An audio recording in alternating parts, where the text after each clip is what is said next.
Okay, good afternoon. Can you hear my voice? Good afternoon.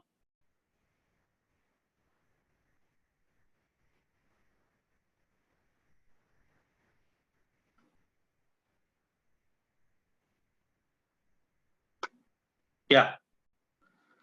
So let's get started. Last class,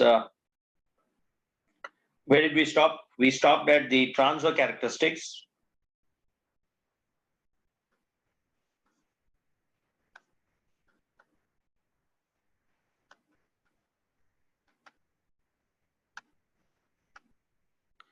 So this problem I have given as a homework, right?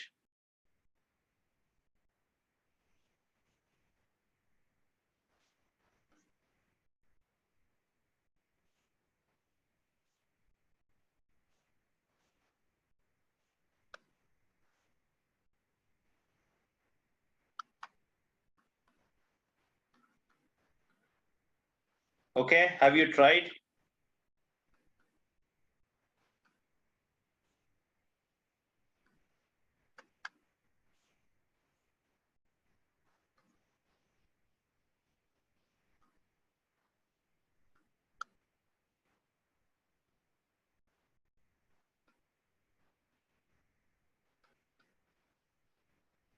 So this is a problem I've given.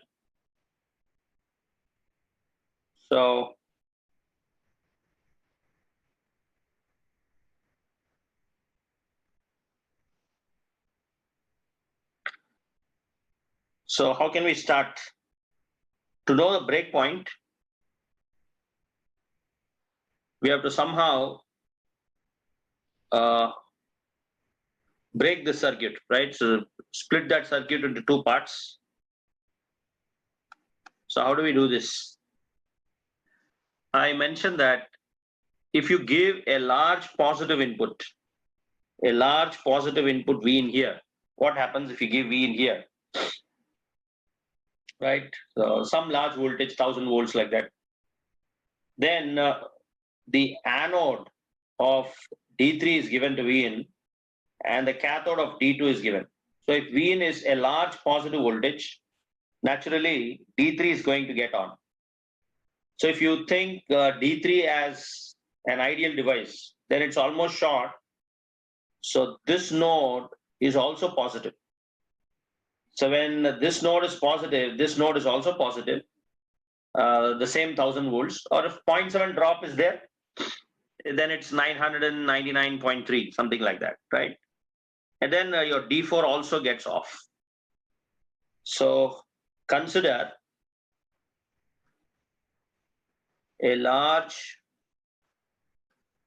positive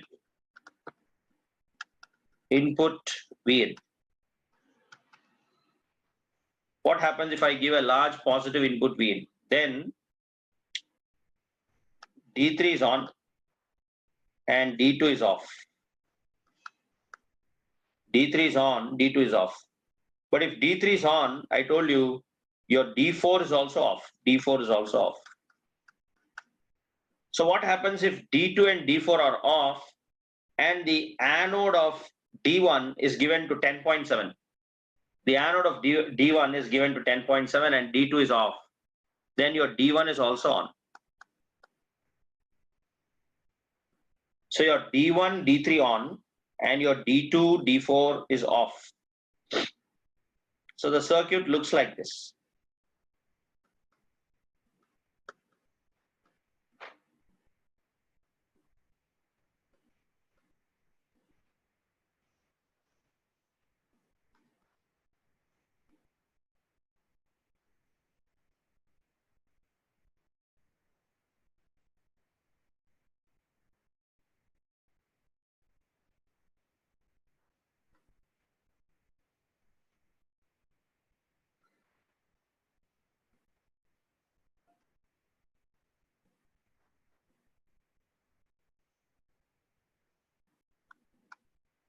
So imagine V in is a large positive input.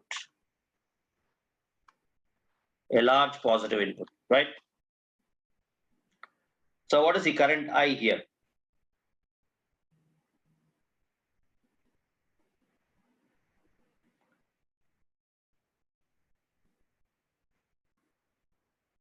What is the current I? So this is 10.7 with respect to ground. So you can imagine here, there is a 10.7 volts with respect to ground, right? And then you can apply KVL around this loop. So you realize that the current I is going to be 10.7 minus 0.7 drop by two resistors 1K plus 1K. This is going to be 5 milliampere. This is going to be 5 milliampere. So the current is 5 milliampere. And what is V naught? V naught is going to be I into 1K, which is 5 milliampere into 1K. That's going to be 5 volts. So your V naught is going to be 5 volts here, 5. Now all of you, in a diode, if you go up, you have to add. If you come down, you have to subtract, right? For example, there's a diode here. I give some voltage X. What is this voltage here? This is going to be X minus 0.7, right? Or in other words, if this is Y, if you go up, this is going to be Y plus 0.7. It's one and the same, right? So if there is some voltage Y, if you know that this is 5 volt, then there should be 5.7. If this is 6 volt, there should be 6.7. Are you getting? So if you know a voltage Y or X, if you go up, you have to add. But if you come down, you have to subtract. From Y plus 0.7, you're coming down, then it has to be Y. So who is at lesser potential and who is at higher potential? Anode is always at a higher potential than cathode. Anode is always at a higher potential than cathode by 0.7 volts, right? So on that token, if this is 5, how much is this? If you go up from here to here, this is going to be 5.7. 5.7. So now you realize that there is no need for you to give 1000 volts, right? There is no need for you to give 1000 volts. If this is 5.7 and you have a diode here, so how much voltage V in you have to give so that this diode is off? How much you have to give? This large positive input V in is simply greater than 5 volt. We give greater than 5 because 0.7, the diode needs a drop. So give me a voltage greater than 5. Suppose this is 5.1. If this node is 5.1, then the diode needs at least 0.6 volts, right? 5.1, 5.7 minus 5.1, 0.6, the diode is off. Because I told you for the diode to get on, at least 0.7. What if this is 7 volt? Anode is at 7 volt. Anode is at 5.7, but the cathode here is at 7 volt. The diode is naturally off. So if your V in is greater than 5, naturally the diode is off. Your V naught is going to be 5. Okay, right?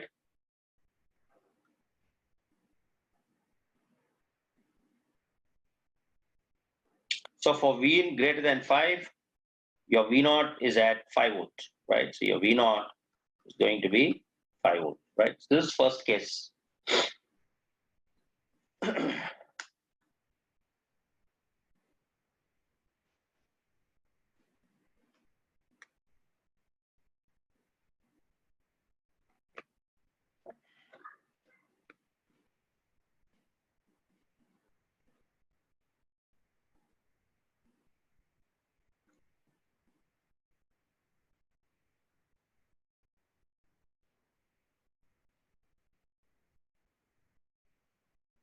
Now, what happens if I give a large negative voltage? See, whenever I sit calm, it is understood that you have to take a snapshot or something like that. Are you getting? In case if you are interested, otherwise we are uploading the notes. So I don't have to orally tell you that, please take a snapshot. So whenever I sit calm, you better take a snapshot of it, right?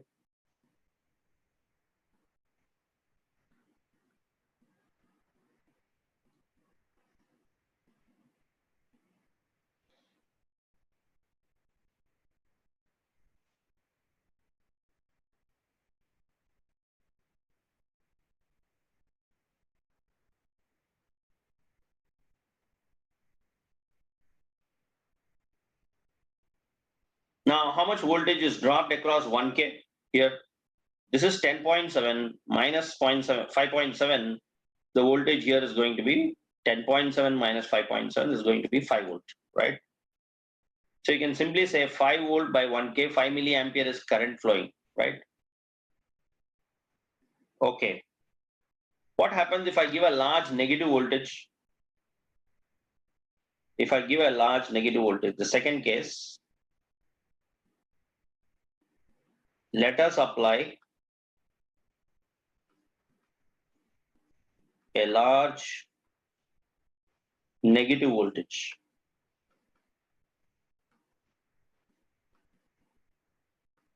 If you apply a large negative voltage V in, what happens if you apply a large negative voltage at this point here? Then this time, who is going to get on? D2 on and D1 off.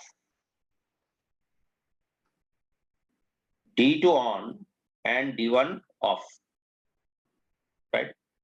If D2 is on and D1 is off for a large negative voltage, and if this Vin is suppose minus 1000, if you go up, what we have to do at this point, if you go up from here to here, this is going to be minus 1000 plus 0.7, so it's almost minus 1000. So when you have a negative voltage here, naturally, what is going to get off? D1 is also going to get off.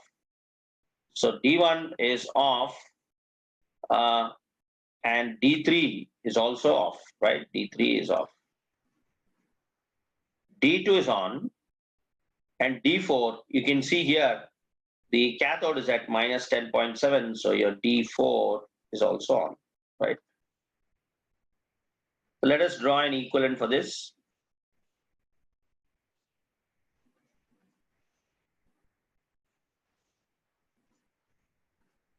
Large negative input V.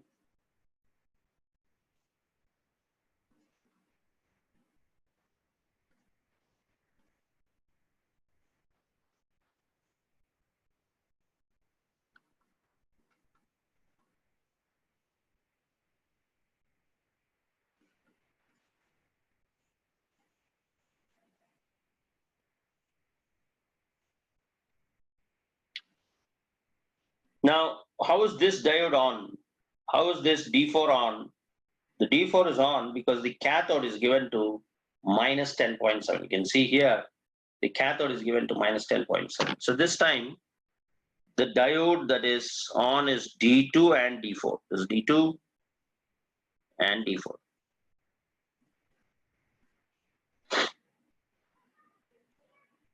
So similarly, you can take a current here. This is minus 10.7. This ground. It's all ground here. You can take a loop I. So apply KVL at this loop, right? KVL. Current is flowing like this. I into 1K plus 0.7 plus I into 1K minus 10.7 equal to 0. Right? So this is minus 10.7 equal to 0. So I is equal to, again, 5 milliampere. So the same current 5 milli flowing in the opposite direction. So what is V0? What is V0? V0 is going to be minus I into 1K, which is minus 5 volt. Which is minus 5. So now you can understand that there is no need for you to give a large negative. How much negative is needed to make this diode as off? You can see the polarities here. Why is this off? This node is at minus 5. I told you if you come down, if this is X, you're coming down, you have to subtract. If you go up, you have to add. Minus 5 minus 0.7 is minus 5.7. Then what should be your V in? What should be your V in here? This V in should be less than minus 5. Any voltage, because if anode is less negative than cathode by at least 0.7 volts, then also the diode is what bias? Reverse bias. If anode is more positive than cathode, then it is forward. If it is less negative than cathode, then naturally it is reverse, right? So if it's any value less than minus, so what if this is minus 10?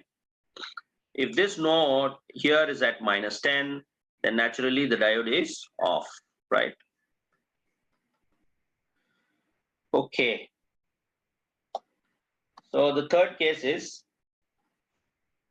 what if Vn is between minus 5 and plus 5? See, we have seen that if a diode is not on, then it is off. If a diode is not off, it is going to be on. So if it is any value between minus 5 and plus 5, all diodes are on. All diodes are on. The reason is, if this voltage goes any value greater, then what will happen? The diodes are going to get automatically on, is it not? So let me draw it like this.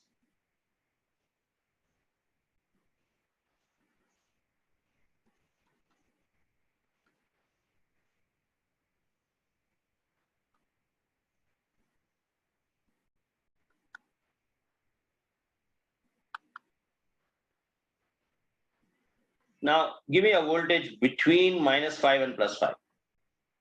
If you want a voltage between minus 5 and plus 5, you can take Vn 0. If your Vn is 0 here, then this voltage is plus 0.7, and then this voltage is 0. Because if you go up, you have to add. If you come down, you have to subtract. Or you can take 3 volts. What is there? If Vn is 3, if this is 3 volt, if you go up from cathode to anode, if you go up, you have to add. This is 3.7. And then you come down. This is 3.7 minus 0.7. 3.7 minus 0.7 is going to be 3 volt, right? So if this is 3, if you come down, what will happen? It is 2.3 volt. If you go up, you have to add 3 volt. So everywhere there is 0.7 volt drop. All the diodes are on. Any voltage between 5 and minus 5, all are on. When all are on, this is a pretty nice, this circuit is called what? This circuit is called a sampling gate. A sampling gate. This circuit is called a sampling gate, right? So any input that you give, it's going to sample here. Otherwise, a diode is not on till 0.7, is it not? What happens instead of 3 volt, it is 1 millivolt. It is 1 millivolt or even 0 volt. If this node is 1 millivolt, then this is 0.7 plus 1 milli. And then this voltage is going to be 0.7 plus 1 milli minus 0.7. You get again 1 milli here. So if your Vn is 1 milli, your V0 is 1 milli. If your Vn is 2 volt or 3 volt or 4 volt like that, your V0 is also 4 volt.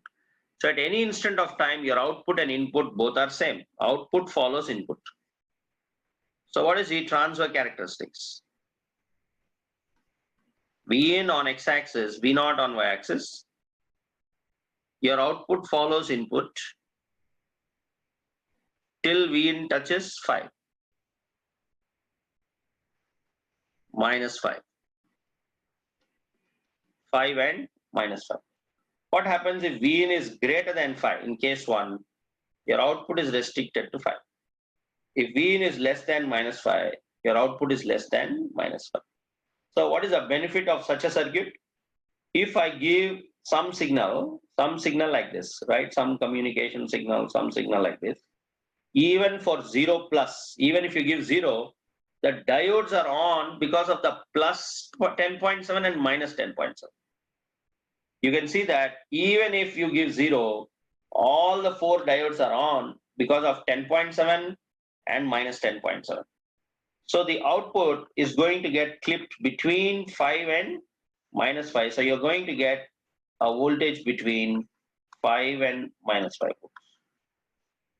Are you getting? So this is called what gate? A sampling gate. right? Otherwise, if you use a normal diode, then only a diode, single diode, then what will happen if it's a single diode? That is at the mercy of Vin. Once Vin crosses 0.7, then only the diode is going to get on.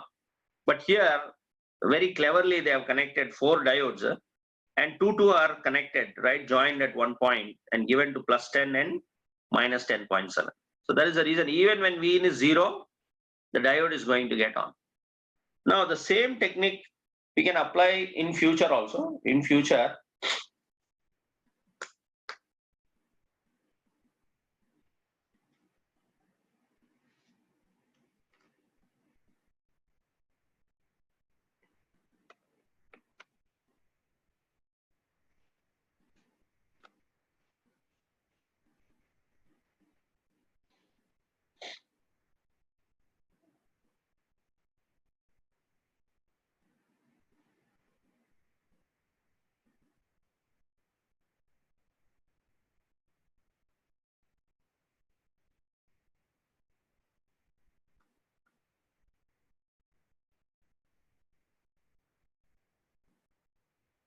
see, in future, we can apply this technique of connecting 2 diodes like this. Say, just see my hand here, like this, right? If you connect it like this, if you go up, you can add. If you come down, you can subtract. So at any instant of time, the input and the output both are going to be same if you connect them. So similarly, if you want thermal stability in BJT, we take 2 transistors with the same temperature coefficient, one NPN and the other one PNP. So if one adds 0.7, the other one subtracts that 0.7, the net effect is going to be 0. So this trick we can apply even in BJT to sample the same Vin, and the circuit will not be sensitive to temperature. If temperature is really creating a problem, VB is changing by some value. What VB will change, like the diode, it will change by 2.5 millivolt for every 1 degree rise in temperature. So you can do some sort of diode compensation, right? So this is trying to compensate. So tomorrow, if temperature changes this 0.7 to 0.71, what will happen? If one end is 0.71, the other end is also 0.71. So if you go up, you add, and if you come down, you subtract. So you just go up, you add, and you come down, you subtract. So the net effect becomes 0, right? So this is a clever way of connecting diodes.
Sketch V naught, find the PIV. What is PIV? It is the peak inverse voltage, right? Sketch V naught and find the PIV.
Okay.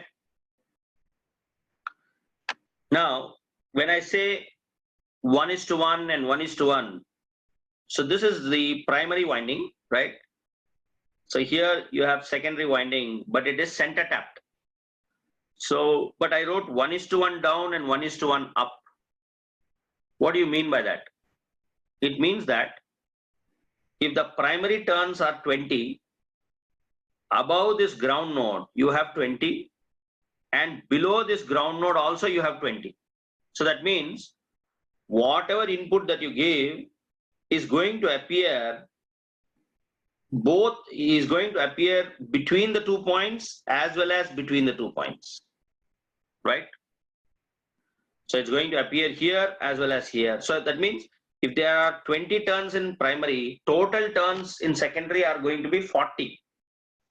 But it has ground in the middle. So naturally it is 20 up and 20 down, 1:1 and 1:1. So the whole signal Vin is going to appear 2 times, right? But how it is going to appear? How it is going to appear?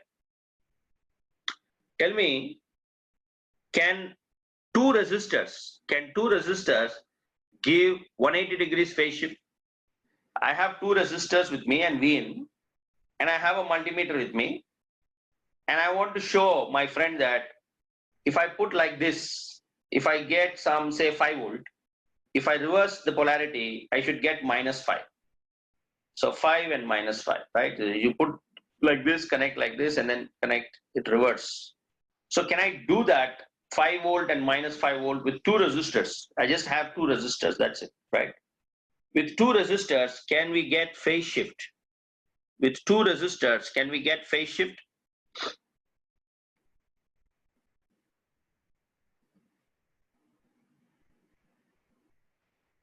With 2 resistors, can we get phase shift?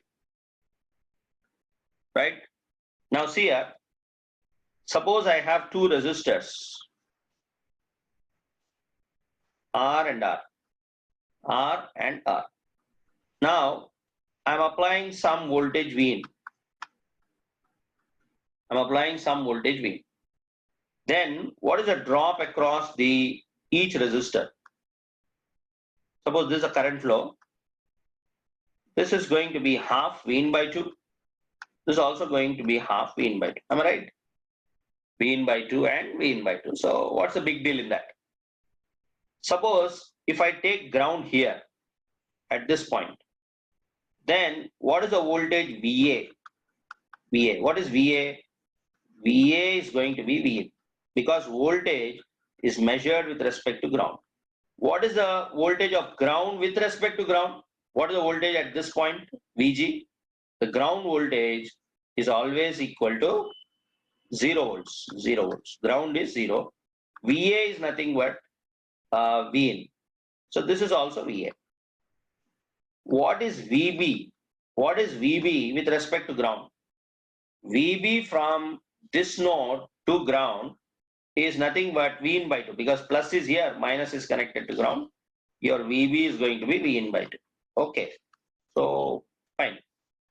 Now, so that means with 2 resistors, I could not get phase shift, right? So I have Vin and I have Vin by 2, and the ground is at 0, right? Okay. Now, what if I take 2 resistors? I give Vin. This time, I want to take ground in the middle, right?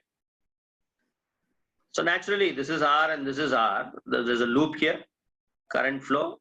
So you have Vin by 2, and there's also Vin by 2. No problem. But after you get the voltages, I want to measure with one end as ground. Suppose you have the multimeter is here. In the multimeter, you have 2 wires, red wire and black wire. The black wire, I'm going to connect it here in the middle.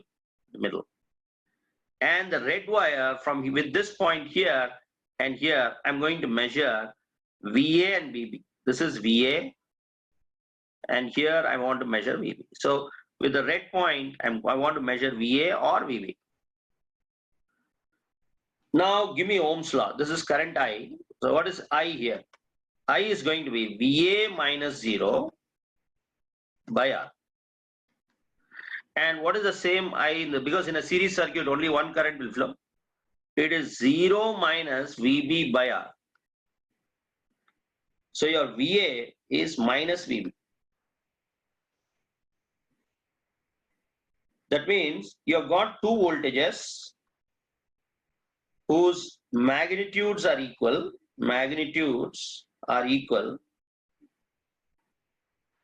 but with 180 degrees phase shift because of the negative sign.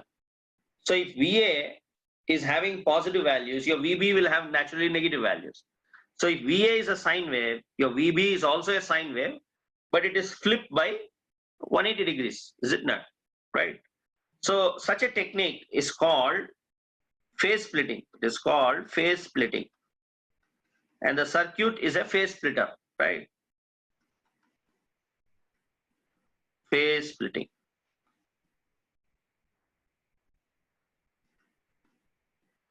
So such a circuit is called a phase splitter, right? So now in the due course, we will see a lot of phase splitters, right? For example, two resistors with ground in the middle. And in a Hartley oscillator, we'll see two inductors with the ground in the middle. This is also a phase splitter. In a Colpitts oscillator, we'll see two capacitors with ground in the middle. This is also a phase splitter, right? Or in the present problem, we have a transformer, a center tapped in the middle. So here, this is V in by 2 and this is also V in by 2, no doubt, because the same current is flowing. But what is VA and VB? This VA is V in by 2, but VB, 0 minus VB is V in by 2. So VB is going to be minus V in by 2. So whatever voltage is here at this end, that end is going to flip by 180 degrees. So what do we call such circuits? We call such circuits as phase splitters. So in future, you will realize, because see, okay, forget about all this phase splitting and all that. Just tell me what is Ohm's law. Ohm's law tells that I have a voltage source. Ohm's law tells that I have a voltage source V and R. If the current goes to ground, V equal to IR. The current goes to the ground, V equal to IR. But if the current comes from ground, then V equal to minus IR. If current comes from ground, V equal to minus IR. Suppose this is I1 and I2, right? This is I1 and this is I2, right? So if current goes to ground, V equal to IR. Current comes from ground, V equal to minus IR. But if you take ground in the middle, then here goes to ground, comes from ground, goes to ground, comes from ground, goes to ground, comes from ground. So naturally, when you measure the two voltages, they're going to flip by 180 degrees. So it goes to ground, V equal to IR, comes from ground, V equal to minus IR. Goes to ground, that's a basic Ohm's law. There's nothing great in that. I mean, the same thing you will see in future in BJT, right? So in BJT, you'll realize that there's some circuit called the common emitter, so don't worry. But the point is, when you take two voltages, V1 and V2, it so happens that the same current, the currents are almost same, this current I and this current I, but the only problem is one comes from ground, the other goes to ground. So if one comes from ground and the other goes to ground, so comes from ground, goes to ground, comes from ground, goes to ground. So naturally, if you take the voltage here at this point, there won't be any phase shift. But if you take the voltage at this point, there will be phase shift. So you realize this, right?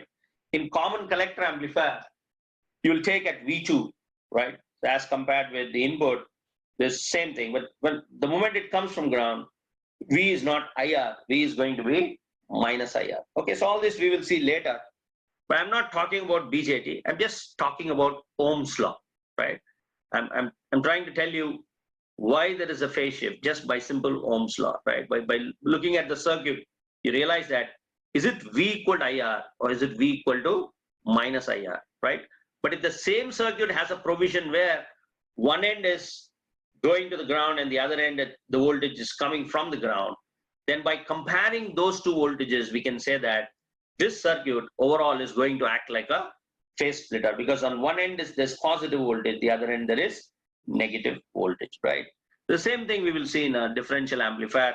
We'll have a common emitter in the middle, and you will see that when you apply the signal, the two base terminals are going to dance like that, like flip by 180 degrees, right? So that's a trick, because noise does not know this, trick. The noise is a common mode devil.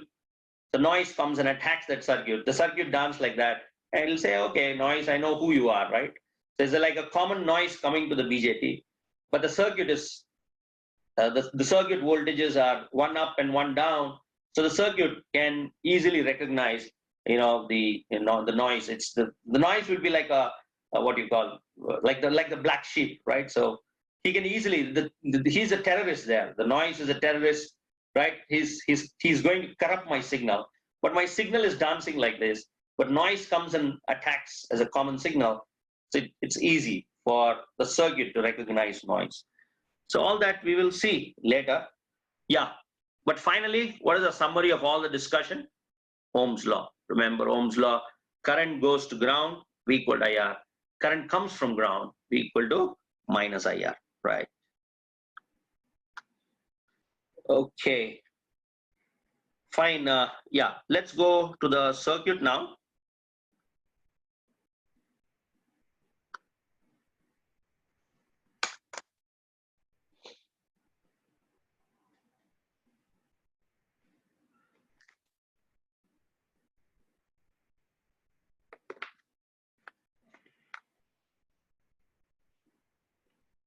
This block is just a multimeter, right? Don't worry.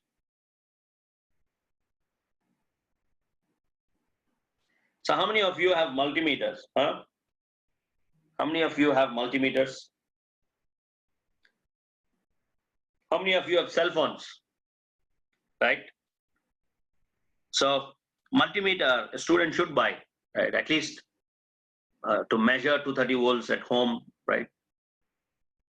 You should have a multimeter.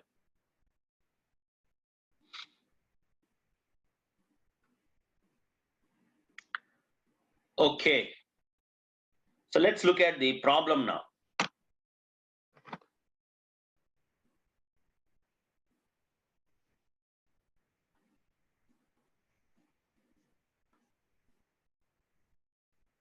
So let me give Vin as input. So Vin in our problems in rectifiers is like Vm sine omega t, right? Or Vm sine t, some voltage. Say you have a diode here and a diode.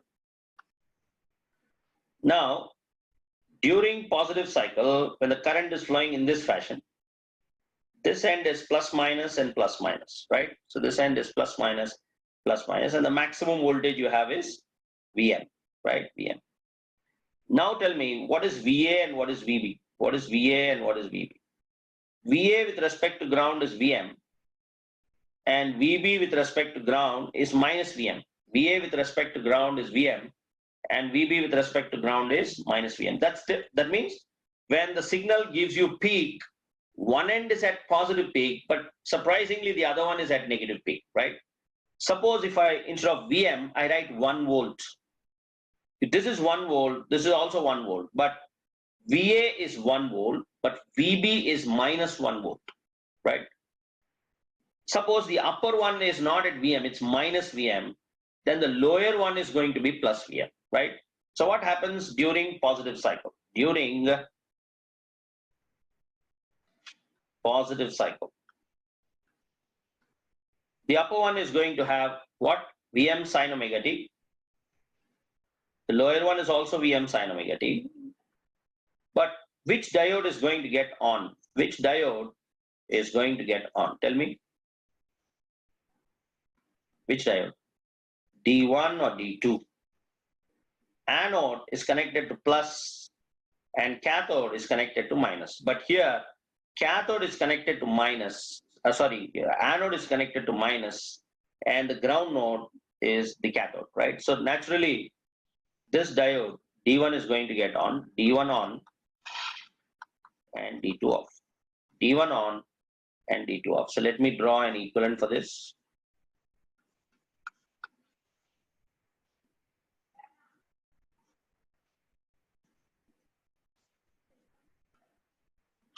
So during positive cycle, your Vm sin omega t. So this current is going to, suppose this is node A and node B, right?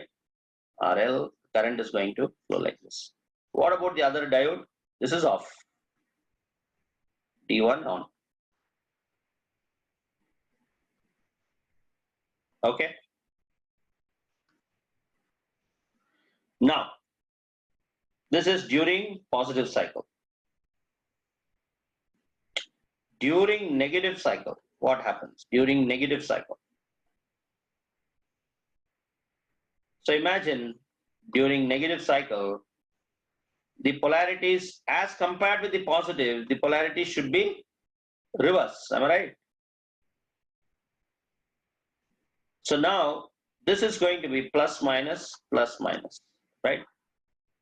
Plus minus. I told you how will the polarities will be, right? Polarities will always come with the direction of current. So if you have resistors like this, ground is only to measure the voltage, right? Without ground also circuit will exist like this.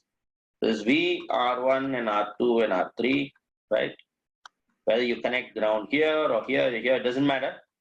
But what is the polarities now? Current always flows from higher to lower, plus minus, plus minus, plus minus, plus minus. Are you getting? Now, if you want, you can have ground here or here or here or here or here, or wherever you want, because the ground only tells the black wire where you're connecting the black wire of the multimeter, right? Okay. So now this is going to be Vm sin omega t. This is also going to be Vm sin omega t in the opposite. Now tell me, where in negative cycle, if it flips now, which diode is going to get on this time? The cathode is at the cathode here. The anode is at minus terminal, so naturally this diode is off. But the anode here is at plus terminal, so this is on. So look at the current now. Now, is there any change in the current direction? Is there any change? Suppose this is X and this is Y. The current is flowing from X to Y. This node is X and this is Y. The current is still flowing from X to Y. So what do you mean by that? X to Y, X to Y, X to Y, X to Y, X to Y, X to Y, X to Y. So it means that even if my input changes,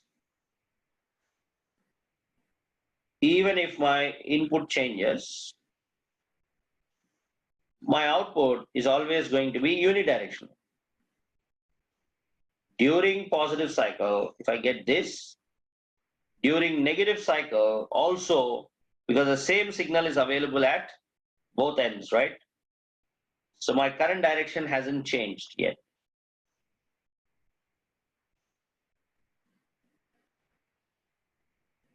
So this process is called rectification. So this is what name shall we suggest for this? This is called half wave or full wave.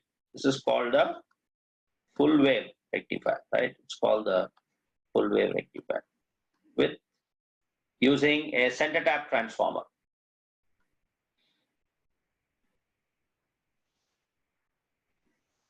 Using a center tap transformer.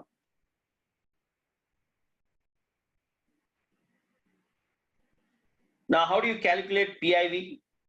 Here V0 is V in. Here V0 is minus of the negative voltage. Negative of negative is going to be positive. So though your input changes, your output will always have the same direction.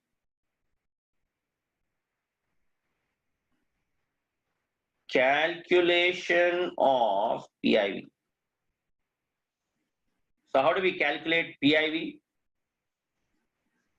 PIV, I told you, is calculated across a reverse bias diode, across a reverse bias diode, right?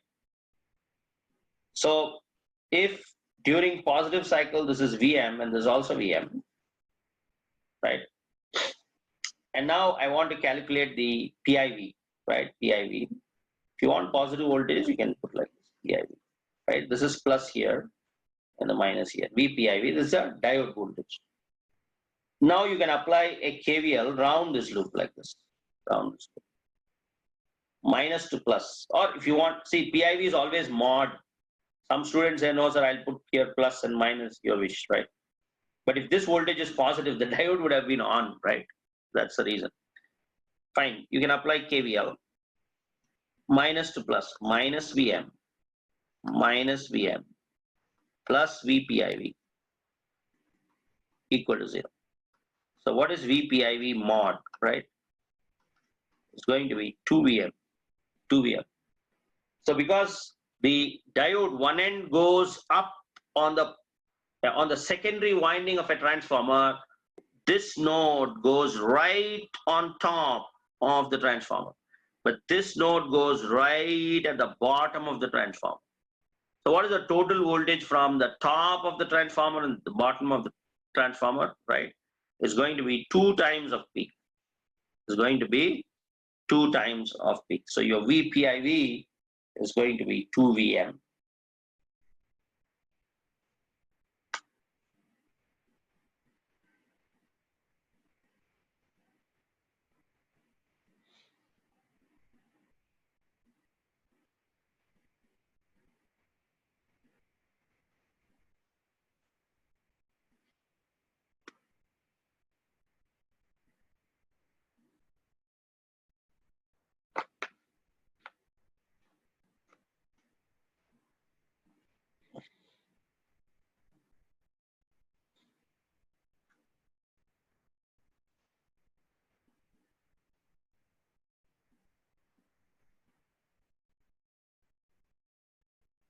So I told you no device has polarities.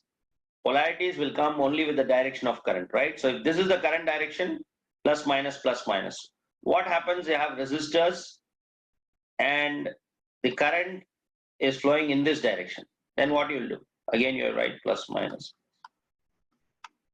Are you getting? So it's something like doing positive is a, but when the input flips, current direction also changes. But please, while writing KVL, don't change the polarity of wheel. Some students are making a mistake. While writing KVL, because it is negative cycle, they are changing.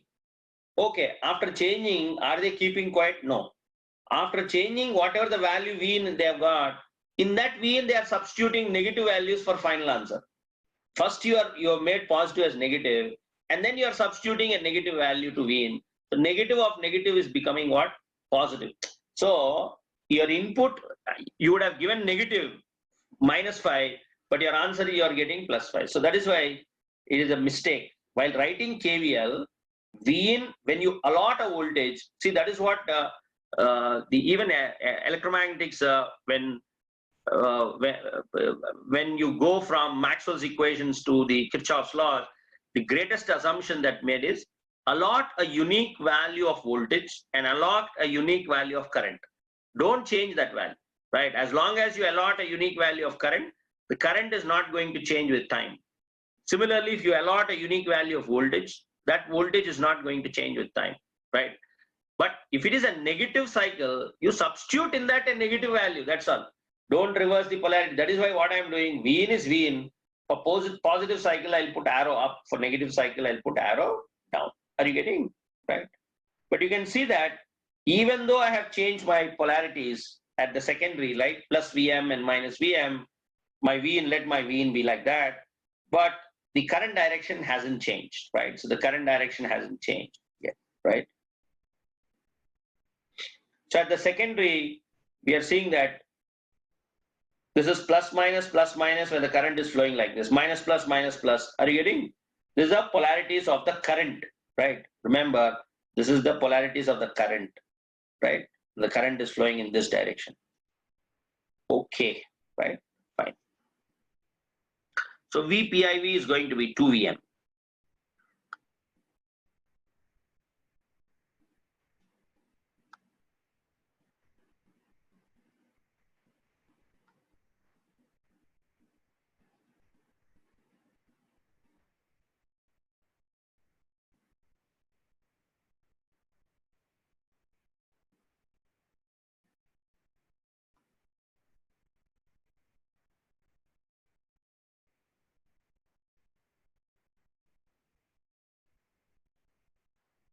See, for a center tap transformer, you can have Vm by 2, right? How can you have Vm by 2?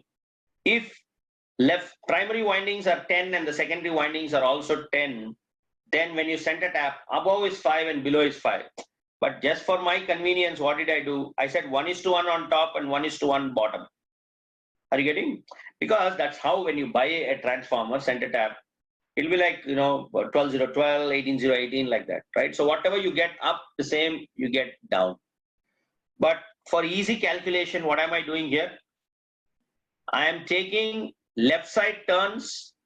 Suppose if left side turns are 10, right side secondary turns, I'm making 20, which means 1:1 on top and 1:1 bottom. What do you mean by 1:1? Primary windings is to secondary windings. If the primary are 10, secondary is 10. So top you have 10, and the bottom also you have 10. Are you getting? Okay.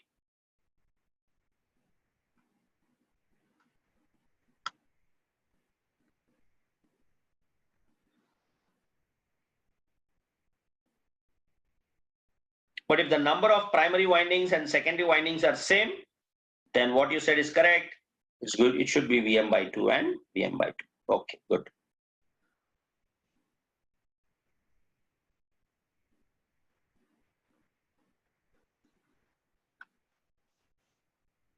Now,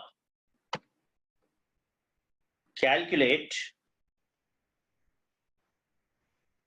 the average value or DC value of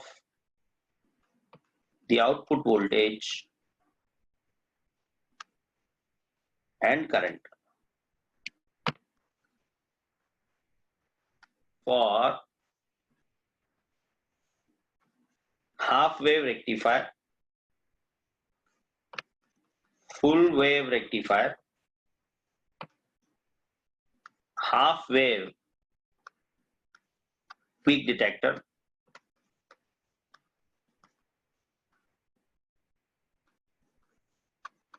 full wave peak detector.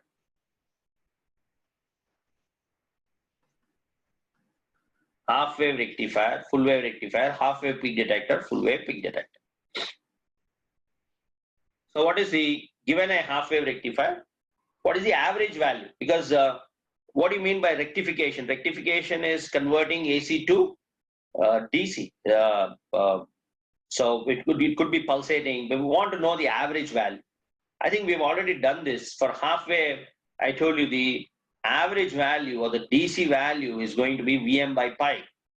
But for full wave, it's going to be 2 Vm by pi.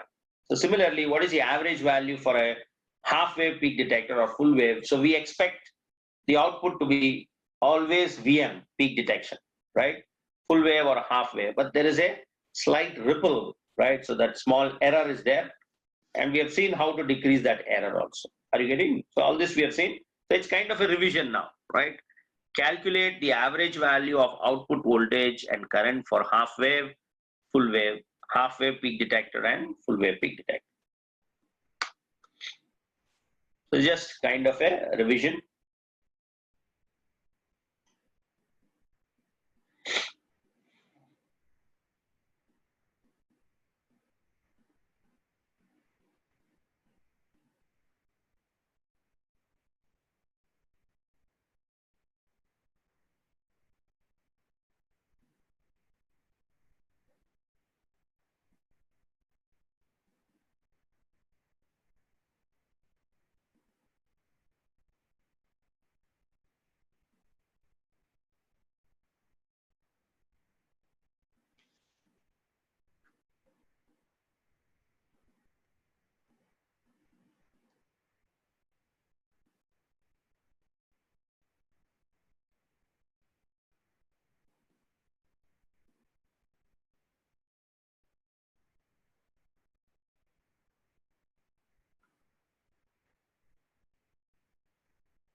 Now, if the diode is ideal, we replace the diode by short circuit.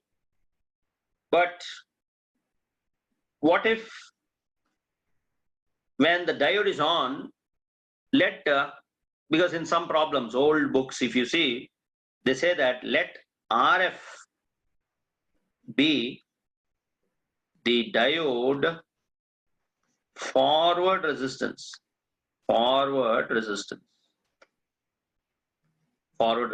right? So if RF is the diode forward resistance, what is the equivalent circuit?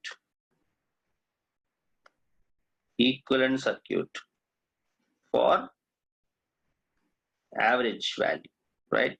Equivalent circuit. So what is the equivalent for a half wave? Half wave, we can have here Vm by pi, all right? So here there is RF, here you connect RF. So this is an equivalent circuit. From this, if you remember this equivalent, then there is no need for you to look at the half wave rectifier anymore, right? By looking at this circuit, you can have a lot of things now. So what are the lot of things here? This is IDC and this is your V0 DC. So if somebody asks you what is IDC, what will you say? What is IDC? Your IDC is going to be Vm by pi by RF plus RF. What is your V0 DC? It is IDC into RL. All right. Your V0 DC is going to be IDC into RL, or it is Vm by pi by RF plus RL into RL, right?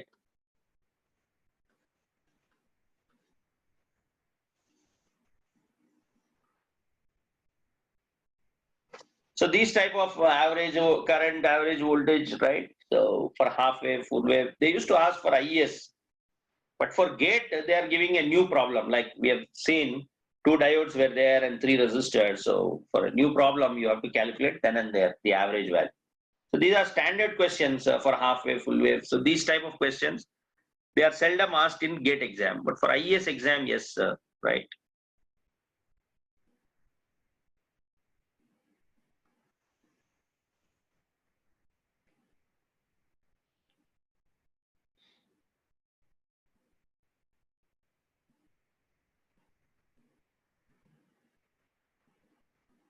Equivalent circuit for average current and voltage.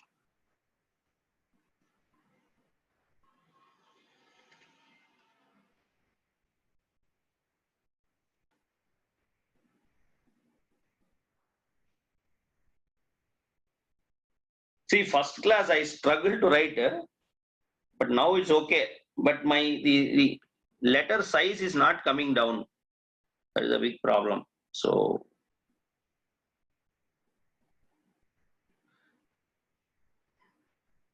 I'm writing as if I'm writing on a board.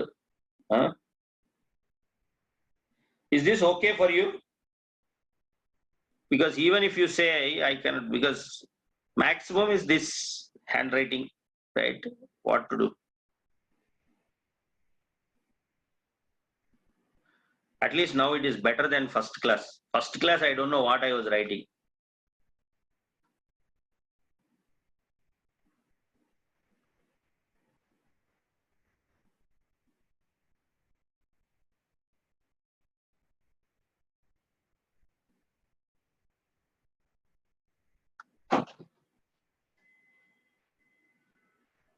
Now the second one is full wave rectifier.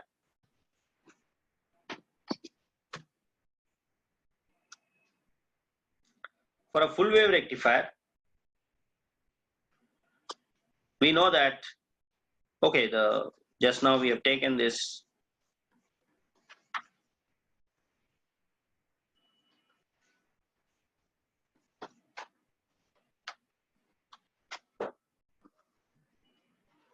now from here I have to connect to ground, or this is also ground.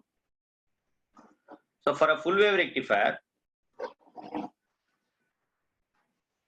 what is the average value at input? Is going to be 2 Vm by pi. Am I right? At any instant of time, only one diode is on. The diode forward resistance is Rf. Here you have Rf.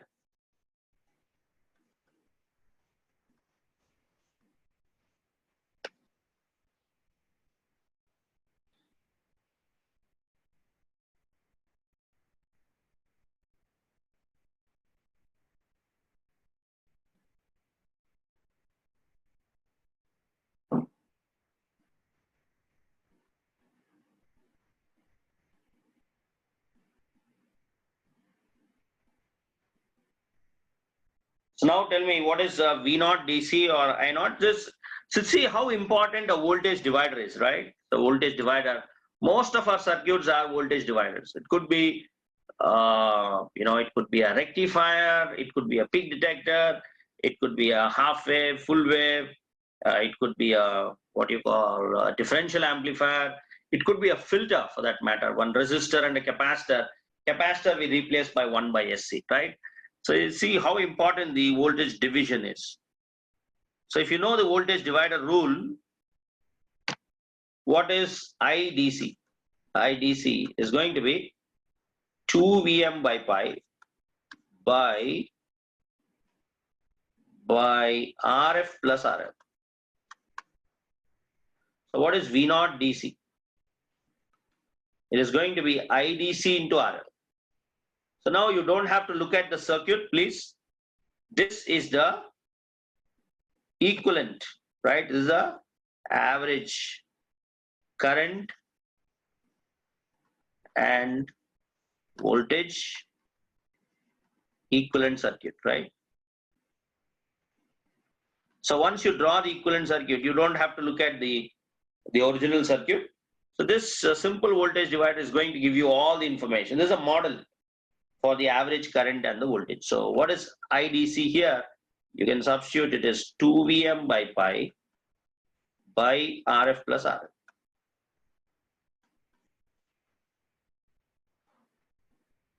So this is the equivalent for a full wave rectifier. If you want the average current and voltage, just remember the equivalent and that's it. You get the answer, right?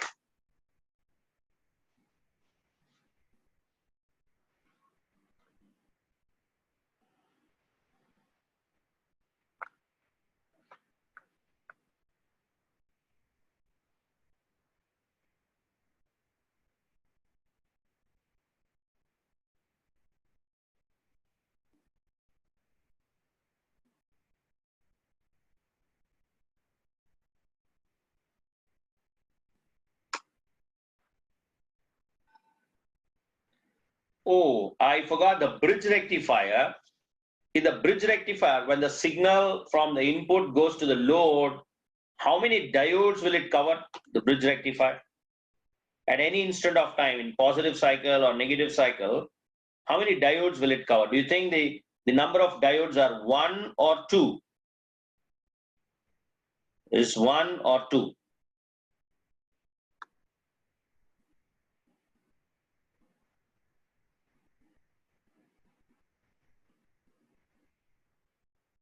Yeah.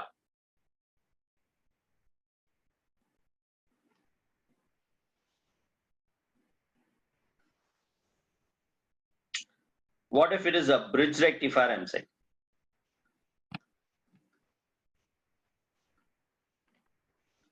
In a bridge rectifier, when you give an input Vin,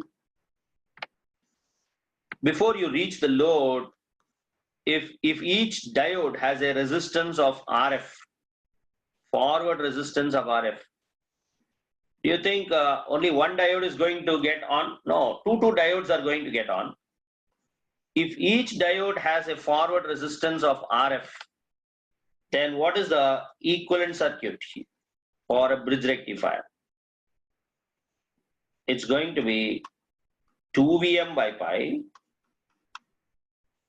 and because two diodes are there, we'll write 2 Rf and RL. So this equivalent circuit you have to remember for bridge rectifier, and From this, you can calculate what is the current, DC voltage, what is the DC drop across the diodes, right?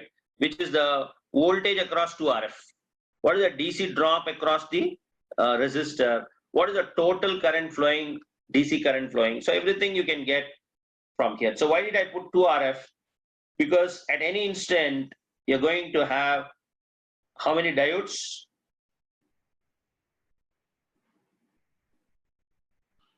2 diode drops. All right.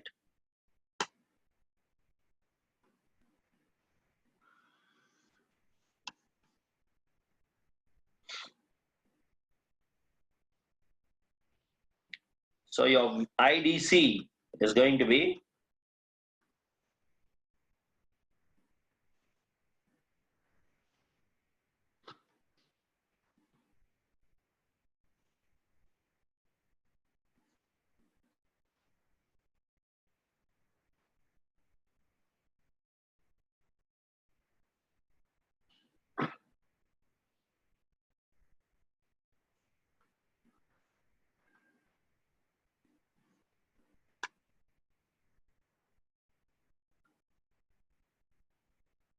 2 VM by pi by 2 RF plus RL. This is the current. What is the voltage? It is 2 VM by pi by 2 RF plus RL is the current multiplied by the resistance, right? So this is the equivalent circuit for a bridge rectifier.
Some student is asking, what is the meaning of RMS value?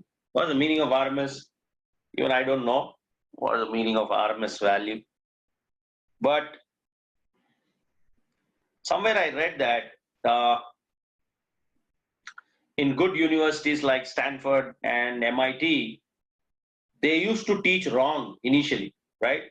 Because when they give a AC voltage, they were getting heat generated across the resistor or whatever elements, but their average meters, they used to give 0 out. So they are writing 0, but practically they are able to see that there's some amount of heat that's being generated when you give an AC. Because what is the average value of a sine wave is always going to be 0, right? So then I don't know, there's a guy called Steinmetz. He has a hunchback, very short man. He didn't marry. He felt women will not accept him, right? So he's a great guy because he actually came up with an idea of, RMS. So he said that you have to first take the square of the sine wave, then probably you get some finite value because the negative is going to become positive. Then after squaring, you take the mean. And then what is the mistake you have done? The mistake is that you squared it. So then you have to make a root. So you get some finite value. And then all the meters which were there, they were calibrated to those equivalent voltages. The equivalent voltage of heat that's being generated to that value, they used to calibrate it. And then the RMS value. RMS value is basically for AC. If you take the average value for an AC, then naturally you know zero. But that is wrong, because when you say that there's a zero output, but you're getting a finite output. Are you getting?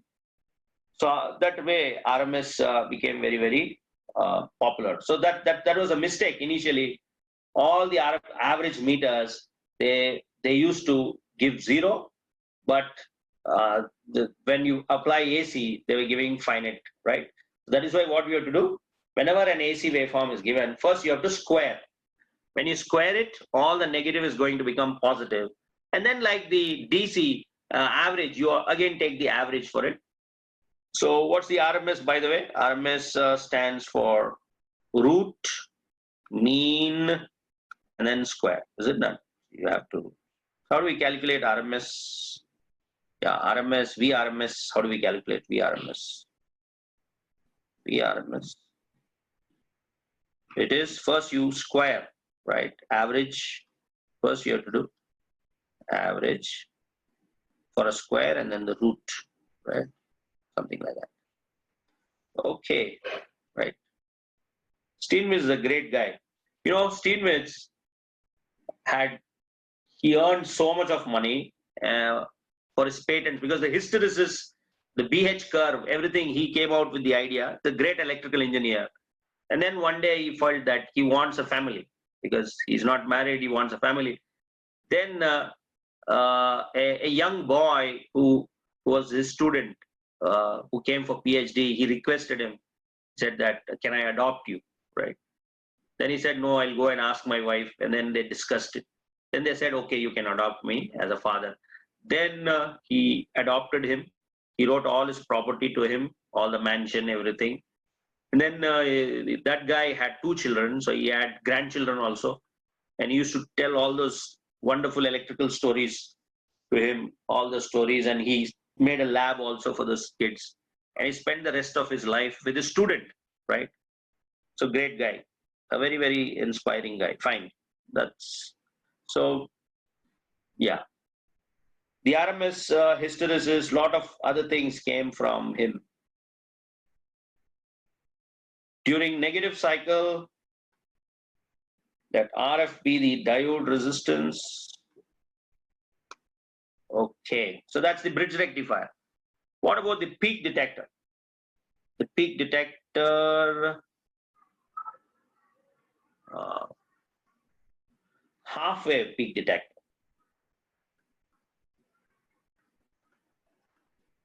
Now give me one equivalent circuit such that from that equivalent, I should get all the information of current and voltage.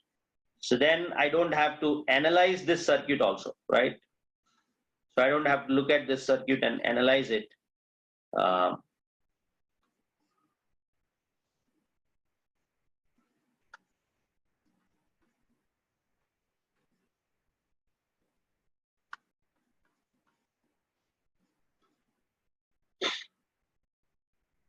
Yeah.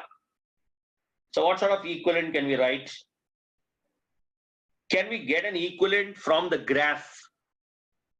Right? It looks little vague, but very interesting idea.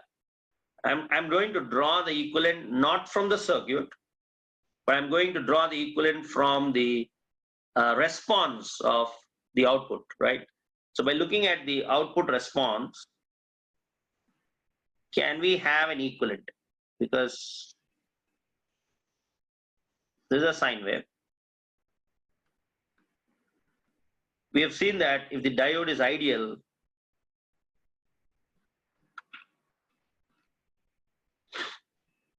this is Vin. Now your V0 will attain a peak value here, Vm. And after that, the diode is going to get reverse bias. So the capacitor will discharge and then charge, discharge and charge. Am I right? And I think we also assumed RC is much, much greater than T. Do you remember this? Now tell me, where is this average line here? Where is this average line? Let me draw it once again.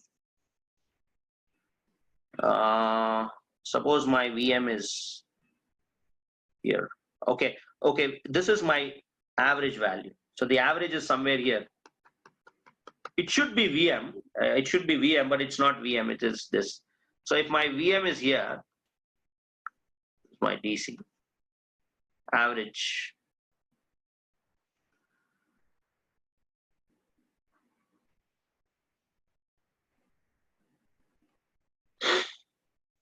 Can you see here? So what? How do you get my average if this value is the ripple? If this is VR,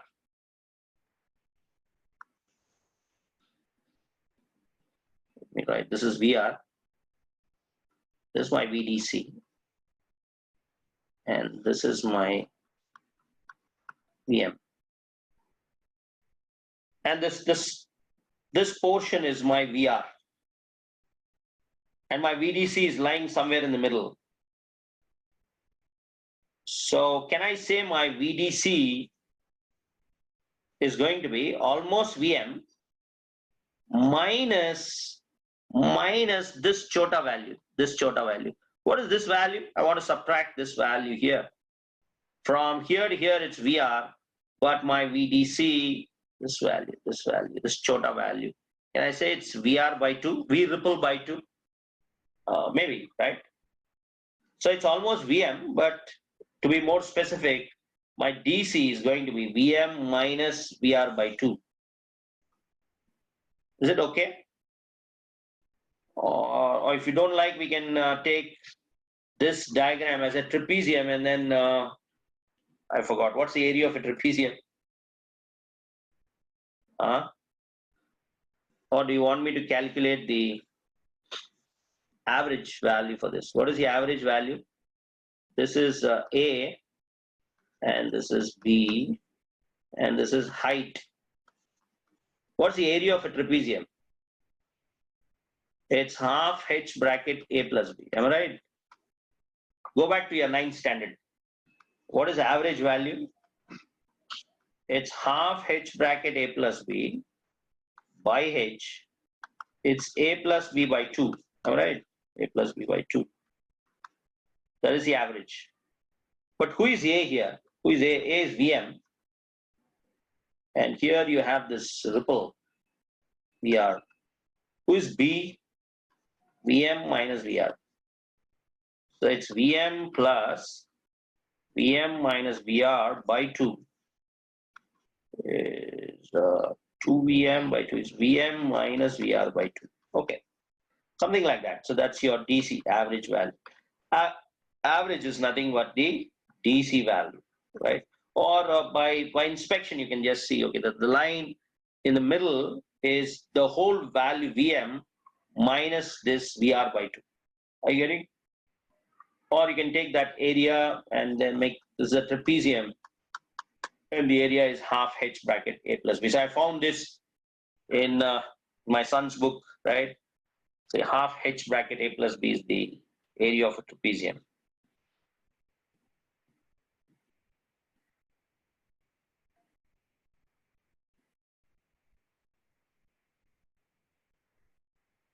Okay, so what's the equivalent circuit then? Equivalent circuit.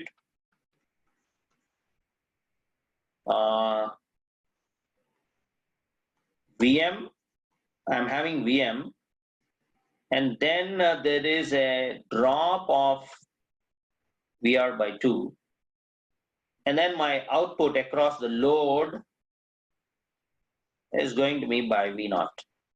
So this is interesting, right? I didn't look at the circuit, but by looking at the waveform, I was able to model with an equivalent circuit. Because if you apply KVL, what is V naught? If you apply KVL, your V naught is VM minus VR by 2, right? So your V naught DC is going to be VM minus VR by 2, right? You can apply KVL. That's interesting, right? But the equivalent circuit is still not complete. Why is not complete? It's not complete because we don't know what is VR. Okay, already I derived what is VR. You can substitute it here and then take some current IDC and do it, right? Or I'll calculate VR now once again.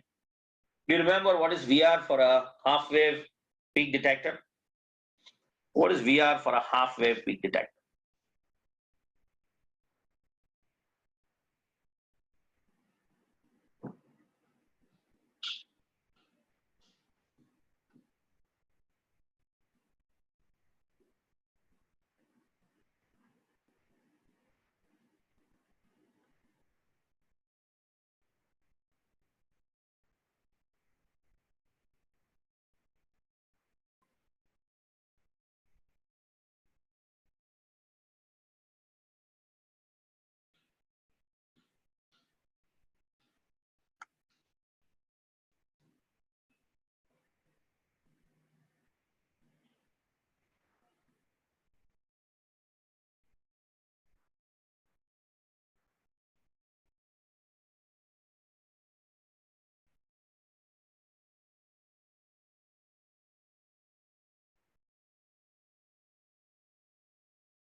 Okay, so what is VR? You can put VR there and that's it. You can find the DC current and the DC voltage. But what is VR? I think I derived VR with an assumption, the V ripple with the assumption that RC is much, much greater than T. Now I want to derive the same thing with the law of conservation of charge. That is also okay, because I've seen new books, they come with this idea, law of conservation of charge. Law of conservation. What do you mean by law of conservation? What is charge, by the way? Charge is Q, right? Q. So the charge that is lost should always be equal to the charge that is gained, right? Charge lost is always charge gained. What is charge, by the way? It's Q, right? What is Q equal to? What is Q equal to in this duration? Here you have a time period T, and whatever you lose, you gain, right? Charge lost, this is lost. This is gained. So what is charge lost in that duration? In that duration, time T. With T, can we relate charge with T, time? Any formula is relate charge and time? Can I say Q is I into T? Is it okay? Q is I into T. What is charge with voltage? Because this is VR, no?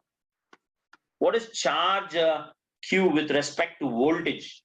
Because when I gain, it's with respect to voltage. When I lose, it is with respect to time. So I need charge formula, two formulas I need charge. One is with the time, the other one is with the voltage, right? So one is with the time, this is, so I write I into T. The other one is with the voltage. So can I write C into V, right? Is it correct, right? Q is equal to I into T is C into V. So what is V ripple here? Your V ripple is going to be IDC into T by C or IDC by F into C. Am I right? F into C. But, oh, look at the impedance here. The impedance is not VR, it's VR by 2. So can I write VR by 2 here? What do I get? IDC into 1 by 2 FC. So this is that impedance in that model. So my second step, step 2 is, step 1, I got something from the graph, and from the law of conservation of charge, I got this equation. So my step 2 says that I will have a VM here. I'm going to have VR by 2 here. This is my RL IDC. And what is the impedance value? 1 by 2 FC. My impedance value is 1 by 2 FC, and that's it. If you remember this diagram, then there's no need for you to remember anything, right? Don't remember law of conservation of charge. Don't remember this diagram. There's no need for you to remember this diagram, this, that, everything. There's no need. Just go write this. That's it. Should know VM, VR by 2, 1 by 2 FC and IDC. Now tell me, what is your V0? Your V0 DC is going to be IDC into RL. And what is IDC? IDC is VM by 1 by 2 FC plus RL. Are you getting? It's 1 by 2 FC plus RL. So your V0 DC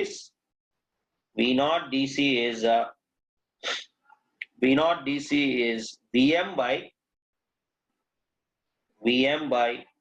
1 by 2 FC plus RL into RL.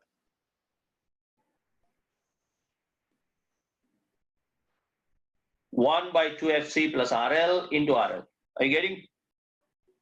Right. And what is V ripple by 2? V ripple by 2. Or you can apply voltage division. What is voltage division? V ripple by 2.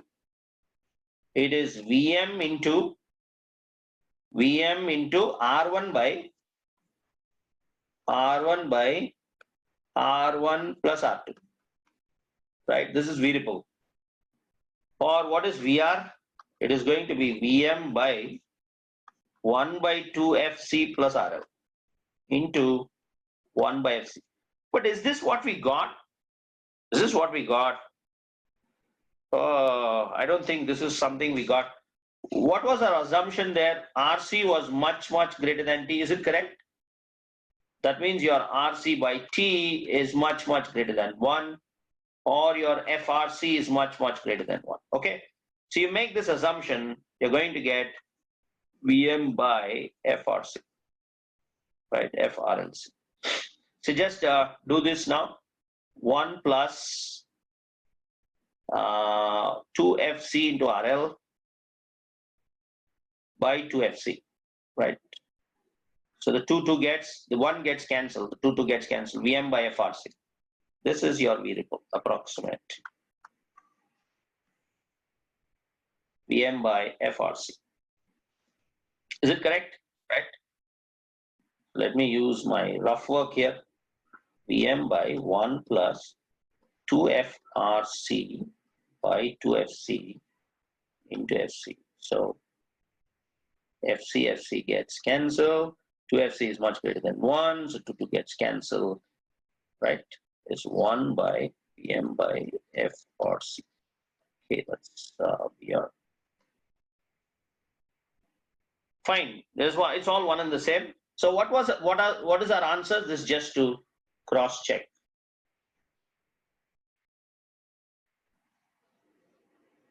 Cross check VR with the previous derivation. Just to cross check VR with the previous. But otherwise, our analysis ends here. All right. Our analysis ends here. So if you already remember VR, it's fine. That's a different way of looking at the problem, right? So let me repeat here. Whatever you lose in the time t, you're going to gain in the small delta time t, right? The small delta time here, right? So whatever you lose, you gain. That is why when the diode suddenly gets on, there's a huge current burst, right? Large current will flow at this point. Because how much you're losing very slowly, and within a sudden time, there's a slope, zip, it's going to increase such like that. So there's huge current burst that is coming through the diode. So the size of filter capacitors have to be big, and the size of diodes should also be big. But why resistor is not a problem? Because resistor voltage I, the current is going to be V by R, right? So it's already in kilo ohms, or even if the resistor is of 100 ohms, and your voltage is like 5 volt, 5 by 100, so that's in milli. But this current is going to be in amperes, right? It's unbelievable. Amperes of current, sudden bursts, right? That is why op amp is best. Op amp peak detector, isolate with a resistor, right? There should not be a sudden change. For whatever fall, there should be a sudden gain here, right? Charge lost is charge gained in that small duration.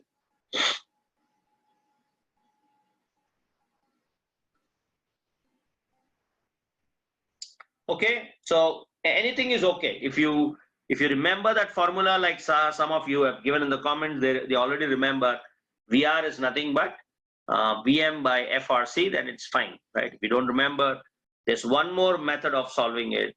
Charge lost is equal to the charge gain, right?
So if you remember this equivalent, then you don't have to look at the circuit, right? So it's simple, VM and VR by 2. The impedance, the equivalent impedance is 1 by 2 FC and RL. That's it. Then you can calculate the output voltage, current, everything.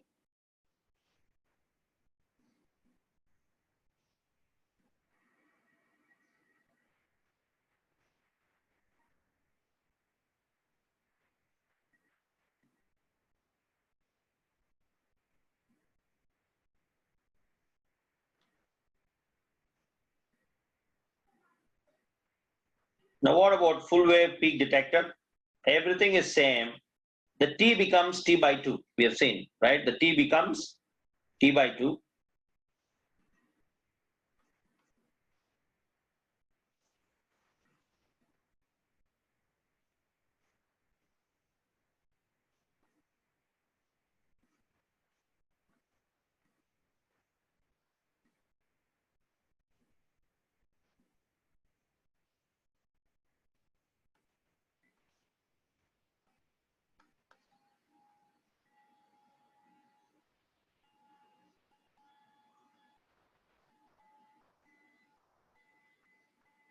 Okay, so what is the equivalent for this from the waveform?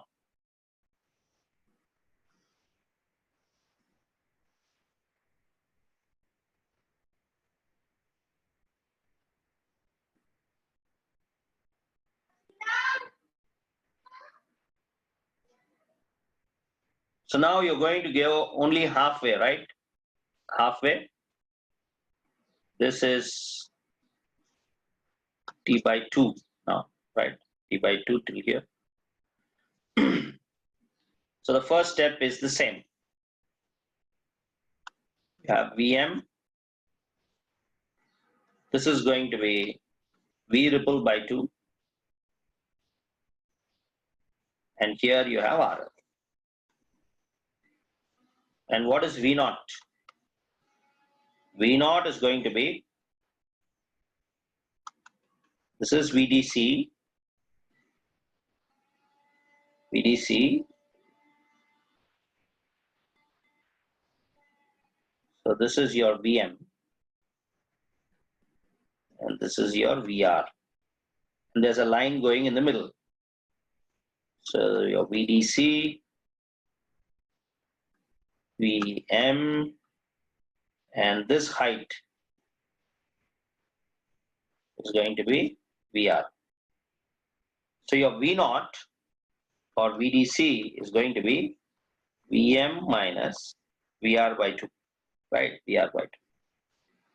And quickly, what is the second step? Charge lost equal to the charge gain. What is charge loss now? I into T by 2. I into T by 2. What is the charge gain in this duration, in the small duration? Q is equal to C into V, right? So VR is going to be IDC into T by 2C, or IDC into 1 by 2 FC is VR. What is VR by 2? It is IDC into 1 by 4 FC. So what is Ohm's law? Now if you want to model it, you want to model the voltage equal to the current multiplied by resistance or impedance. So what is the impedance now? It is going to be 1 by 4 FC. So the second step is,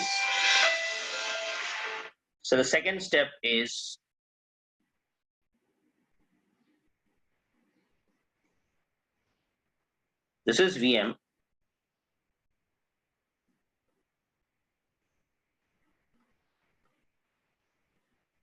VR by 2, 1 by 4 FC, RL and V0. So how are we getting this idea? Not by looking at the circuit, but by looking at the response, right? At the response. So in all this analysis, there's the best part of this analysis is the final step. I really like the final step. From the response, you came to an Ohm's law relationship where the impedance here is a function of frequency, right? What is 1 by F? F is, what is the units of 1 by F? It's second, right? Seconds. Seconds means R into C. R into C by C is R. So 1 by 4 FC, the units of 1 by 4 FC is ohms, right?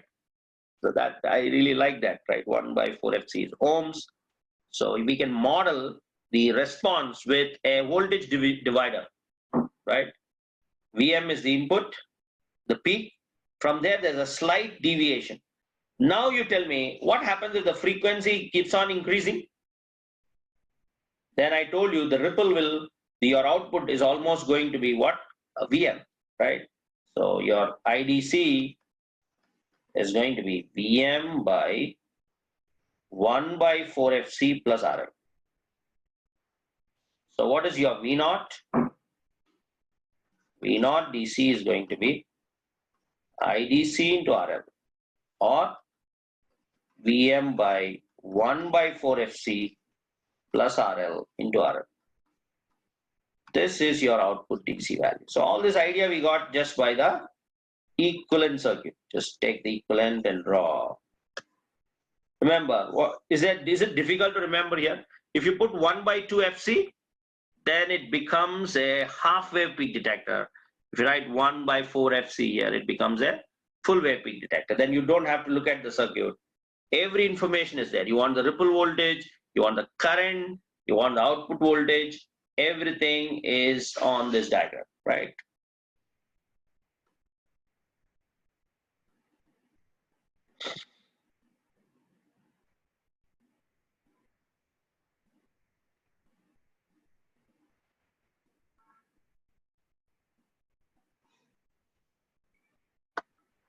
So my first step is having a voltage divider from the waveform, right? From the waveform, I built a voltage divider, but now I have to build some currents inside and the impedance. And the impedance, we don't know what the impedance value is, but that impedance value should be the current multiplied by a factor whose units is in ohms. Then we went for the law of conservation of charge. From here, we came to know VR by 2 is IDC into 1 by 4 FC. And then we said, thank you very much.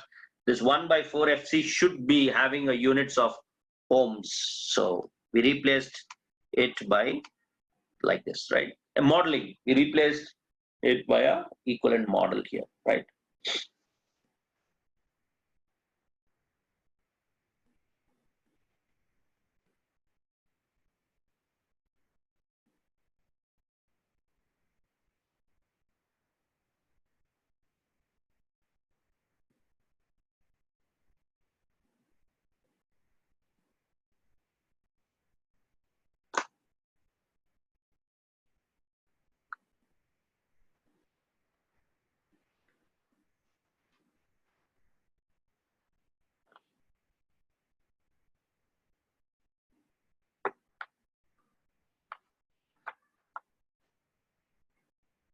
So whether it is a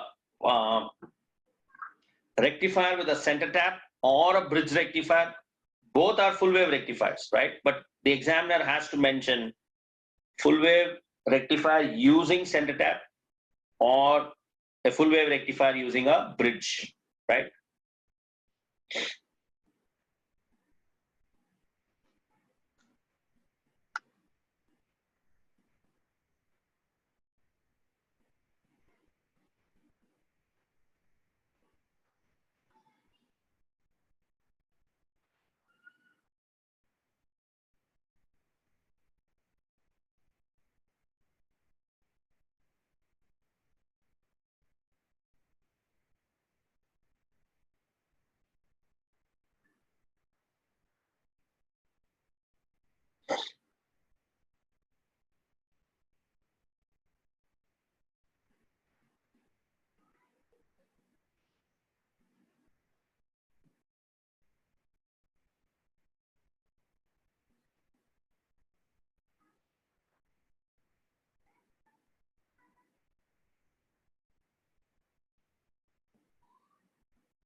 Now, let me make a note here. If the examiner does not mention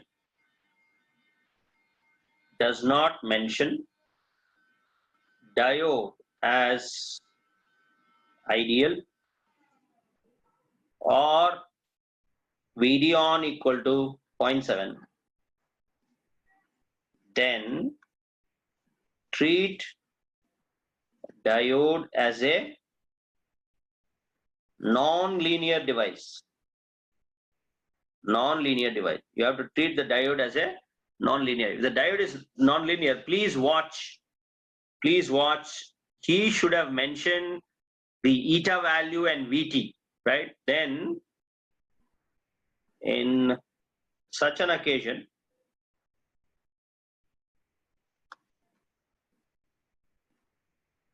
look for VT and eta values, right? Look for VT and eta. So if the examiner does not mention diode as ideal or VD as 0.7, then please, in your mind, you have to treat the diode as what? Non-linear. And please look for these values, VT and eta. So what is the diode equation now? ID equal to IS into e power VD by eta VT, right? Eta VT. And in most of the problems, eta is 1. So that's okay. It's be IS into e power VD by VT is ID. Right? If the diode is on.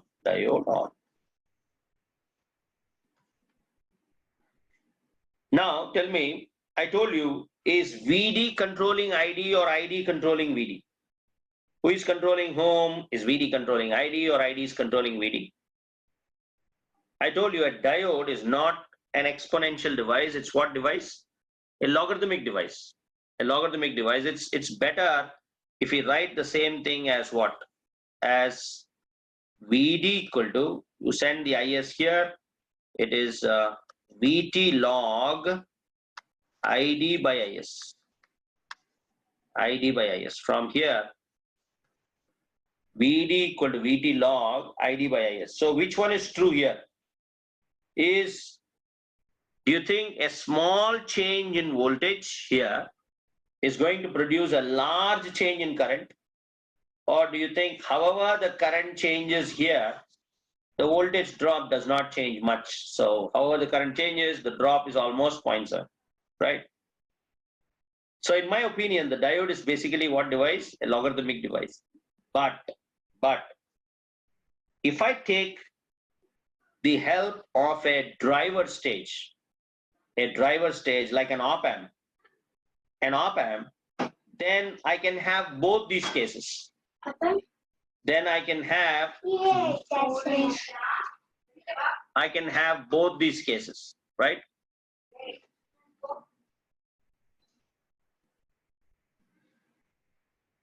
So that means if I combine an op-amp with the diode, and suppose my Vin directly changes Vd. If my Vin directly changes Vd, and op-amp is there to drive, and he's going to produce a current ID, and the diode current, if I allow to flow through a resistor, now if it flows through a resistor, what happens? It produces a voltage V0. Then what happens between Vin and V0? Vin changes Vd, and because of Vd, there's an ID, and ID flows through a resistor, and there's V0. Then the relationship between Vin and V0 is exponential. You can have an exponential amplifier. You can have what amplifier? An exponential amplifier. Instead, if I connect Vin through a resistor first, then naturally I'll get some current ID. This current, because of this current, the diode produces a drop, right? A drop of Vd. And this Vd, if it is directly proportional to V0, if this Vd directly proportional to V0, then the relationship between Vin and V0 is going to be a logarithmic relationship. So I can build a log amplifier, right? So my Vin should produce ID, where I have to connect a resistor, and the voltage across the diode should be proportional to V0, right? So then it becomes what amplifier? A log amplifier, right? So it all depends on the cause and the effect. Who's trying to control whom? But I told you inherently, diode is not an exponential device. But if you combine a diode with an op-amp, and if op-amp says, don't worry, I'll give the current, right? He's going to drive the diode, if you put the diode in the feedback path, then we can realize we can have some sort of an exponential relationship between V0 and Vin, right? But the word log amplifier and exponential amplifier is misleading. Why? Because what do you mean by an amplifier generally? An amplifier should give you a linear relationship between the input and output. It should be like y equal to mx. Your output should be proportional to input. If V0 is 10 times of Vin, that means if I give Vin 1 volt, 1 sine t, my V0 is 10 sine t. That is an amplifier. But what sort of amplifiers are these? Log amplifier, exponential amplifier. Log is a non-linear word. Amplifier is a linear word. And now you're combining them and say this is a log amplifier, right? So these are special amplifiers. You can say that these are used not for amplification, but for some processing of information. Logarithm, why do we use for logarithm? If you have big numbers, you want to compress them or compand them, then you can go for log, right? A compander in communications, you can build with a log amplifier. An expander in communications, you can build with what amplifier? An exponential amplifier, where the small can become big, right? So the big the small is the log. Okay, so let me show you. Vin changes ID. Vin has to change. Vin has to change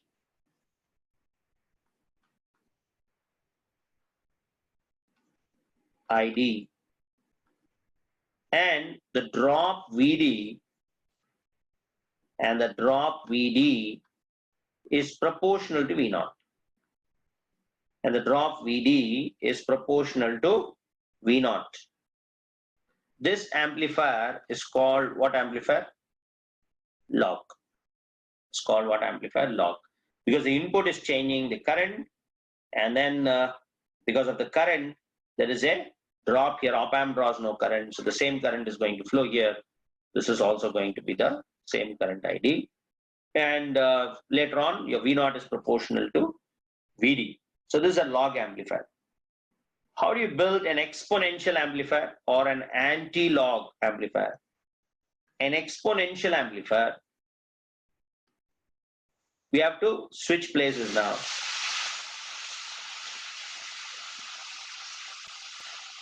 Here, if you have a resistor, it's log. But what if I connect a diode here? Sorry. I connect a diode here, and then a resistor.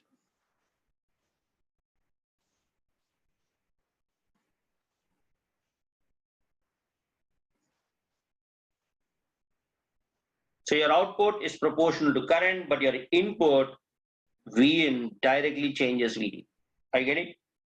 So one is log, the other one is exponential amplifier, right? Now tell me, according to virtual ground, what is this node? It's going to be 0. Am I right? Any problem? No. But what is ID? ID is going to be Vin minus 0 by R, or Vin by R, or Vin by R. But you can see here the diode voltage VD, one end is V0, the other end is 0. So your VD is going to be 0 minus V0, or your V0 is going to be minus VD. Am I right? Your V0 is going to be minus VD. But just now I wrote, what is VD here? What is VD? VD is nothing but VT log ID by IS, if eta is 1, minus VT log ID by IS. But what is ID here? ID is nothing but, what is ID from this equation 1? It's Vin by RIS. So now you can clearly see that if you treat VT as constant, R as constant, IS as constant, your V0 is proportional to log of input. Are you getting? The output is proportional to log of input voltage. That is why it is called what amplifier? A logarithm amplifier, right? A natural logarithm, right? A log amplifier.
Now, what about an exponential amplifier?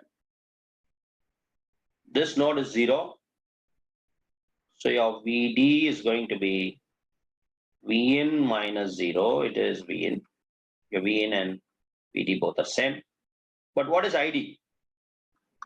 ID is 0 minus V naught by R, or V naught equal to minus ID into R. Now you can see that the output is proportional to current, not voltage, right? Your output is proportional to current. What is the current equation? I told you, what is the current equation here?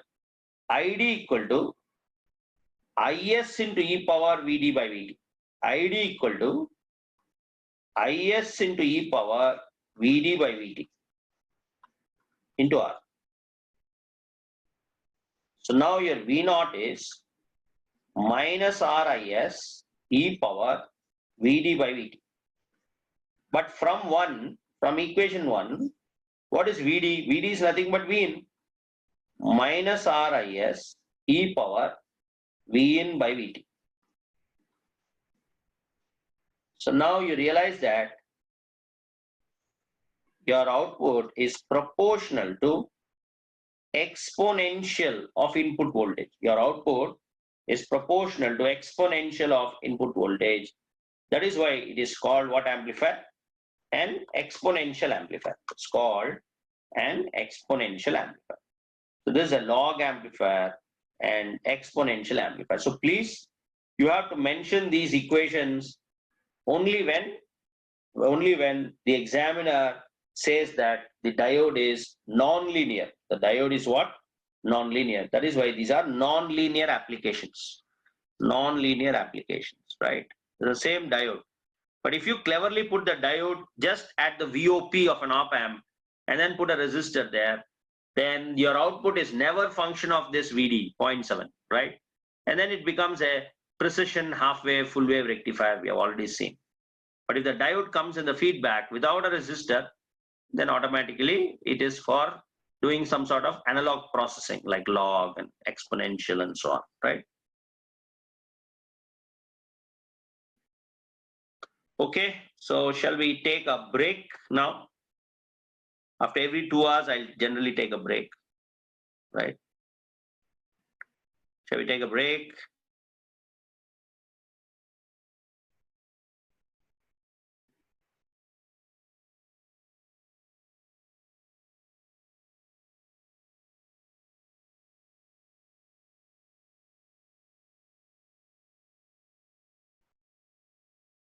Okay, so we'll take a break.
Okay. Can you hear me? Can you hear me?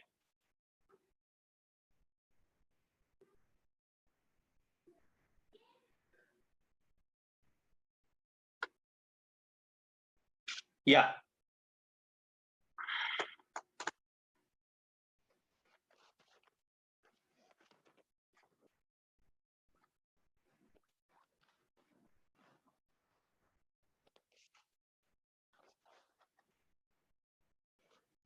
Fine.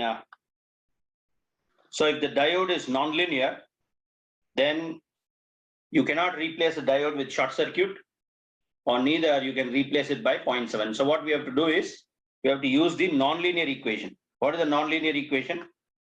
ID equal to Is into e power Vd by eta Vt. Eta Vt minus 1. Strictly it is minus 1 or rather it is Is into e power Vd by eta Vt minus Is. All right. So compared with this value, the first term, two terms are there, term 1 and term 2. So when term 1 will come into picture and term 2 is going to come into picture for a diode, if Vd is positive, say Vd is positive, so Vd is almost say 0.7 volts. Now tell me in electronics, what is 0.7 volts? Is it a small value or a big value?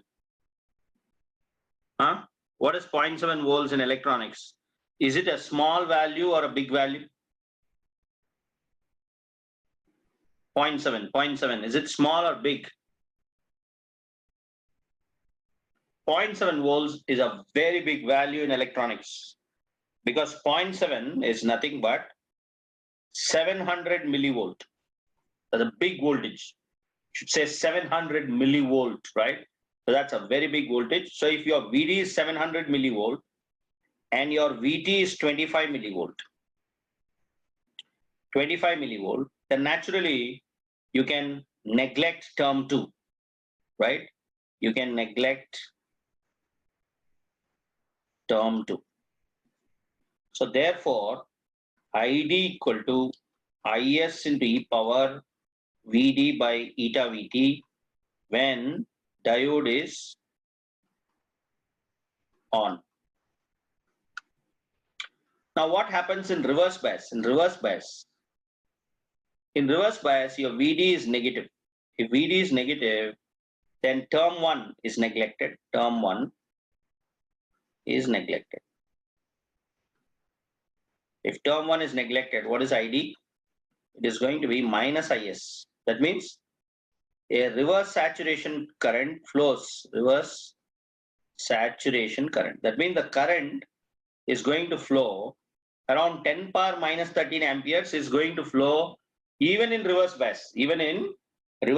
And what does the negative sign indicate? The negative sign indicates that the current is flowing in the opposite direction.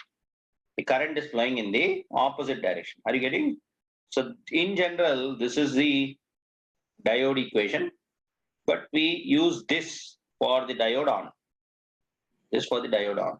And this is for diode almost off, is it not? This for the diode off. When it is off, still there is a small current flowing, right? Very, very small, 10 power minus 13. You can almost consider it to be zero. Now, a student, he gave me a problem, an interesting problem. In that problem, the examiner has given an input voltage of 50 millivolt. See, it's not 5 volt, 6 volt. He has given 50 millivolt. That means he is using the diode. The diode, hardly the characteristics that he uses in a diode is this. That's all, right? So somewhere here, right? He's giving 50 millivolt. That's all. right? But where is your 700 millivolt? This is your 0.7. But the input, this is his input, right? So he's giving 50 millivolt to two diodes, and he's asking you to find the voltage, right? He's asking you to find the voltage. Now, for this, this is given in civil services exam, right? And that means you cannot neglect anything. You have to use a diode ID equal to Is into e power Vd by eta Vt minus 1. You have to use, because the input is not 700 millivolt or the diode is not reverse bias. It's like 50 millivolt is giving to two diodes, right? So what is the problem given in civil services exam? Find V1 and V2. V2, right? Diodes are similar. Similar means they have same reverse saturation current, everything. Vt is given 25 millivolt. Eta is 1. Find V1 and V2, right? So this is the problem. And if I remember, yeah, student gave this, and there is hardly 50 millivolt given, right? And we know polarities will come only with the direction. This V1 and V2. V1 and V2. Find V1 and V2. Diodes are similar. Vt is 25 millivolt and eta is 1. And the voltage that is applied to the two diodes is how much? 50 millivolt. So what is the clue here? That the V1 plus V2 equal to 50 millivolt. But the current ID1 and the current flowing through V2 both are what? The current flowing through D1 and D2 diodes both are same. Because in a series circuit, you can have only one current flowing.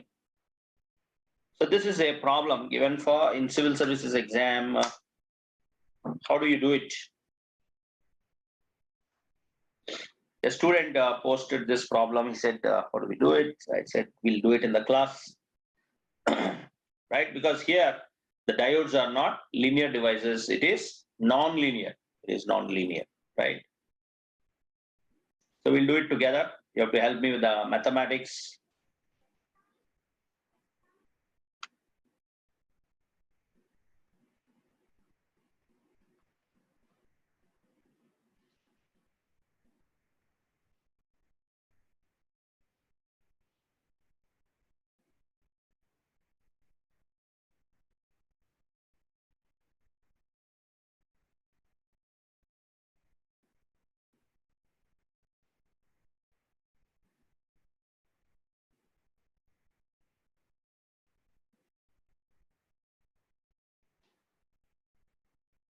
Okay. So let us go back to the diode equation once again. This is Vd and this is Id. Am I right? And we have D1 and D2. Before that, let us write the equation for this. Id equal to Is into e power Vd by Vt minus 1. Am I right? If theta is 1. So this is the current. Now let us take D1. D1 first. D1.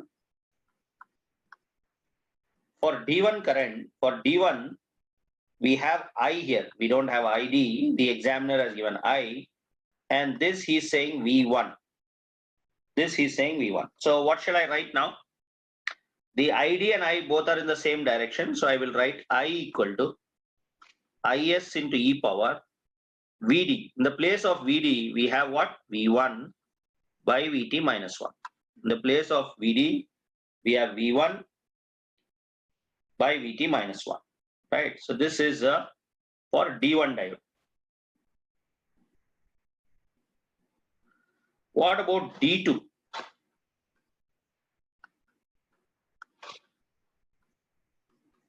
D2 diode. How will you write the equation? We know that ID equal to Is into e power Vd by Vt minus 1. Right? If because eta is 1.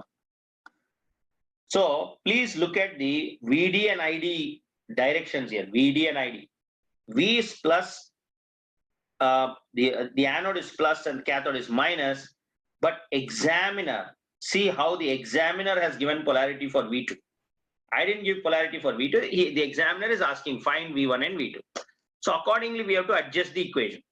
So what is ID? Naturally, what is ID? Current should flow from anode to cathode. But see what examiner has given. Examiner has given current in the opposite. So what we have to write here? Minus I equal to IS into e power. In the place of VD, I have to write minus V2 by VT minus 1. Minus V2 by VT minus 1. Am I right?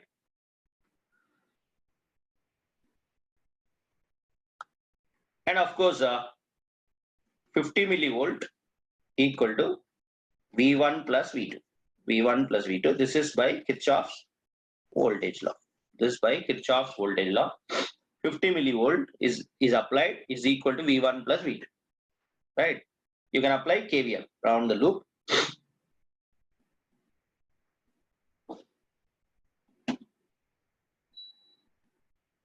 You can apply KVL, right? KVL says minus 50 milli plus V1 plus V2 equal to 0. Am I right? Now that's it. Rest else you are good at mathematics, so you can solve it. So it is given for 10 marks. So let me solve. In a series circuit, how many currents will flow in a series circuit? Only one current, right? Only one current will flow. I is always equal to I, right? I in D1 and I in D2 are same, because in a series circuit, only one current is going to flow. But what is I from equation 1? I from equation 1 is IS into e power V1 by VT minus 1.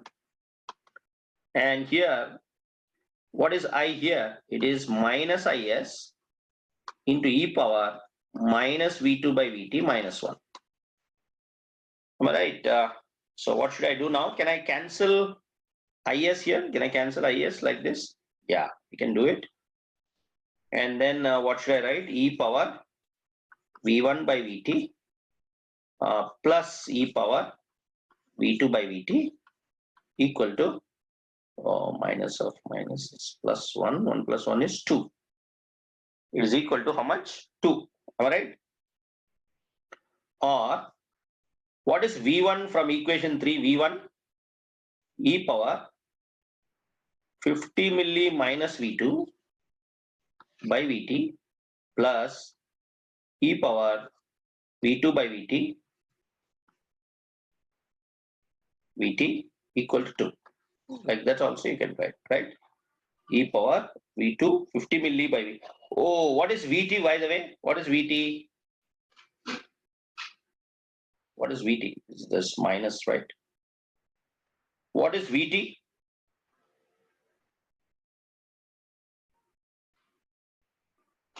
E power V1 by VT plus e power minus V2 by VT. Yeah. What is VT? VT is 25 millivolt. So what is 50 millivolt by 25 millivolt? 50 millivolt by 25 millivolt is E square. E square. So let me remove e power minus V2 by VT common. What do I get? E power minus V2 by VT. So this is E square plus 1 equal to 2. So e power minus V2 by VT equal to 2 by 1 plus E square. Please give me V2. What is V2? V2 equal to minus VT log 2 by 1 plus E square. So it is minus 25 milli log 2 by 1 plus E square. So somebody with a calculator can help me with this. Calculator.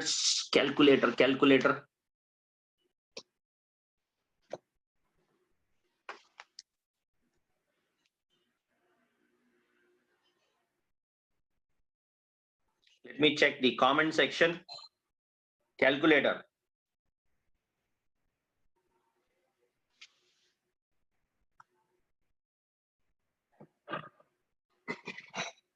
35.844.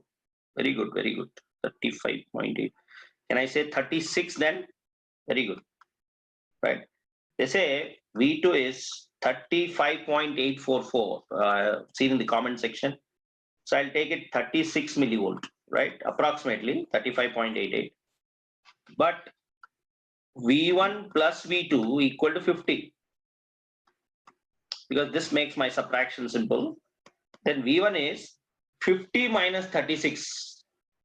50 minus 30, 14, right? 14 millivolt. So see the diode. No doubt the reverse bias voltage is larger than the forward bias. But how much voltage the examiner is giving, right? In civil services exam, 50 millivolt is giving. He's saying that the crude form of a diode is non-linear. So you apply the non-linear equation and solve. It's given for 10 marks, right? So ID equal to IS into e power Vd by Vt minus 1. And you substitute it. And then your answer is 36 millivolt and 14 millivolt.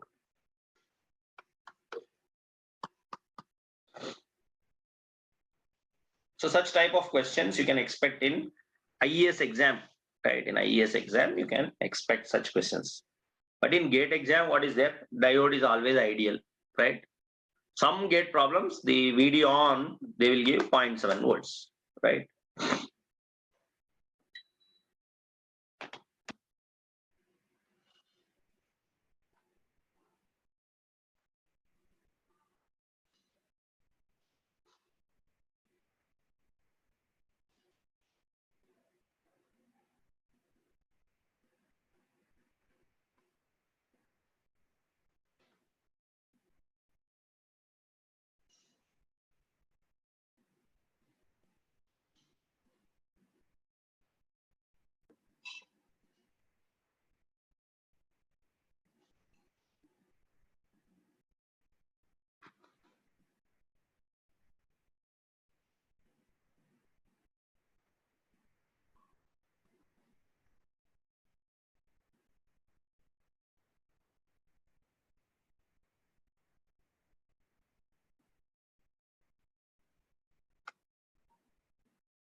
Thirty-five point eight, 35.84, 14.16.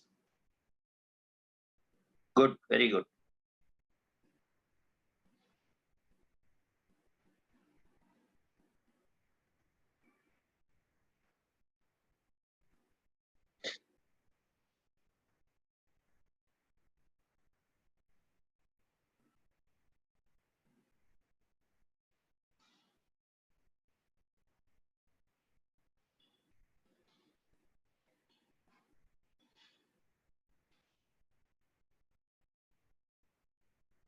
Okay.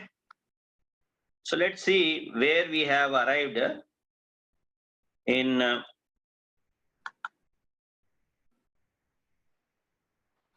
we started off with op amps, and I said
so Op amps, let me see. In op amps, I told you there are 3 modes of operation. Am I right?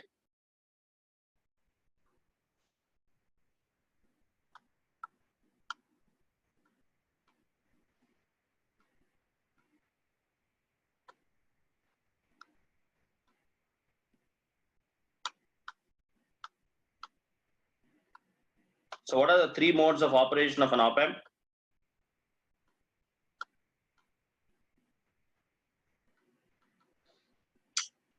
I don't know which day is it.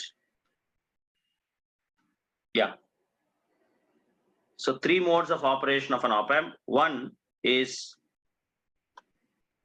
open loop configuration. And then we went for negative feedback. In negative feedback,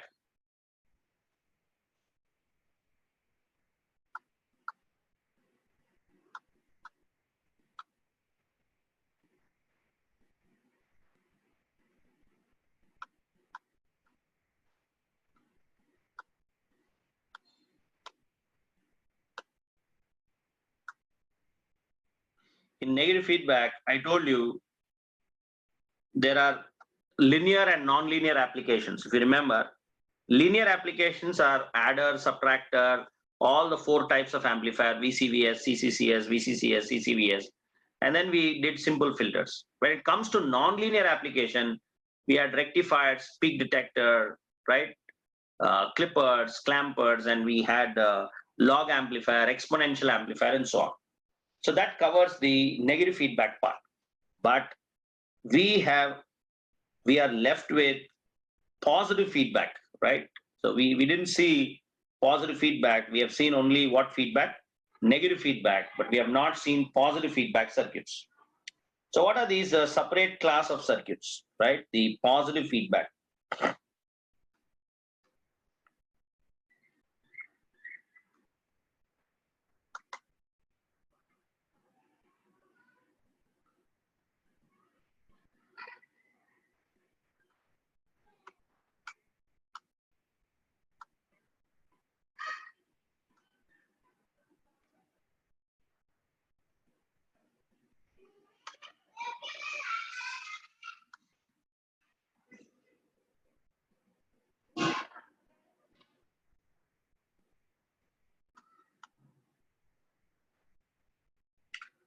So let's go for positive feedback.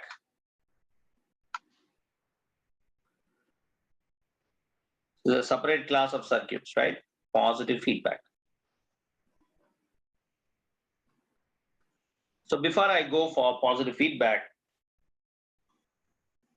let's have the difference now between negative feedback and positive feedback. So how do we check whether the structure has negative feedback or positive feedback? In negative feedback, the first impression what we had was the output is fed back to what terminal? Minus terminal. But that alone will not tell you that the circuit is under negative feedback. So what we have to do is, we have to apply a small test. What is a test? Suppose my output starts at 8 volt, I've shown, and it fell down to -1 and then it went up, right? So the increase of output with the next iteration decreases it, and the decrease will further increase. Then such structures are called negative feedback structures. For example, this V0, here we have V2, this is V1, and this VD here. So what is V0? V0 is A times of VD, or A times of V1 minus V2. Am I right? So what happens if V0 increases? If V0 increases, naturally your V2 will increase, right? If V2 increases, what will happen to VD? What is VD? VD is V1 minus V2, right? So if V2 increases, what will happen to VD? VD is going to decrease. If VD decreases, then naturally your V0 is going to decrease. So you can see in negative feedback that You started off with negative feedback, output has increased. The next iteration, it has decreased. If V0 decreases, your V2 will decrease because of voltage division. But if V2 decreases, your VD will increase. Because what is VD? V1 minus V2. If VD increases, your V0 will increase. So you can see here that there was an increase of V0 and there's a decrease of V0 here. So the V0 has increased, the next iteration it has decreased, and the decrease will further increase. So can you see my hand here, right? So increase, decrease, increase, decrease. So initially the gap, the error, the moment you switch on might be a little more, and by the time you do the iteration or iteration, and finally it'll come to a stable point. So if you want op-amp to work between plus VSAT and minus VSAT, there should be a scenario where the increase of output will decrease, right? So the decrease will increase, and finally it comes to stable. But what happens if the increase will further increase, will further increase, will further increase? In such an occasion, the output shoots to saturation, is it not? So what happens if the output is fed back to the plus terminal? The output is fed back to what terminal? Plus. And see, positive feedback, I told you it's so dangerous. You don't have to give even input. Or you can give input. I'm saying even if you don't give any input. If you don't give any input, this V0, you have V1. Please, non-inverting is V1, inverting is V2. What is VD? VD is going to be V1 minus V2. It is V1. So what happens if V0 increases? If V0 increases, naturally by voltage division, your V1 will increase. But V1 is nothing but VD, then your VD will further increase. If VD increases, V0 is A times of VD, am I right? If VD increases, your V0 will increase. So it's a quick loop there. Now what will happen? The V0 has increased, I'm telling you. If V0 has increased, the next iteration, it will further increase. So if even if V0 starts by 1 millivolt, right? It starts by 1 millivolt here, the next iteration, it will still increase. And the next iteration, it will still increase. And next iteration, it will still increase. So the increase will further increase until V0 shoots to what we said? Plus VSAT. Are you getting? But in the previous case, the increase has decreased and the decrease will further increase. It will become stable at some point. So positive feedback, right? So positive feedback structures are not analog circuits. They are not analog circuits. They're digital, I told you. They will give you an output which is either logic 0 or logic 1, either plus VSAT or minus VSAT, right? And it is going to stay there. Are you getting, right? So analog engineers, they think the op-amp is dead. Because a dead op-amp only will give you an output which is exactly equal to the power supply. Supply is there 10 volt, output is the same 10. What's the point? Why did we go for op-amp, right? But a digital guy will be fascinated. He say, wow, I'm getting 10, morning 10, afternoon 10, evening 10, next day 10, again 10. Then he thinks, it's great because the value is repeating. When the value repeats, he thinks that this device has got memory. So he can build a flip-flop or a bistable circuit or a flip-flop when you give positive feedback. So because it's VSAT and it's VSAT and plus VSAT and plus VSAT, the value is always plus VSAT. It's logic 1. The digital guys are fascinated when they look at that plus VSAT. They say the value is repeating, it's got memory. But analog guys, they're saying, the op-amp is dead. It's just giving the power supply output. Our supply is 10, I'm getting 10. So what's the meaning, right? So any output that gives you logic 1 or logic 0, plus VSAT or minus VSAT, is not for analog. It's for what? Digital. Logic 1 and logic 0. So you can see that the increase of output will further increase the output, will further increase until the op-amp gets dead, right? Until the op-amp gets dead. The op-amp has to saturate at plus VSAT or minus VSAT. Are you getting?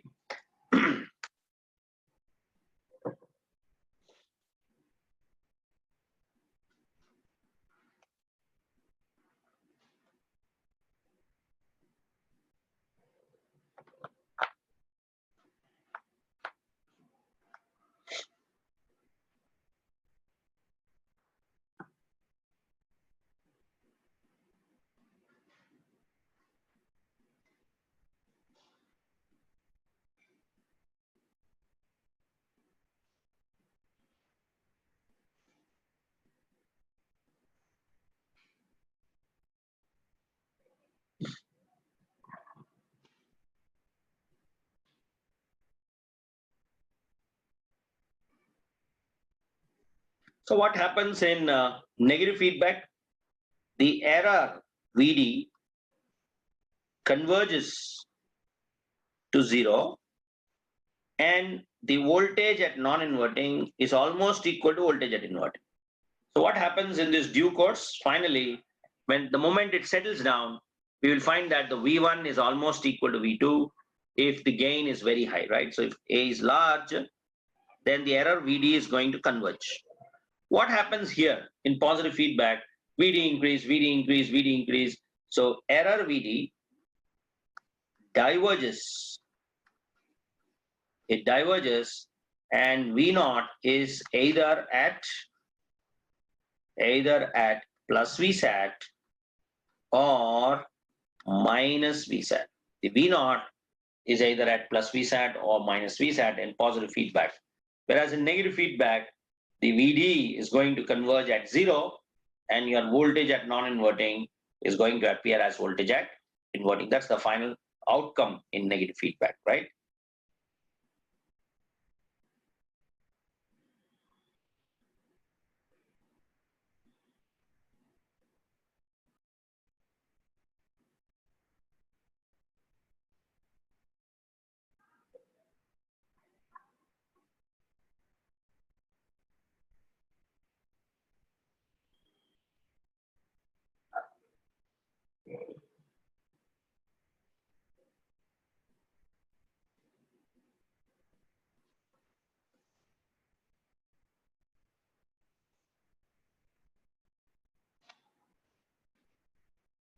Okay.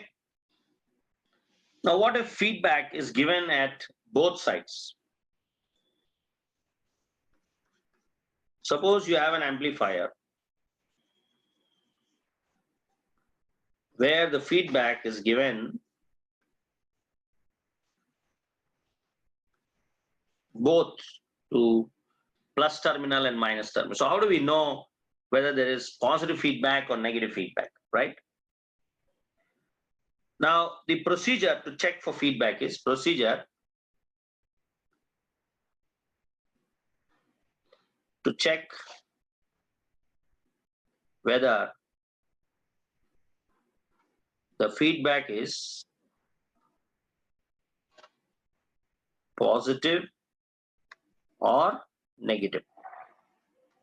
What is the procedure to check whether the feedback is positive or negative? How do we check? The first step is kill the sources. How do you kill the sources? Voltage sources are replaced with short circuit. Current sources are replaced with what circuit? Open circuit, right? First, you have to kill the sources. Then, you have to disconnect the op amp. You have to disconnect op amp.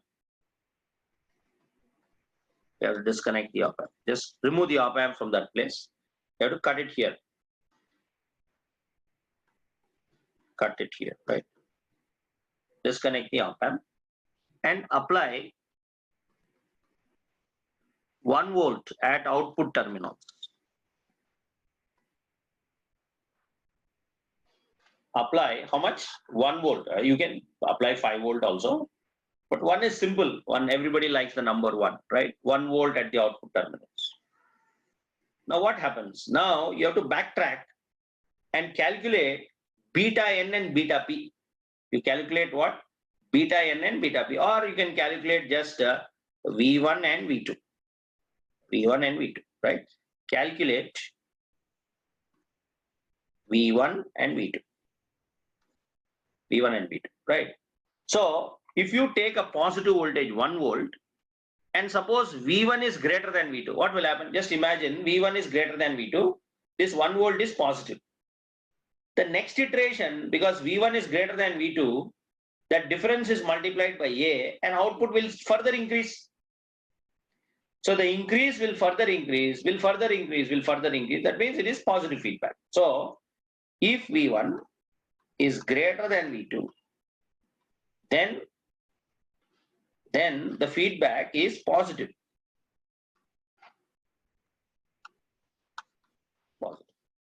What happens if V2 is greater than V1? If your beta P at the inverting terminal, if the feedback factor, so what is feedback factor generally? If R1 and R2 are given, it is R2 by R1 plus R2, right? But if your output is at 1 volt, then what is the feedback factor? VSAT into R2 by R1 plus R2. So VSAT is already 1 volt. So if you calculate the voltage, it means it is a feedback factor only, right? Output is only 1 volt. So when you apply voltage division, see, suppose you are applying voltage division, input is 1 volt. Two resistors are there, R1 and R2. What will be the division of voltages? One voltage will be R1 by R1 plus R2, the other voltage will be R2 by R1 plus R2. So these are beta values, feedback factor. So when you connect 1 volt at output, you directly calculate V1 and V2, don't think anything. If V1 is greater than V2, feedback is positive.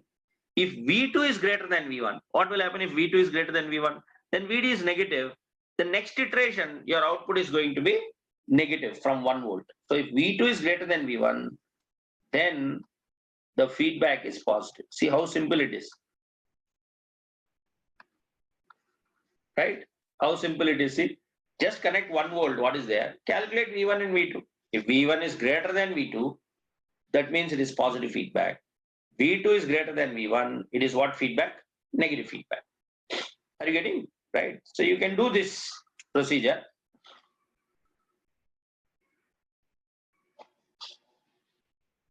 Suppose no sources are there, directly you calculate. If no sources are given, you directly calculate.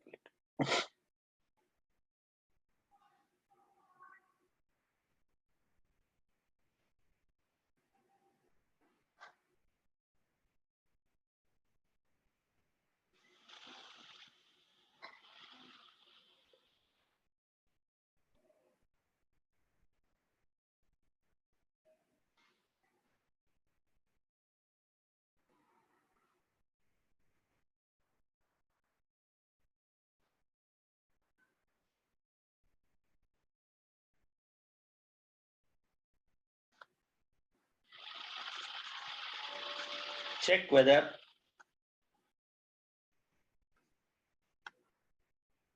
the feedback is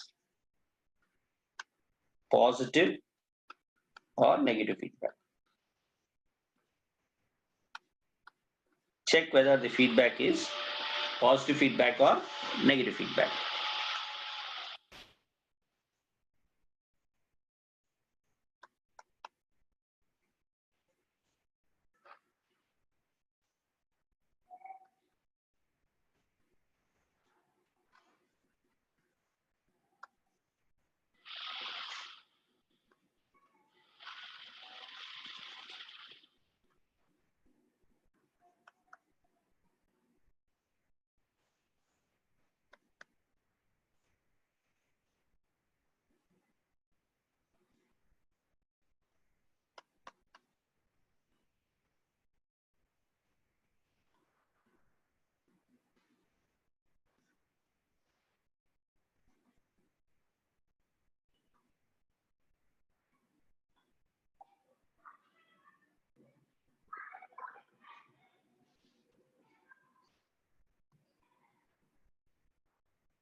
See, this problem we have already done in the class, and some students ask, how you are applying virtual ground.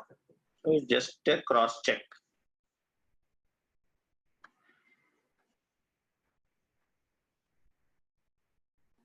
So I have applied virtual ground for this problem. So let us prove the validity.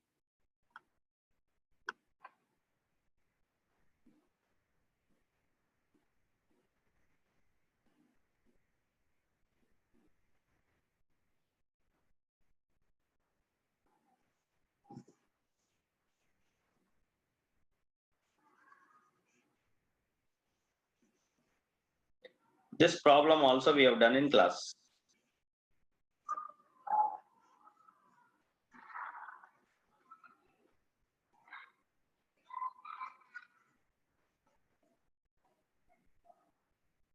Of course, the output is fed back to minus, it is still negative feedback. But because this is a differential voltage, 1 volt, if this node is VA, this node is VB, VA minus VB is 1 volt, right? So in such an occasion, is this still negative feedback?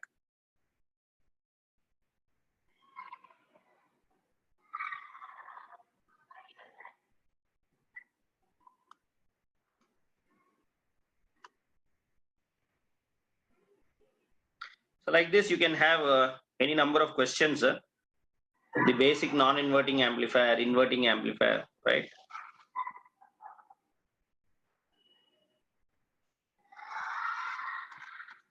This is non-inverting amplifier. First problem.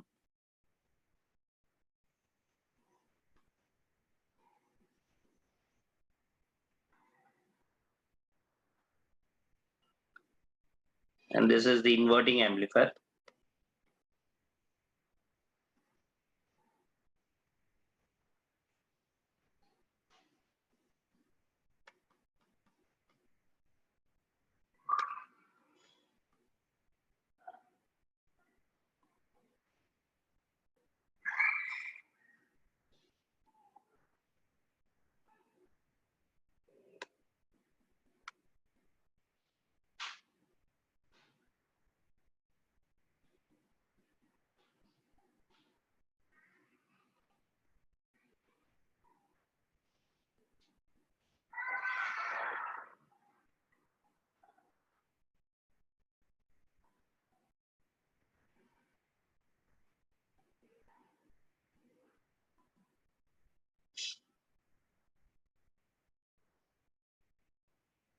Okay. So let's solve it. What is the first step? You have to disconnect the op amp. You have to disconnect the op amp, and if there are any voltage sources, we have to short circuit. If there are any current sources, we have to open circuit. So we have removed it, right? Now, after that,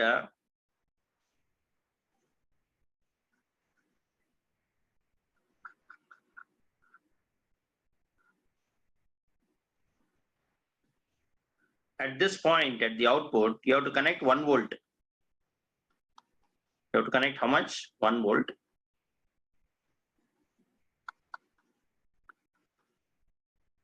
This node is V1 and this node is V2. This node is V1, this node is V2. Or you can apply Ohm's law. You can take this current here and do it. Or directly you can apply voltage division V1 and V2. What is voltage division V1? It is 1 into 1K by 1K plus 1K. This 0.5. What is V2? 1 into 1K by 9K plus 1K. It is 0.1. So who is greater than whom? Who is greater than whom? V1 is greater than V2. That is why it is what feedback? Positive feedback. So even without input, definitely the output will saturate. The output is going to saturate because even if there is some noise or any circuit transient, if the output starts with even 1 millivolt, 1 millivolt, there's going to be 0.5 milli at non-inverting, 0.1 milli at inverting. So naturally next iteration, if V1 is greater than V2, then your output is finally going to be in saturation, right?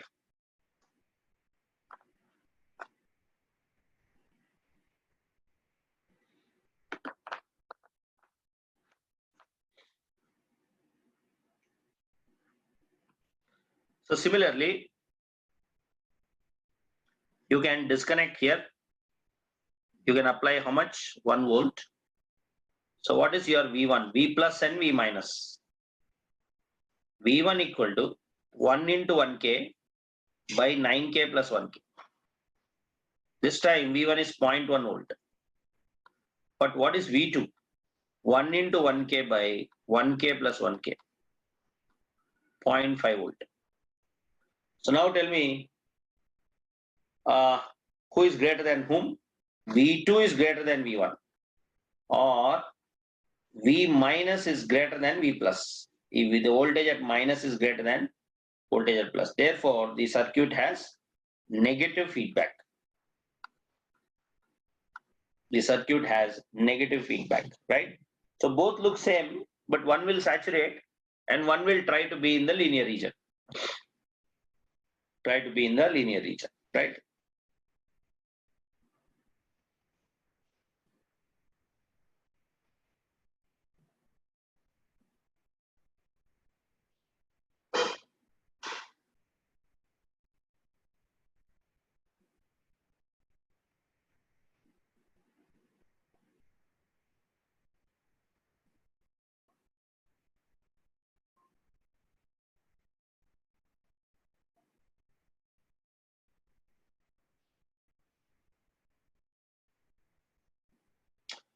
What about here?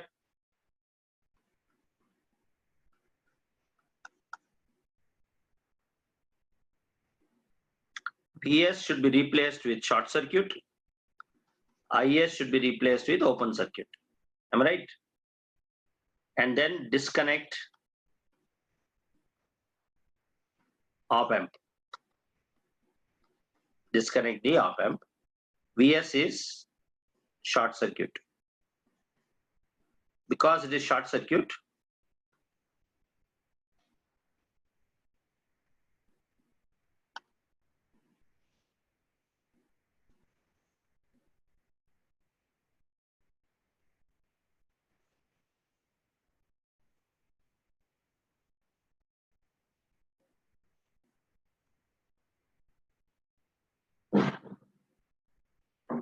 disconnect the op amp. Apply V0 equal to 1 volt. Okay, so what is V plus? V plus equal to 1 into 2k by 2k plus 5k.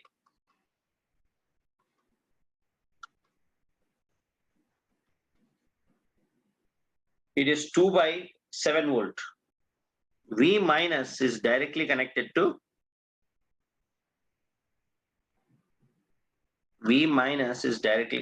ground. V minus is 0. So who is greater than whom? V plus is greater than V minus. Therefore, it is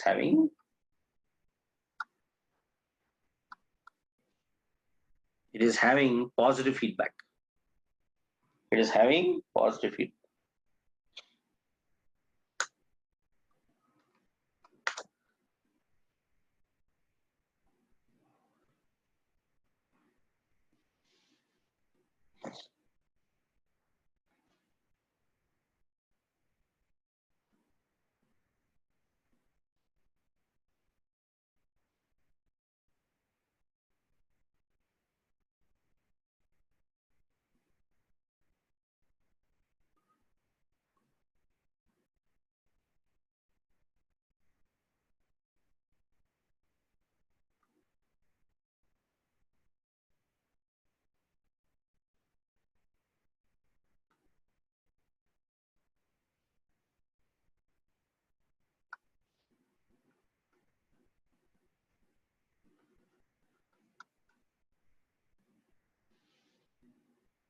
Current sources are replaced with open circuit.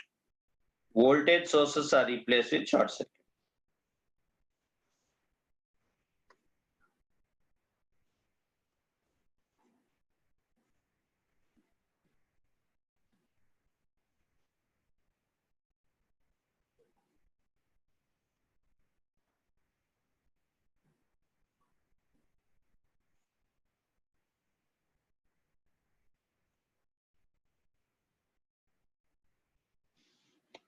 So V plus is directly connected to 0 volt.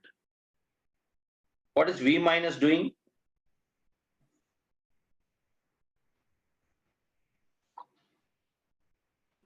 V minus is equal to 1 into 1k by 3k plus 1k. 0.25 volt. 0.25 volt. So who is greater than whom? Who is greater than whom? Your V minus is greater than V plus. That is why the feedback is negative feedback.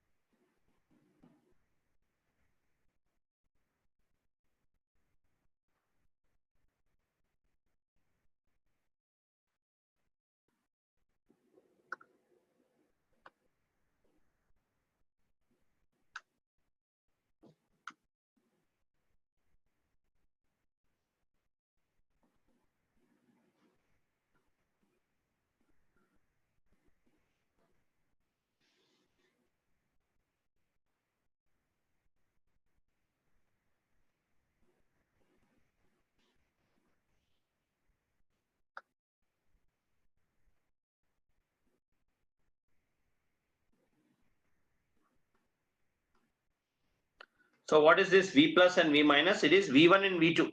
V plus and V minus are nothing but what? V1 and V2. Right? V plus means voltage at positive terminal V1, voltage at negative terminal V2.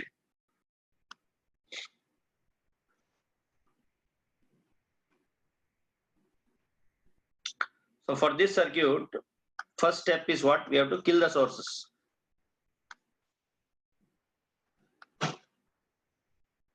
So if you kill the source,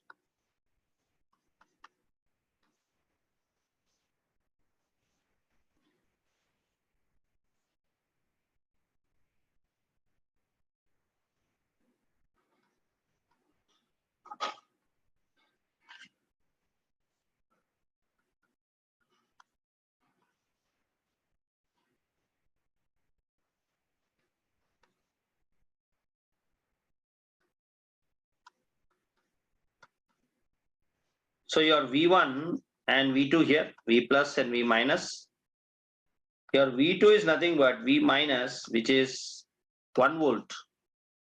Your V1, which is V plus, is equal to 1 into 10K by 10K plus 10K, which is 0.5. So who is greater than whom? Your V2 or V minus is greater than V1. Are you getting? Therefore, the circuit is having what feedback? Negative feedback. Right? Who is V2? V2 is directly 1 volt, short, directly 1 volt. So V2 is greater than V1, negative feedback.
So once we finish positive feedback circuits, then before going for BJT, we have to see small signal analysis of diode.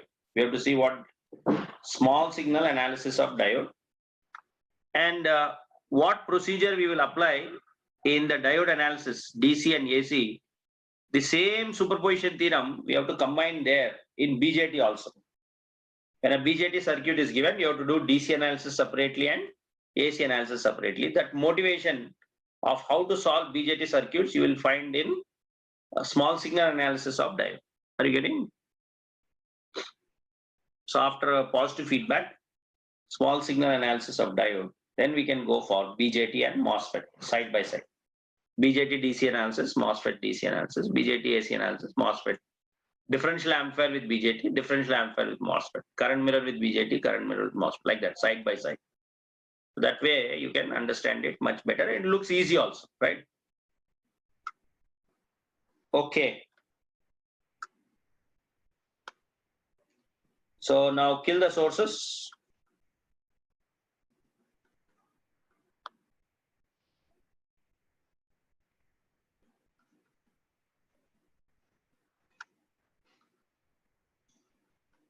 And disconnect the op amp.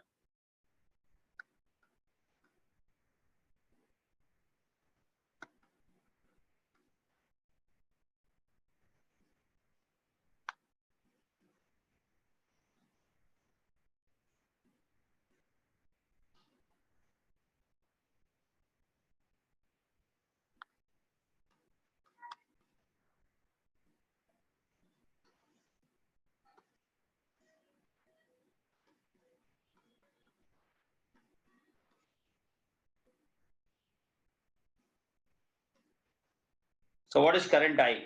I equal to 1 by 1K plus 1K plus 1K plus 1K series. So it is going to be 0.25 milli. Then what is V plus or V1? V plus equal to I into 1K, which is 0.25 volt. What is V minus? V minus is the, please remember, voltage at any node is equal to voltage at that point with respect to ground. So when we talk of ground, how many resistor drops are there? V minus equal to current I into 1K plus 1K plus 1K, 3K. Already I is 0.25 volt milli into 3K. This is 0.75 volt. So who is greater than whom? V minus is greater than V plus. That is why it is negative feedback. It is having negative feedback, right?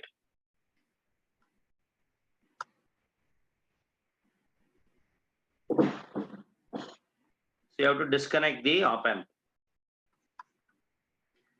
Apply 1 volt at the output and backtrack. When you backtrack, you realize that V minus is greater than V plus. The voltage across 3K is going to be 0.75. The voltage across 1K is 0.25, right?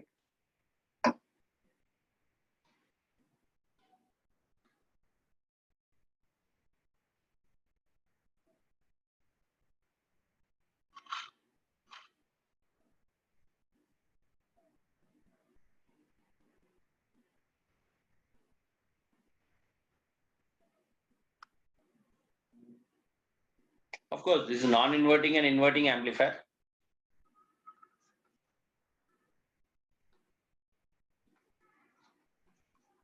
So what we have to do? Short the voltage source.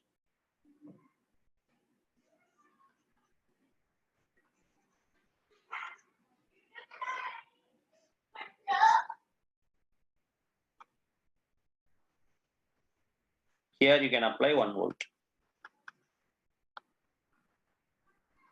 Disconnect the op amp.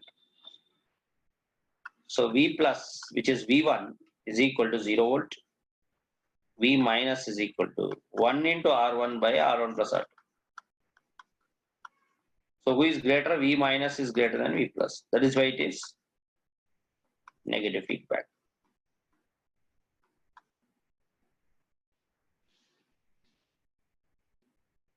Similarly, short the voltage source. Apply 1 volt. V plus this time is 0. V minus is 1 into R1 by R1 plus R2. V minus is greater than V plus. Therefore, it is negative feedback.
Okay.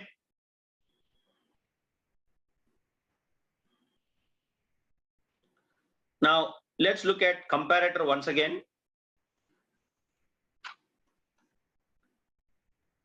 In a comparator, we have two voltages, V1 and V2. Say V1 is some reference and V2 is variable. V2 is variable. Or say for example, we want to fill water in a tank. We want to fill water in a tank.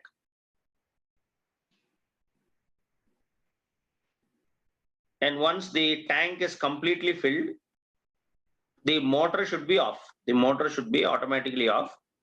So you can visualize the water in a tank to be some sort of a voltage divider like this. So this is the tanker, and there's a lever here.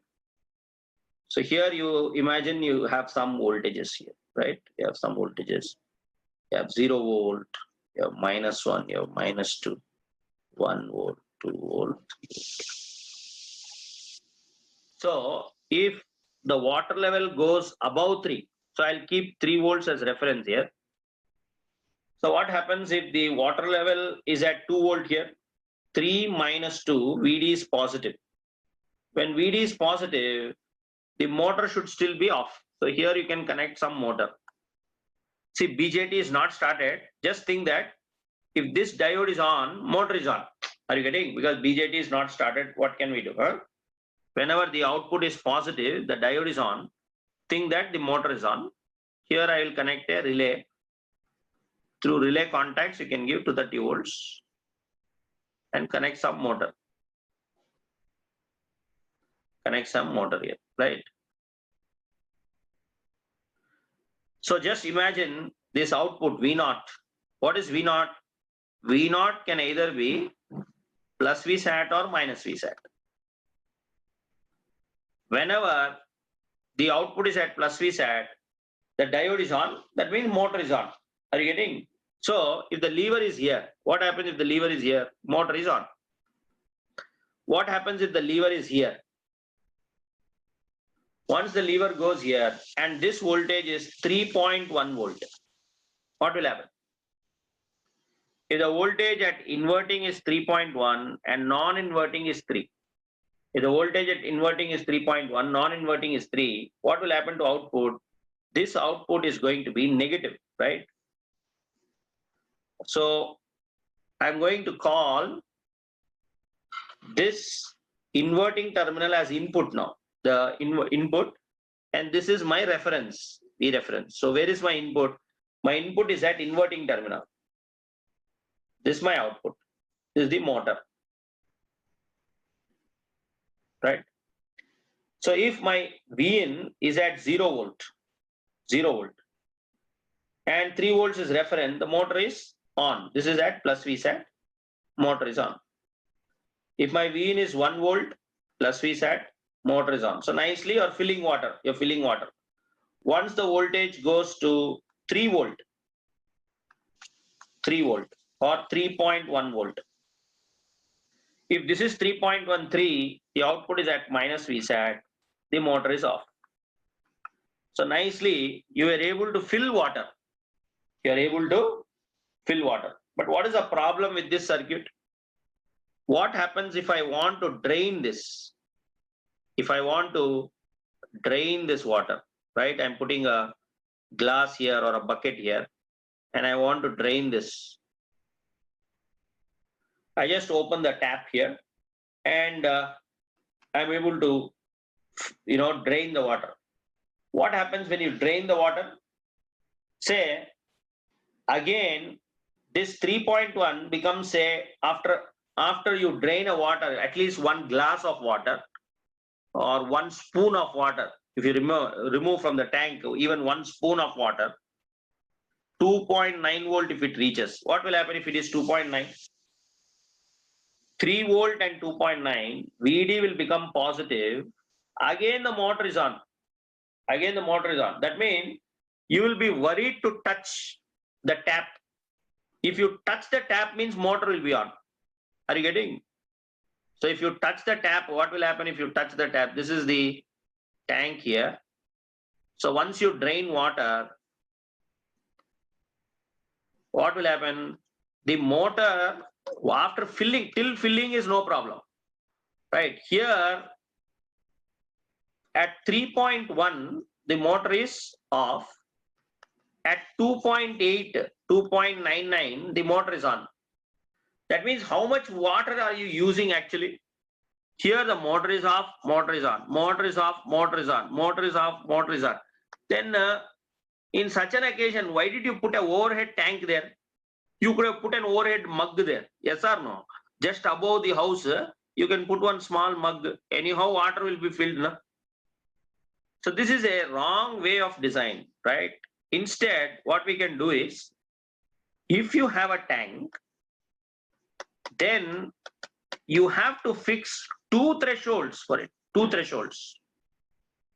One is the upper portion of the tank. You can call it UTP. It's just upper portion. It's just the upper threshold, something like that. And the other threshold, you can call it LTP. You can call it what? LTP. So in between UTP and LTP, the circuit should always be in previous state. It should, if it is off, it should be off. If it is on, it is on. So the circuit should trigger only above UTP and below LTP, like that. Not here motor off, motor on, motor off. No. Now you tell me, how do we want to design? First, I am filling water. I am filling water. If the water is going up, filling, tell me what should be the state of motor? State of motor. State of motor. On, motor is on. Fill water, motor on, like that. Are you getting? When you're draining water, what should be the state of motor when you're draining? When you're draining, when the water level is come down, you're using the water here, then the motor should be off, like that. Are you getting? So when here there should be off, here there should be off. After completely filling, there should be off. Off, on. So here it should be on, right? On, off.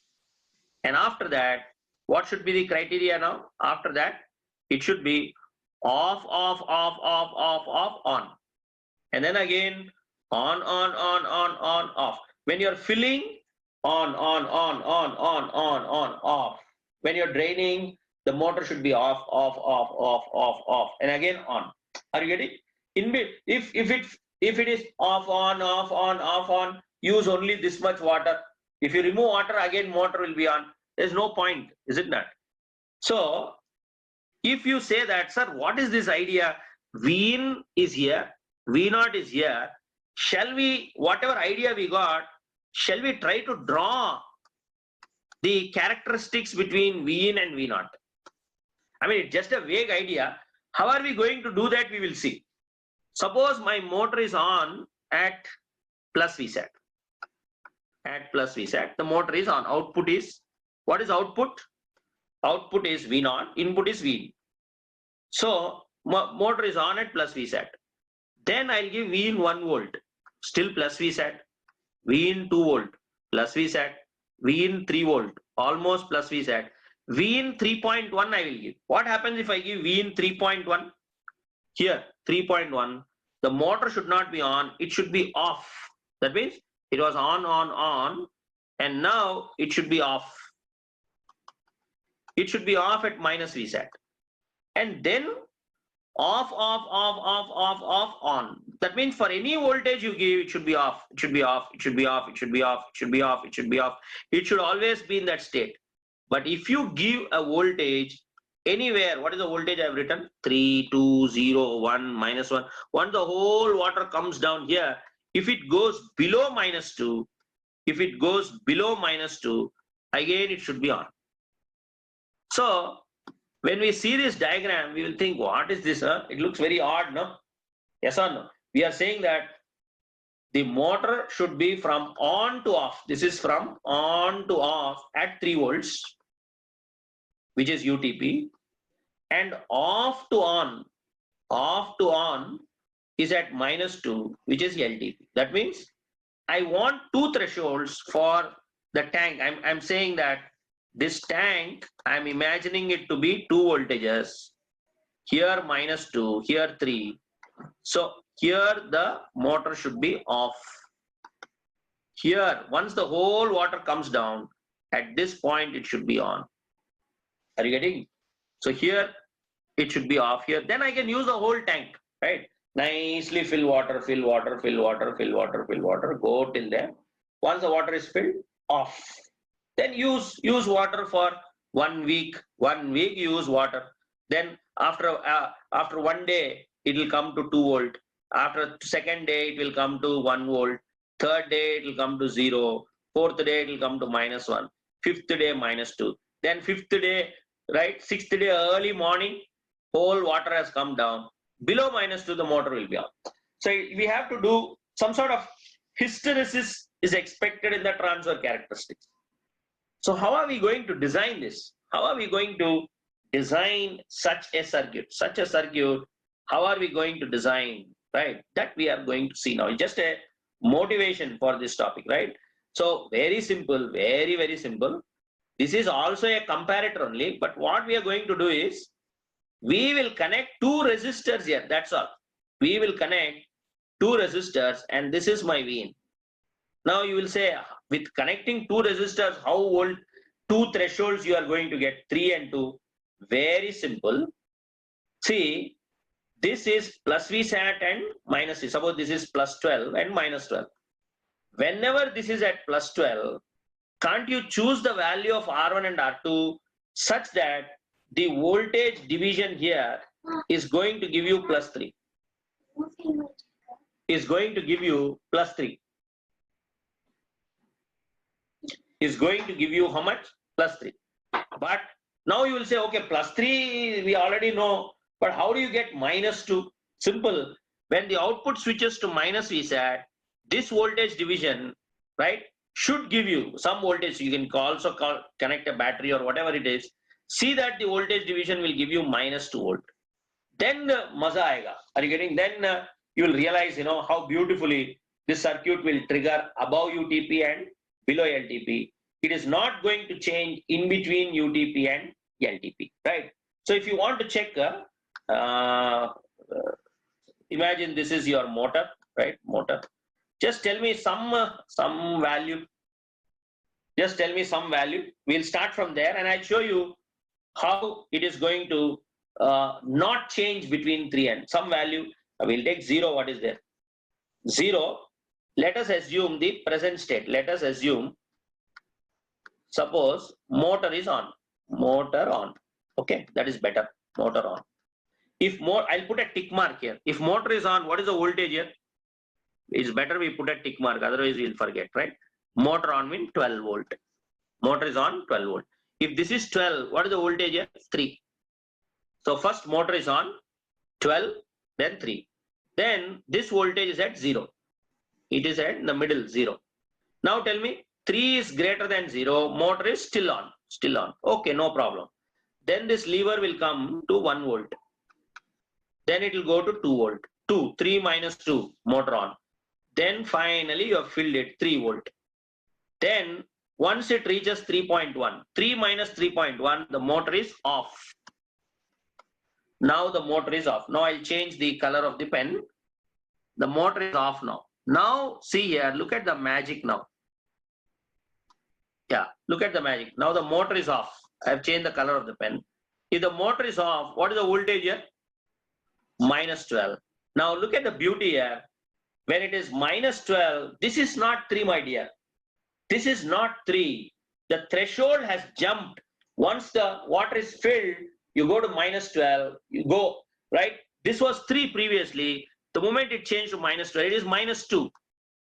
It is -2. Now we don't know that the threshold has changed. Once the output changes, threshold has. We don't know. What we will do, we will nicely use water. When you open the valve of the tank, this will come to 2.9. But when it comes to 2.9, this is not 3, my dear. It is -2. 2.9 is still greater than -2. So when minus terminal is greater, it is still off. Then you come to 1, still off. Previously at 1 it was on. 0, still off. 0 volt. 1 volt. 2 volt. Then -1, still off. What happens when it comes to -2.1? Once the voltage touches -2.1, what will happen if this voltage is -2.1? -2, -2.1, the difference is -2 minus of -2.1. VD is positive. again the motor is going to get on. So when you are filling, when the lever goes up, it's like on. What happened here after 3.1? It became off. After that, the threshold has beautifully changed from UTP to LTP. So when you're draining water, it is still at minus VSAT, minus VSAT.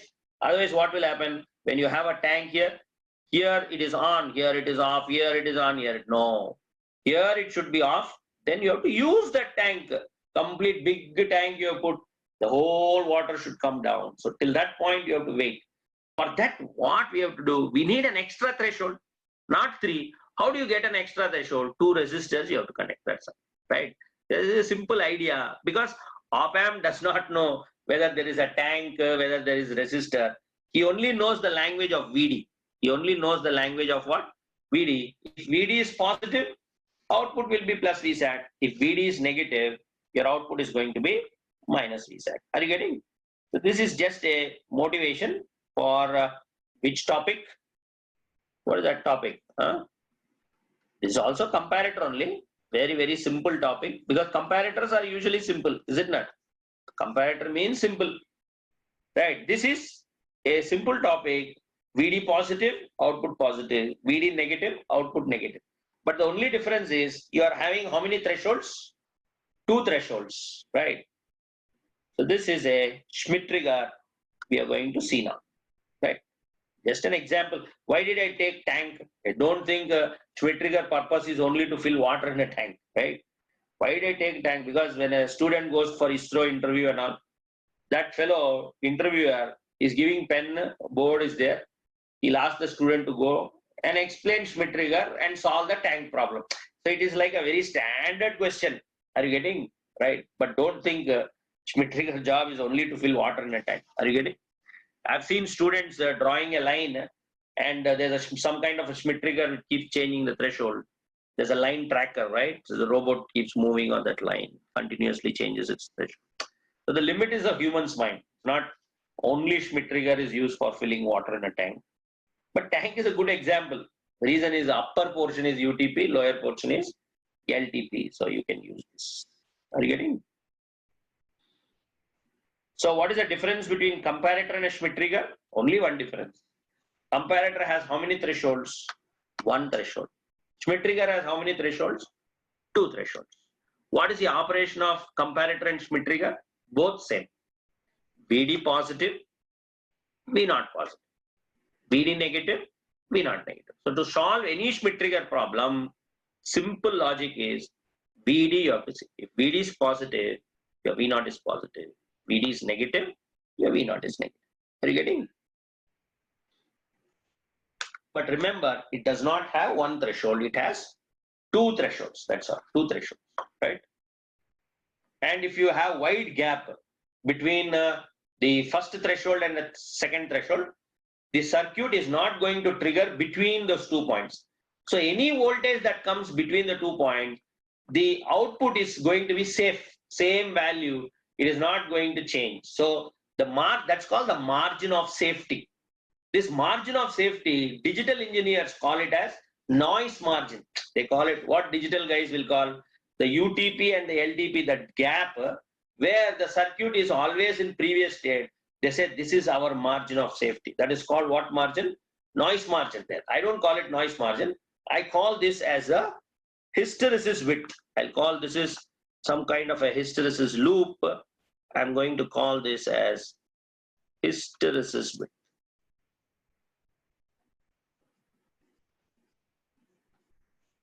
Hysteresis width, right?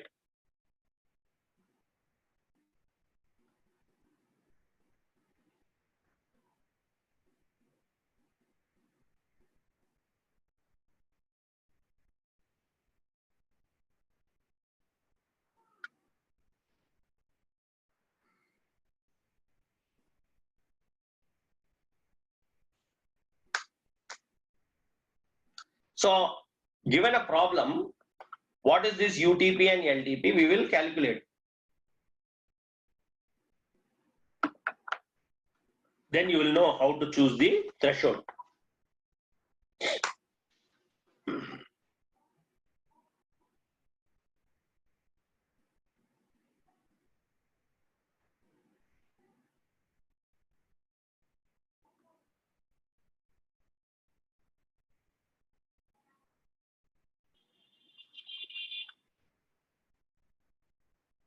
Okay.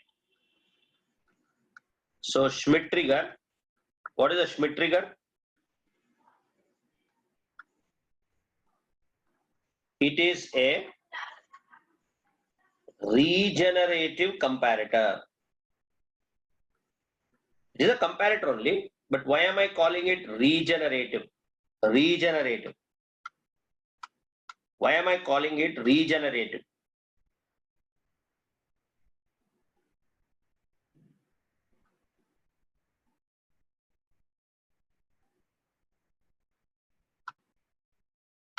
Why am I calling it regenerative? See here. Positive feedback, because the increase is further increase. These are all called regenerative circuits.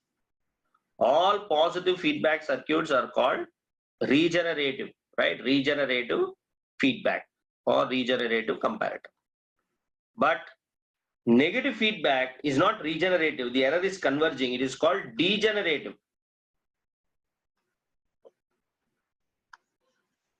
So Schmidt trigger is a comparator only. It's just a comparator. But what sort of comparator is it? It's not a comparator with negative feedback. It is a comparator with positive feedback. So I'm using the term. What is the term? It is a regenerative comparator. What is the meaning of regenerative? Positive feedback. It is a regenerative comparator, or it is a comparator with positive feedback. It has two thresholds. It has two thresholds, UTP and LTP. UTP and LTP. What does UTP stand for? UTP is upper threshold point. Upper threshold point. Right? Upper point, 3 volt. LTP stands for lower threshold point. Threshold point. Upper threshold point and lower threshold point. Now tell me, as I am filling water, the motor is on. When the motor will go to off state, the motor will go to off state when your Vin crosses what threshold? UTP, right? So what should I write here? The motor or the output switches from plus Vsat to minus Vsat. So when it will, the motor should be off, from on to off, after you completely fill that water, after you cross UTP. The output switches from plus Vsat to minus Vsat when Vin is greater than UTP, right? UTP. Next, when the motor should be on, after you completely drain the water, when it goes below -2, right? When the tank, right, almost the lower portion of the tank you touch, when it goes below -2, again the motor is on, right? So the output switches from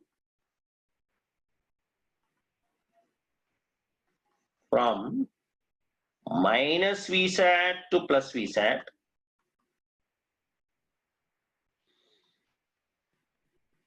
When Vin is less than LT. Are you getting? Right? The output switches from plus Vsat to minus Vsat. Minus Vsat means motor is off. When Vin is greater than UTP, once you cross UTP, the upper portion of the tank, the motor should be off. Then after that, you take 1 week and use that water. But when the water level comes down, the threshold also keeps on decreasing. When it goes below -2, again the motor should be on.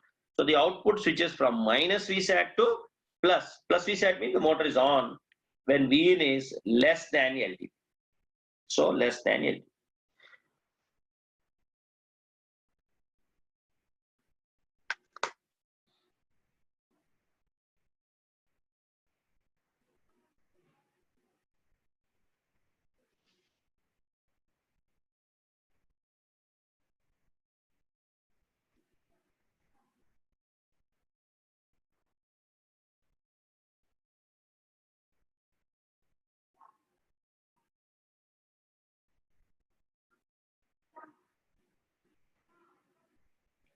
Okay. So how do we, what is a procedure to solve? Procedure, very simple. Comparator means very simple. V1 greater than V2, V2 greater than V1. That's all. Procedure to solve Schmitt-Trigger circuits. Procedure to solve. Now just tell me, what is the procedure to solve gate analysis and flip-flop analysis? What is the difference? You're doing a flip-flop analysis and then you're doing a gate analysis. What is the difference between flip-flop analysis and gate analysis? Both are same. Flip-flop also has what? The gates. But how do we start the analysis in flip-flop? In flip-flop analysis, what do we do? In flip-flop analysis, what do we do?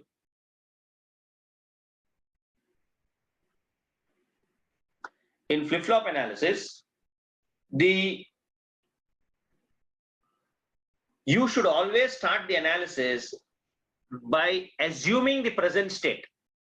By assuming the present state and then go to next state. See, here also same thing. Same comparator only, but only one assumption you have to make. What is the assumption? Let motor is on, or let V naught equal to plus Vsat. Then you have to think how it will go to minus Vsat, like that. Are you getting? So first assume present state and then go to next state. That's all. So procedure to solve Schmitt-Trigger circuit. So what you have to do? This is my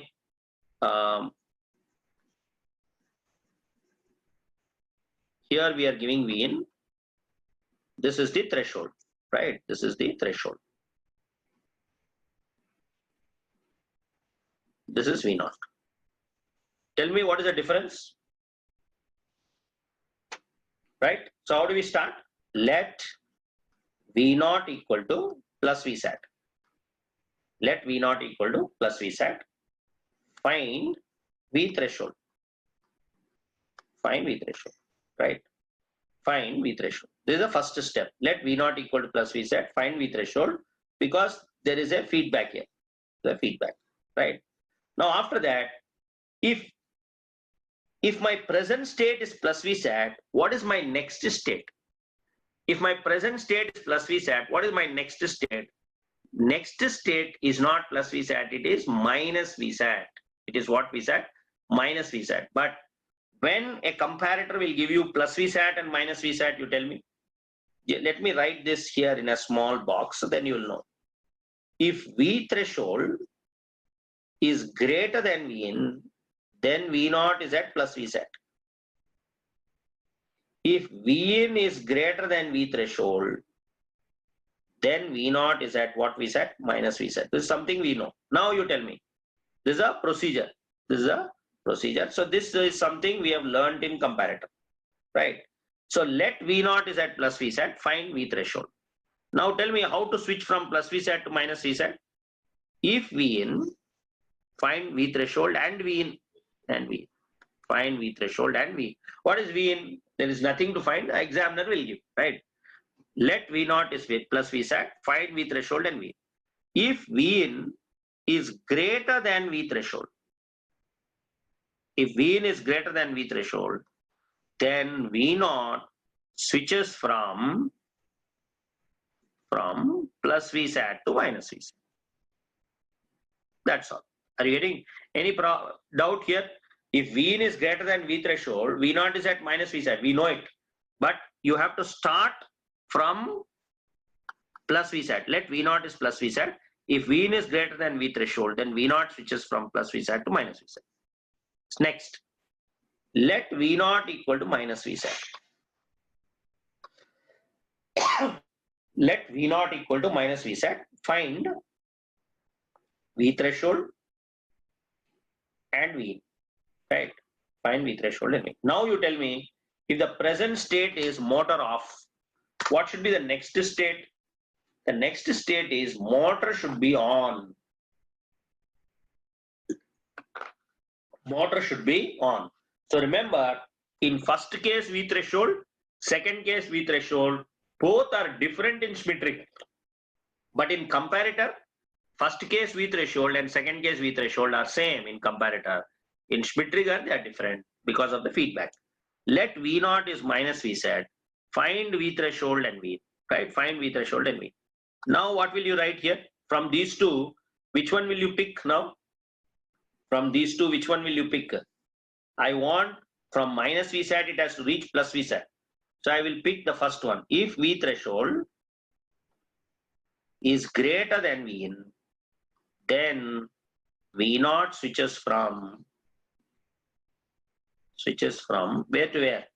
Minus Vsat to plus Vsat. V naught switches from minus Vsat to plus Vsat. So it's very simple because we all know if voltage at plus is more than minus, output is positive. If minus is greater than plus, your output is going to be negative. So this is the procedure we are going to follow, right, to solve any gate problem in Schmitt-Trigger. So what is the meaning of regenerative and degenerative? Regenerative means the increase will further increase will for regeneration. It's like cancer cells. Cancer cells have a regenerative phenomena. What is regenerative? What is regenerative? One cell become 10, 10 cell become 1,000, 1,000 will become 1 million, right? And finally, it is malignant, right? So it harms the person, right? It keeps that cell multiplication, right? The increase will increase until the op amp is dead. But I will call op amp as dead because we are analog guys, right? But if you sit in a digital class, you should say that you don't say the op amp is dead. You should say that the output is at logic 1, right? Plus Vsat is treated as logic 1. Are you getting, right? So this is called regenerative, right? What is degenerative? Degeneration means the increase is decreasing. So it is always at the same point where it has started. Are you getting? So what happens? I have some money, and then what? I just I've earned some money and I spent it, right? So there's X money in my bank, and then over it I earned some money, and then the same amount of money I spent, and then I earned it and then I spent. So what is the amount? Whatever the money was there in the bank, the same thing, right? Over which anything you put and remove, it's like increase, decrease. So that's a degenerative action. Degeneration means what? The net effect, finally, you see, there are no cells because the amount of cells that are formed, that much amount of cells are being dead. Are you getting? So this is a simple, so this kind of a phenomena is what? A degenerative action. Degeneration means something that's happening to us, right? So every day we lose few cells and then we have new cells coming. That makes us alive.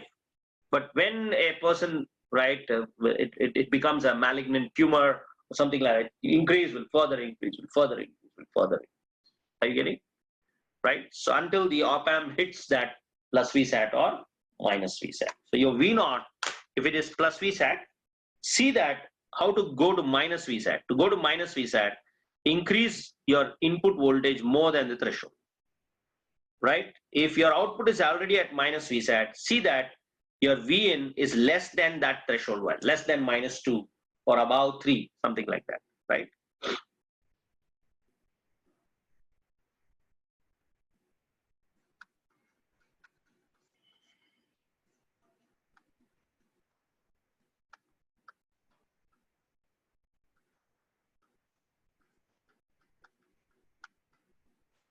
Calculate VUTP and VLTP.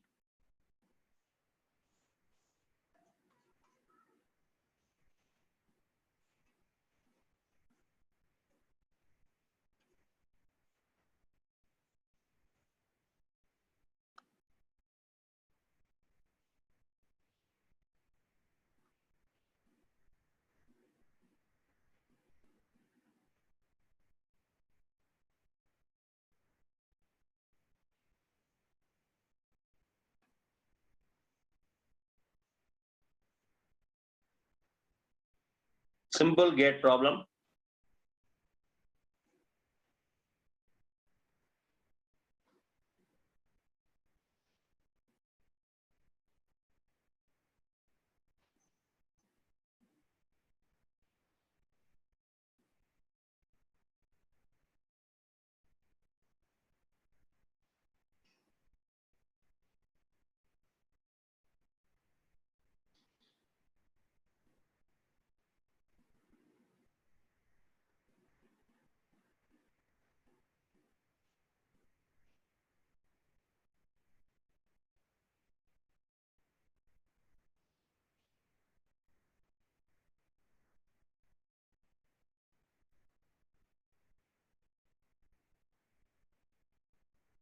And please, op-amp will never draw current.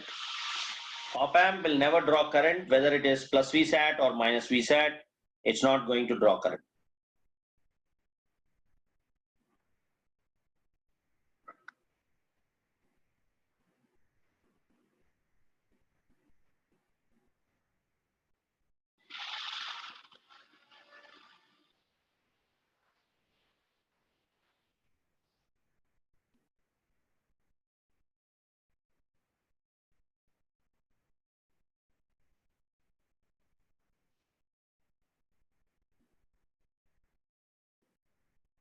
Okay. So how do we solve this? We have to assume some state, right? So let V naught is at plus VSAT. What is plus VSAT? Plus 10. Plus 10. Now we have to calculate V threshold and V in. We have to calculate V1 and V2. What is V1 by voltage division? What is V1 or V threshold? You can call it V threshold also. Right? Because what is V naught? V naught is A times of V1 minus V2. Right? So if V1 is greater than V2, if V1 is greater than V2, your V naught is at what VSAT? Plus VSAT. If V2 is greater than V1, your V naught is at minus VSAT. So this is something you should never forget. Are you getting? Should never forget, whether you call it threshold or V1 or V2 or V in, doesn't matter. But if the voltage at plus is more than minus, your output is at plus VSAT. Minus is more than plus, the output is at minus VSAT. So if V naught is at plus 10, now tell me what is V1? V1 equal to V naught into 3K by 7K plus 3K. It is 10 into 3 by 10. So it's going to be plus 3 volt. Your V1 is plus 3. Your V2 is nothing but V. Your V1 is plus 3 and your V2 is V. Now tell me, this is called PS. What is PS? Present state. Present state. What is NS? NS in digital is called next state. Next state. If the present state is at plus 10, how can I go to minus 10, you tell me? Out of these two here, out of these two, which one should I choose for minus 10 or minus VSAT? Above 1 or below 1, right? The below 1, right? So what does it tell? If V2 is greater than V1, then your V0 is at minus VSAT, which is minus 10 volt. Now tell me, who is V2? V2 is V in and your V1 is 3. If your V in is greater than 3, that means whatever voltage you give, it is never going to change state. You have to give a voltage greater than 3. If you give greater than 3, then only the output is going to switch from plus VSAT to minus VSAT. Otherwise, it is not going to change the state. This is case 1, right? Case 1. Present state, next state. So this is for motor on to off. A motor is on, and if it has to become off, you have to go above 3. What if the motor is off? How can I go to on, right? Case 2, present state. Present state. Let V0 is at minus VSAT. Let V0 is at minus VSAT. Then what is V1? V1 equal to minus 10 into 3K by 10K plus 3K. This time it is minus 3 volt. And what is V2? What is V2 in this problem? V2 is nothing but V in. Now you tell me, out of these two here, out of these two, which one will you choose if you want to go to plus VSAT? If you want to go to plus VSAT, which one will you choose? Your V1 should be greater than V2. If V1 is greater than V2, then your V0 is going to be at what VSAT? Plus VSAT. Who is V1? Minus 3. V2 is V. So the comparator is telling whether you have put a tank, whether there is a threshold, you call it, I don't care, boss.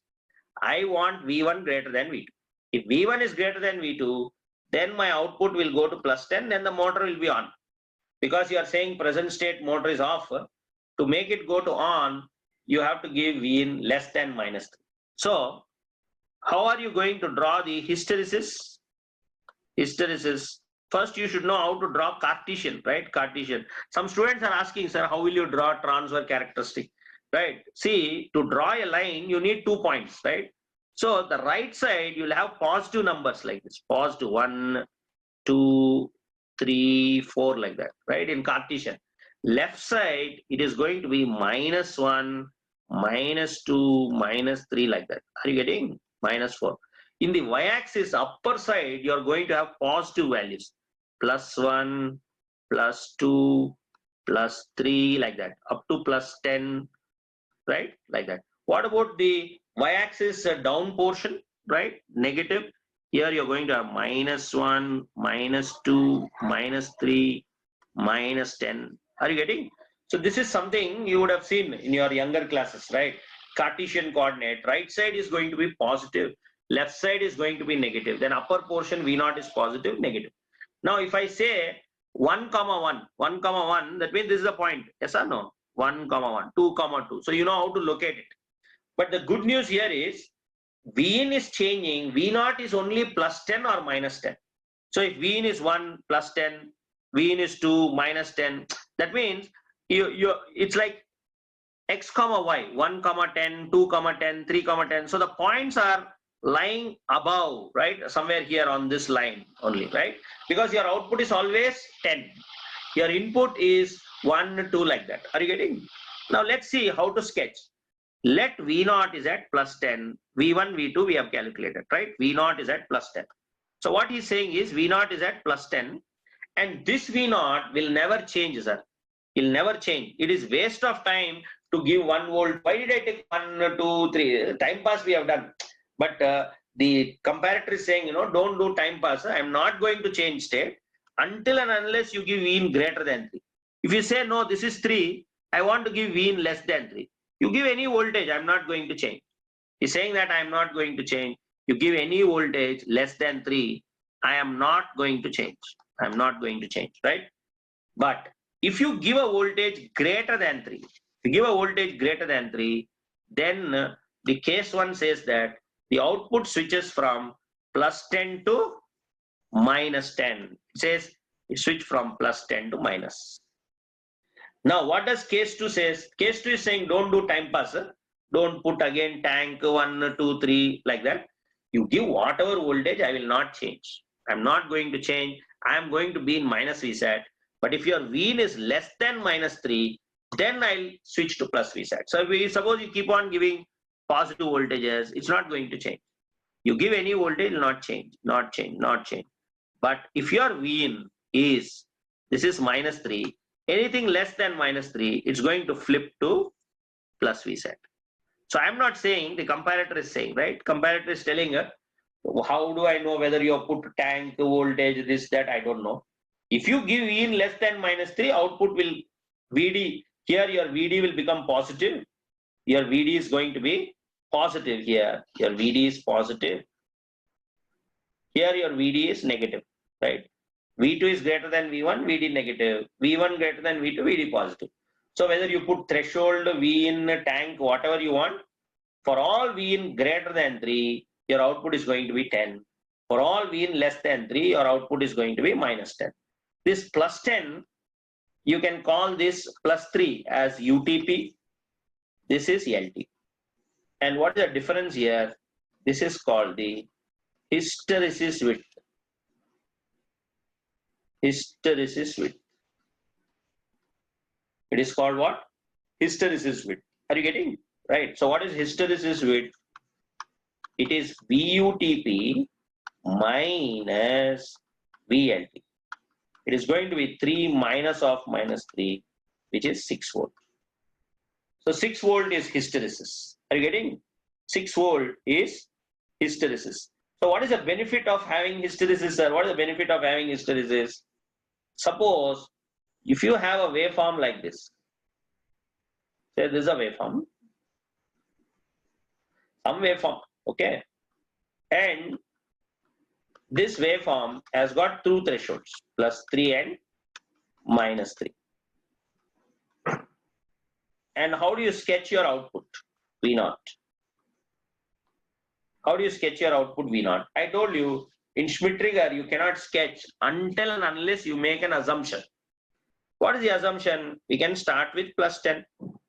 If I start with +10, when will it reach -10? When will it reach -10? My present state is +10. Your Vin should be greater than 3. That means your Vin should be greater than 3. If it is greater than 3, then it will switch to -10. Then, if it is present state is -10, when will it switch to +10? Your Vin should be less than -3. Your Vin should be less than. So here it's not going to change, it's not going to change. At this point, it's going less than -3. Again, it will change. Then the present state is +10, you have to give Vin greater than 3. If the present state is -10, you have to give a voltage less than -3. Present state is +10, you have to give greater than 3. Present state is -10, you have to give a voltage less than -3. So some sort of an asymmetrical, what wave are you expecting? Square wave, am I right? Because output is only +10 or -10. So above 3, it is going to flip from motor is off. Off, off, off, off, off, off, off, off. You give anything off. He says, my VD is, what is VD? VD, if you want to be, VD, as long as VD is positive, output is +10. If VD is negative, negative, negative, output is -10. Motor is off, off, off, off. Once you go below -3, once you go to the lower portion of the tank, and then the water level goes down, the output will again switch to +Vsat to make the motor on. Are you getting? Right? So -10 +10, -10 +10, -10 +10. So what is the output? It is some sort of a square wave. It is some sort of what wave? Square wave output we have got, right?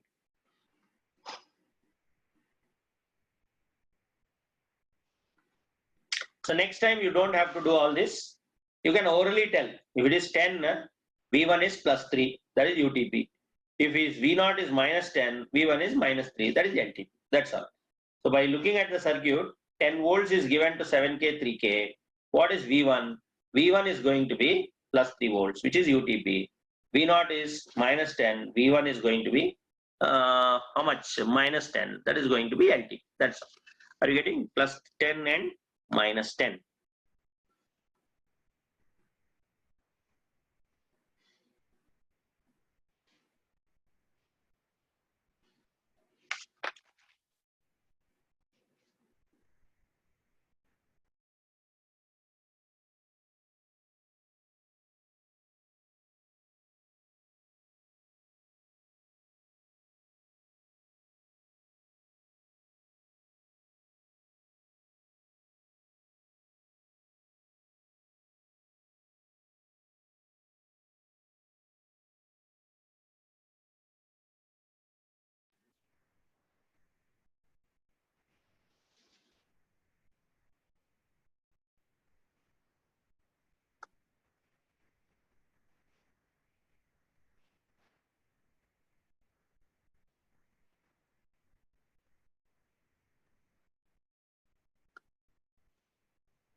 So what is the advantage of a Schmidt trigger? What is the advantage of Schmidt trigger over a comparator? Over a comparator, tell me. Suppose same waveform, if you give it to a comparator, and the same waveform, you give it to a Schmidt trigger, what is the difference? What is the difference? A comparator has got a single threshold, yes or no? A comparator is there. It has a single threshold 3 volt. Here you are giving V. Now, what happens if noise is superimposed on the signal? Do you think the circuit will have a margin of safety now? Is it safe? If there is noise here, what will happen? If the present state is plus Vsat, what happens if the voltage goes up? If the voltage goes above 3, it will go to minus Vsat. And then it comes down and up and down and up and down and up and down. So plus Vsat and minus Vsat and plus Vsat and minus Vsat plus Vsat minus Vsat you'll get. So the motor is on, off, on, off, on, off, on, off, on, off, on, off, on, off. What is that called? That's called chatter technically. A comparator will introduce chatter into the waveform. But what happens if noise is there on the signal and you're using a Schmidt trigger? If the present state of output is at plus Vsat, once you cross above 3, it will fall to minus, and now it will say, I don't care, you give me a voltage below minus 3. So if noise plays around here or here or here, it doesn't matter because it needs a new voltage less than minus 2. So Schmidt trigger is immune to noise. It's got immunity towards what? Noise. But a comparator will detect noise. A Schmidt trigger will avoid noise. Comparator will tell you how much noise is there. Are you getting? So it's going to show chatter into the waveform. So now you tell me who is better now? So obviously the Schmidt trigger is going to be better. But how much noise is accepted?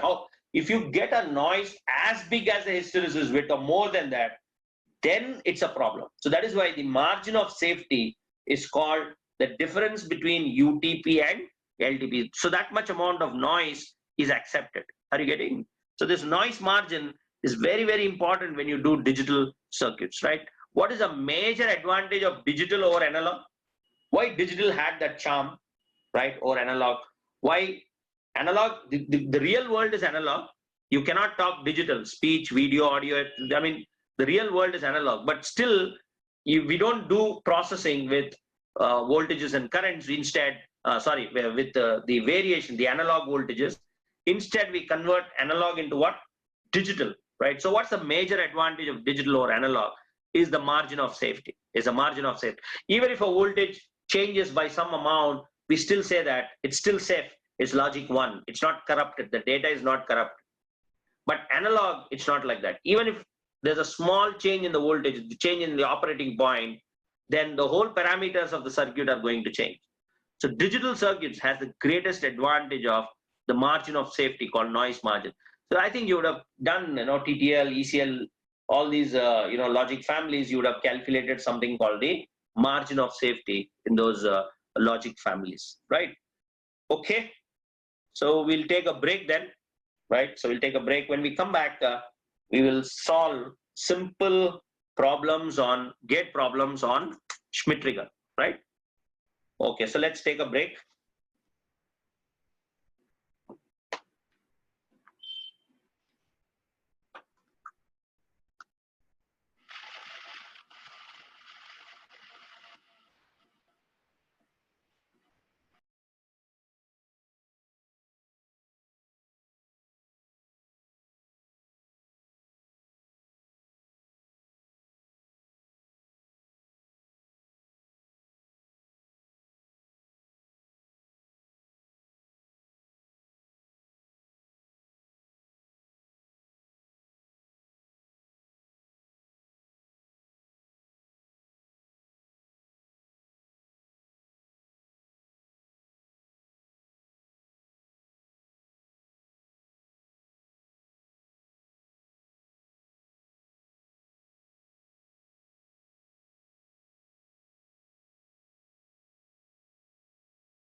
Okay, take down, calculate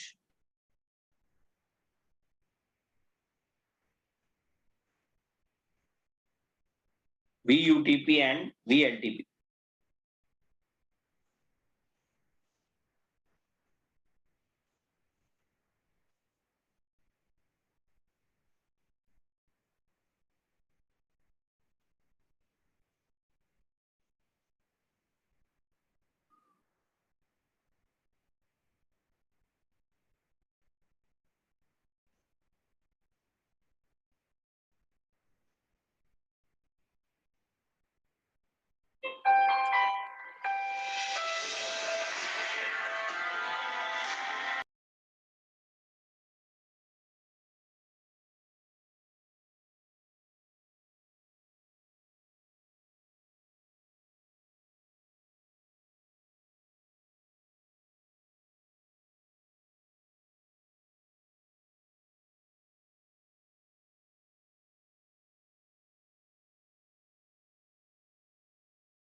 So calculate VUTP and VLTP.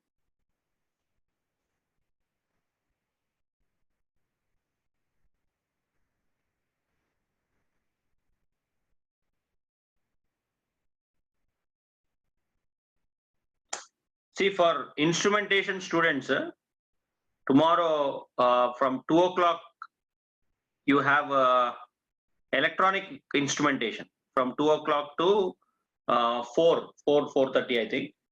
Then normal schedule analog is from 5 to 9. Are you getting 5 to 9? You always have analog every day, right? Apart from Sunday. So tomorrow is Monday, so we have analog from 5 to 9. But only for instrumentation students, an extra class is there. At 2 o'clock, you have electronic instrumentation, right?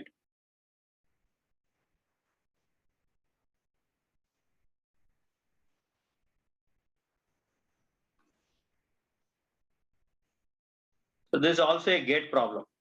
Calculate VUTP and VLTP.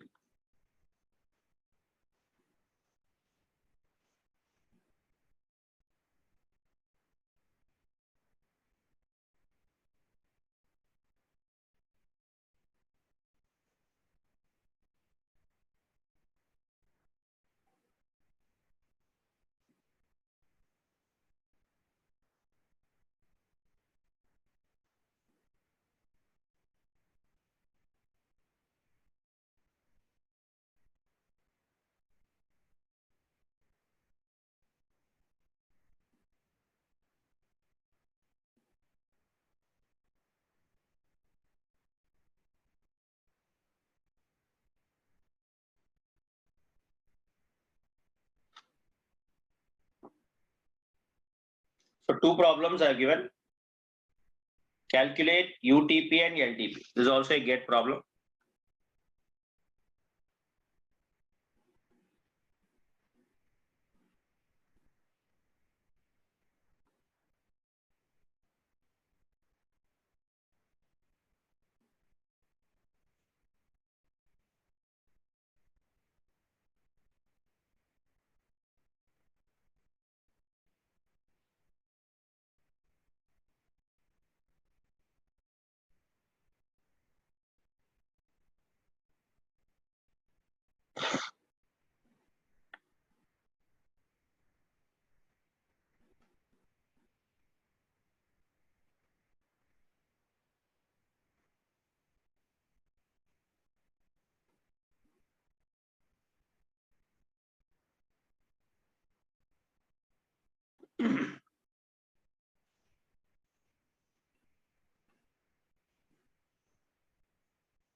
Okay.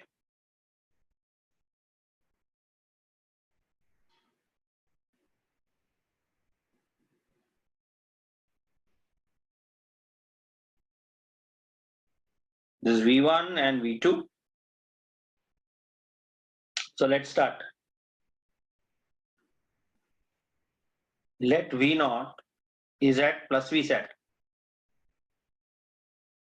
What is plus V sat here? Plus 6. Plus 6. Then let us find V1 and V2. This is V1 and V2. You can apply KCL. What is the current drawn by op-amp? 0. So KCL, V0 is 6. So 6 minus V1 by 1K equal to V1 minus 2 by 2K. 6 minus V1 by 1K equal to V1 minus 2 by 2K. So just tell me what is V1? What is V1? And what is V2 by voltage division here? V2 by voltage division is Vin into 2K by 1K plus 2K. It is 2 Vin by 3. V2 is 2 Vin by 3. Tell me what is V1?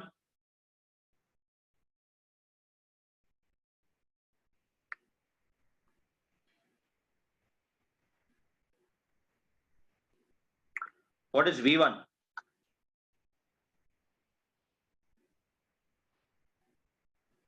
V1 is 14 by 3. Okay.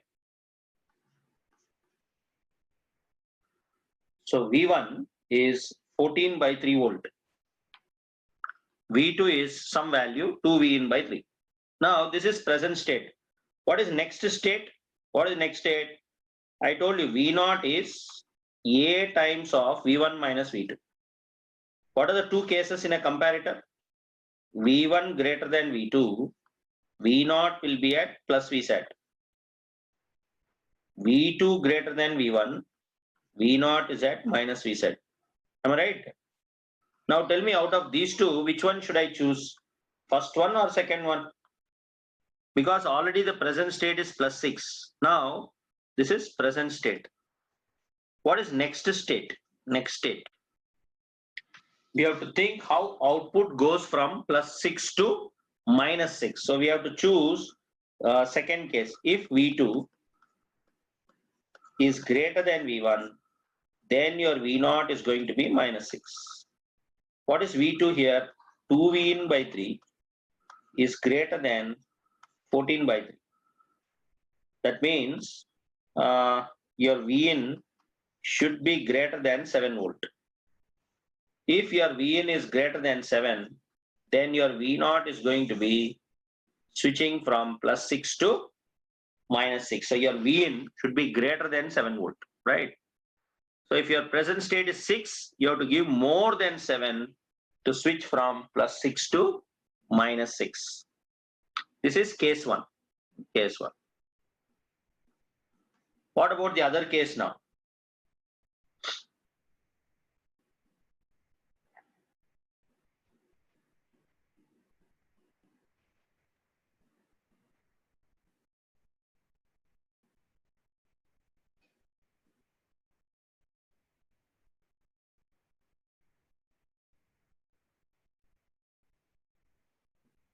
What about case 2? Let V0 is at minus 6 volt. If V0 is minus 6, what is case here? Minus 6 minus V1 by 2K equal to minus 6 minus V1 by 1K equal to minus 6 minus 2 by 2K. Minus 6 minus 2 by 2K. Right? What is this? Minus 6 minus V1 by 1K is V1 minus 2. V1 minus 2 by 2K. From here, tell me what is V1? Tell me what is V1? This is 1, right? What is V1?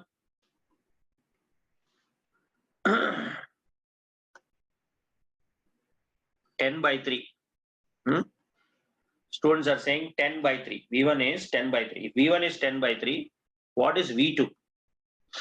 V2 is again V in into 2K by 1K plus 2K.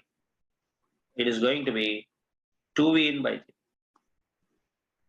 So V1 is there and V2 is there. Am I right? V1 is known, V2 is known. This is present state. Present state. What about next state? Tell me. What about next state? Present state is minus VSAT. Next state is plus VSAT. So that means I have to choose one. Yes or no? Plus VSAT. If V1 is greater than V2, then your V0 is going to be plus VSAT. Who is V1 here? Who is V1? 10 by 3. Who is V2? 2V in by 3. 2V in by 3. So that means your V in should be less than how many volts? Your V in should be less than how many volts? Is it 10 by 3 or is it 10 by 3 or minus 10 by 3? Is it 10 by 3 or minus 10 by 3? Let me see in the comment section. What is V1?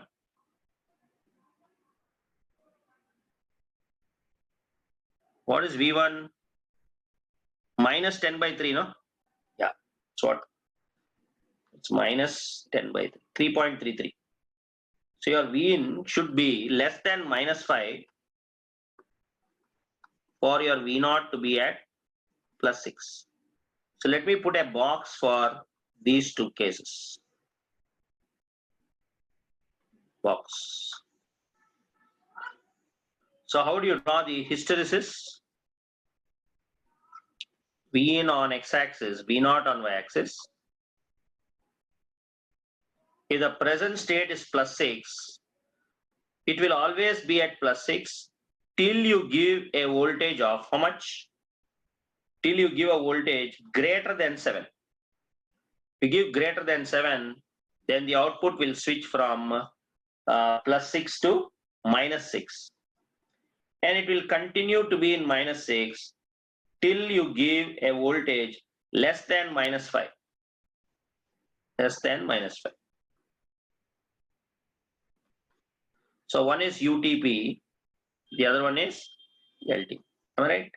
So what is the hysteresis width here?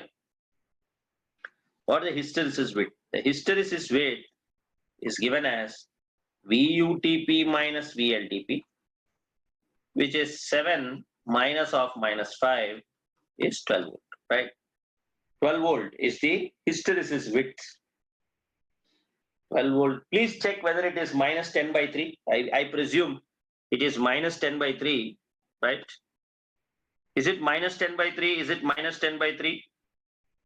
Minus 10 by 3 minus, yeah. Thank you.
Okay. Now similarly, let V0 is at plus 12 volt. If V naught is at plus 12 here, out of these two diodes, which one is on? Which one is on? D1 on and D2 off. D1 on and D2 off. So now you can have a voltage division.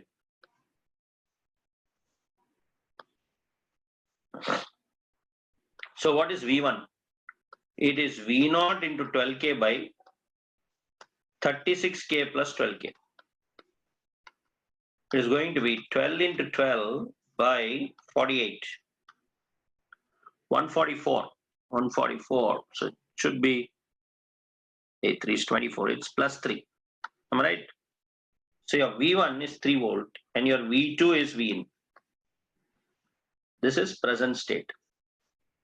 What is next state? The present state is 12. Your next state should be minus 12. So if your V2 is greater than V1, then VD is negative. Your V0 is going to switch to minus 12. So please, in positive feedback, do not apply virtual short. Virtual short is valid only in what feedback? Negative feedback. Do not apply virtual short, right? So V2 is V in greater than 3. Your output is at minus 12.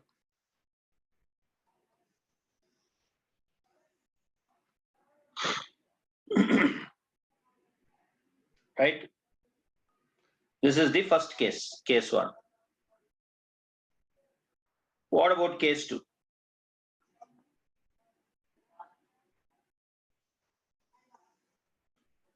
What about the second case? Let V0, present state, let V0 is at minus 12.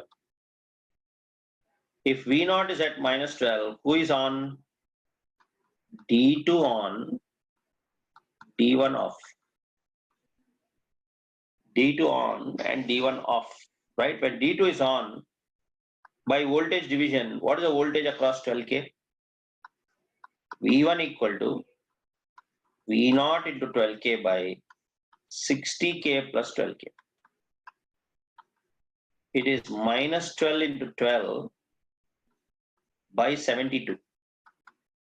12 12s are 144. So 72 goes 2 times minus 2, right? And what is V2? V2 is again V in. Then what is the next state? The present state is minus, minus 12. Next state should be plus 12. For next state, we know that V1 should be greater than V2 for output to go to plus 12. Who is V1? Who is V1? V1 is minus 2 and V2 is V in. So if you give any voltage, it's not going to change unless V in is less than minus 2.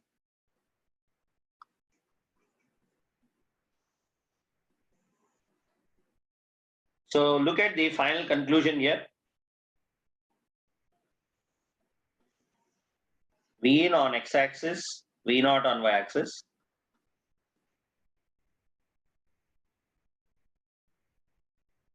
If the present state is plus 12, it is going to be at plus 12. You give any voltage, is going to be at plus 12 unless you cross 3. Am I right? But if you give anything greater than 3, it will switch to minus 12 and stay here. Now, if the present state is minus 12, when will it change to plus 12? To change to plus 12, you give any voltage, it will never change, right? It will never change. But if you give a voltage less than minus 2, again it is going to change. So this is something, I think the tank example that I took was these numbers, right? Above 3 volt and below minus 2, right? Above 3 volt and below minus 2. So one is UTP, the other one is LT. So what is the hysteresis width? The hysteresis width is given as VUTP minus VLT. This is going to be 5 volt.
Okay. So by looking at the circuit, how can you tell the answer, right? I mean, to draw the hysteresis, we have done that, but UTP and LTP directly you can calculate, right? If the output is at 12, what is UTP, which is V1? 12 into 12 by 36 plus 12. 12 12s are 144, 36 plus 12 is 48. 144 by 48 is plus 3. The other one is if V0 is at minus 12 into 12 by 60 plus 12, 72, right? 144 by 72, it is minus 2. So UTP is plus 3, LTP is minus 2 by inspection, right? But why we are doing all this? To tell you how the hysteresis is going to change. Otherwise, UTP, LTP, orally by looking at the voltage division, you can come to a conclusion. Are you getting? But I want to show you that from plus 12, you have to give plus 3. Our input should be above plus 3 to switch from plus 12 to minus. So your input should be less than minus 2 to switch from minus 12 to minus 12 to plus 12. Are you getting?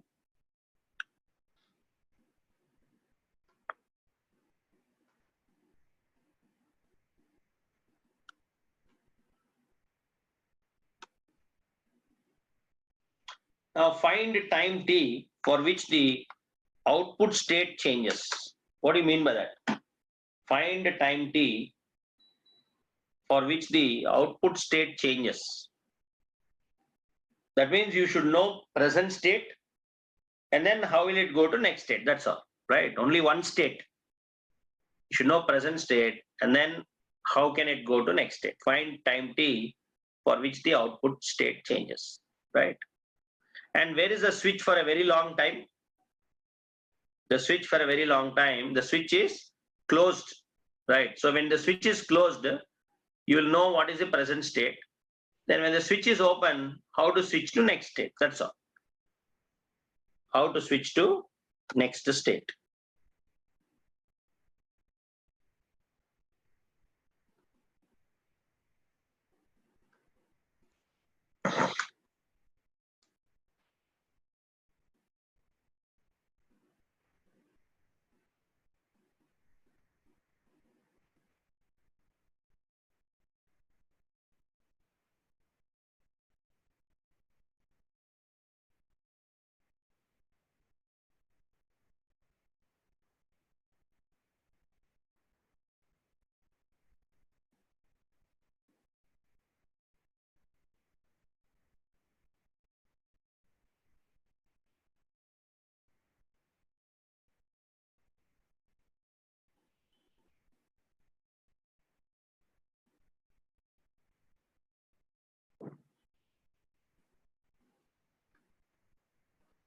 Tell me, where was the switch for a very long time?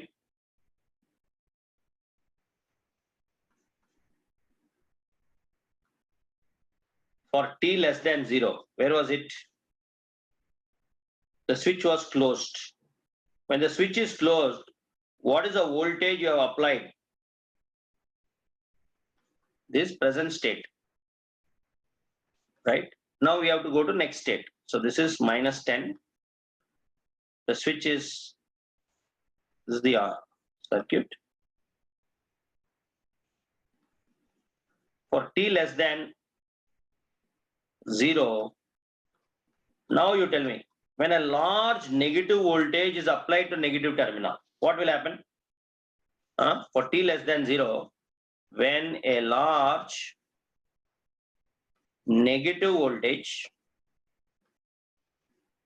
is applied. Oh, I didn't give you this. You can take some value plus 10 minus 10. Same because supply is already there. You can short it, right? Plus 10 and minus 10. When a large negative voltage is applied to negative terminal, the output is positive. The output is positive because a large negative voltage is applied to negative terminal, right? So your V0 is going to be how much? Plus 10. And what is V1? V1 is going to be, this voltage division we have already seen. Your V1 is going to be 3 volt. 3 volt. Now find a time t for which the output state changes. What happens when I open the switch? When I open the switch, then the capacitor will start charging, is it not? Because when you close the switch, what is the voltage across the capacitor? It is zero. Even if there is any charge in the capacitor, it is going to get discharged. So the switch is closed. That means the voltage across the capacitor is zero. Once you open the switch, it will start charging and your clock will start ticking, right? 1 second, 2 second, 3 second, like that. Tuck, tuck, tuck, tuck. So after what time the state will change? For the state to change, what should be your V2? For the state to change, what should be V2, right? This is only VC. This is VC. What is V2, right? If V2 is greater than V1, then V0 is going to switch to, if V2 is already greater than V1, your V0 is at what we said? Plus 10, is it not? When a large negative voltage is applied to negative terminal, the output is positive, and this is 3 volts. Now what should be V2? V2 should be greater than 3. If V2 is greater than 3, then the output, if V2 is greater than V1, then your V0 is going to be minus 10. V2 should be greater than V1. That means V2 should be greater than 3 volts for V0 to be minus 10. Now you tell me, here I am having minus 10, this is VC, and here you have V2 greater than 3 volts. V2 is greater. Then what should be VC? Your VC is potential difference, right? 3 minus of minus 10, it should be 30, right? So somehow this capacitor should charge to how many volt? 13 volt. Once it charges to 13 plus, right? If it charges to say 13.1, then the voltage at this point V2 is going to be 3.1. So when this goes 3.1 plus 3 plus, the output will flip from plus 10 to minus 10. So your capacitor should be 13 volt plus. Are you getting? 13 volt plus. Your V2 should be greater than this, right? Now tell me, what is the capacitor voltage for all time? Let me draw this circuit. So let me push this circuit now here. I have 10 volts with respect to ground. Then I have a resistor 1K. Then there is a capacitor here, VC. And minus 10 volts. So I want this capacitor to charge to 13 plus, right? So I told you what is the formula for VC. VC for all time is V initial minus V final, e power minus T by RC plus V final. Am I right? So for V initial, what is V initial? V initial, if you see the capacitor, VC initial, the capacitor, the switch was closed initially. Capacitor will not allow sudden changes in voltage. Suddenly, see, if you put your cell phone and suddenly switch on, the voltage will still be zero only. Suppose your cell phone is completely discharged and you plugged in, right, and switch on. What will happen? It will still be zero only. Slowly it will charge. Similarly, capacitor voltage, VC, even if you open the switch, it is still going to be zero, right? So V initial is going to be zero. What is V final? V final. V final, what will happen to your cell phone after if it is completely charged? When it is completely charged in final, the current flowing through your cell phone will be zero. Nicely, fully charged. Now no current is going to flow, right? Now you can remove the cell phone and use it. So what is this VC here? When it is current is zero, so the drop is zero. So your VC final is going to be 10 minus of minus 10. It is 20 volt. 20 volt. So therefore, VC for all time is V initial 0 minus 20 e power minus T by RC. How much is RC? 1K into 1 micro. 1K into 1 micro, that is 1 millisecond, right? 1 milli plus 20. So it is 20 into 1 minus e power minus t by 1 millisecond. Now tell me what should be Vc of t? Vc of t, I told you it should touch 13 plus. It should touch 13 plus. Now from here, your time is going to be, you have to do, the capacitor has to be 13 plus, right? So what does your calculator tell you? Calculators.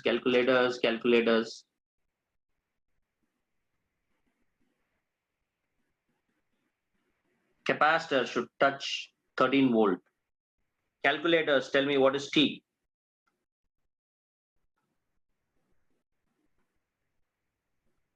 What is T here? 13 equal to 20 into 1 minus e power minus t by 1 milli.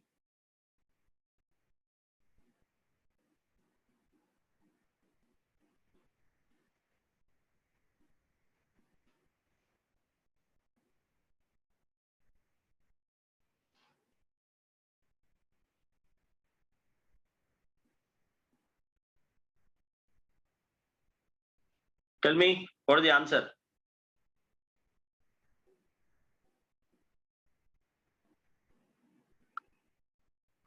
It is 1.05 millisecond. It is 1.05 millisecond. That means when the switch is open, if you open the switch, slowly the capacitor will try to charge 0, 1, 2, 3, 4, 5 like that. What happens when this capacitor touches 13 volt? When this is 13, what is minus 12 plus, minus 10 plus 13? Minus 10 plus 13 is going to be 3. So when it crosses 13, this is be 3 plus. The voltage here is already 3. So once it goes to 3 plus, the output will flip from plus 10 to minus 10. The output is going to flip from plus 10 to minus 10 volt, right? So the time taken for the capacitor to charge is going to be 1.05 millisecond. You have to wait 1.05 millisecond. Are you getting? So initially, I told you capacitor, initially the voltage is 0. Finally, current is 0, right? Initially, voltage is 0. Finally, current is 0. In capacitor, finally, I is 0. Initially, what is 0? Vc is 0. Vc is 0. Finally, Vc is not 0. I is 0. Right? You first class, I have given you a table. See? Right? Initially, capacitor will be 0. Voltage is 0. So it is short circuit. Slowly it will keep charging. Finally, fully charged. The current is 0. Open circuit. Then the capacitor has to charge to 10 minus of minus 10, 20. But are we allowing him to reach 20? Are we allowing him to reach from initial to final? No. We will have to see in that path, once he touches 13 volt after 1.505 millisecond, is not going to reach final. This is only a path. Once he touches that, the output is going to flip from plus 10 to minus 10. The output is going to flip from plus 10 to minus 10. Are you getting? So the capacitor has to reach from where to where? The capacitor has to reach from 0 all the way till this is a path. He can reach till 20, but you will not allow him. This is at infinite time. This is at what time? Infinite time. But will you wait for infinite time? No. Our aim is that he has to touch after 1.05 millisecond. He's going to cross how many volt? 13 volt. Is going to cross 13 volt, above which the output is going to flip from plus 10 to minus 10. So when the capacitor was initially 0, your output is at 10 volt. Once you cross above 13, it is going to fall down to minus 10. So the examiner wants what is the time for which the state will change? What is the time for which the state will change? The time is going to be 1.05 milliseconds.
See, in the comment section, students are asking is V in can be given to non-inverting?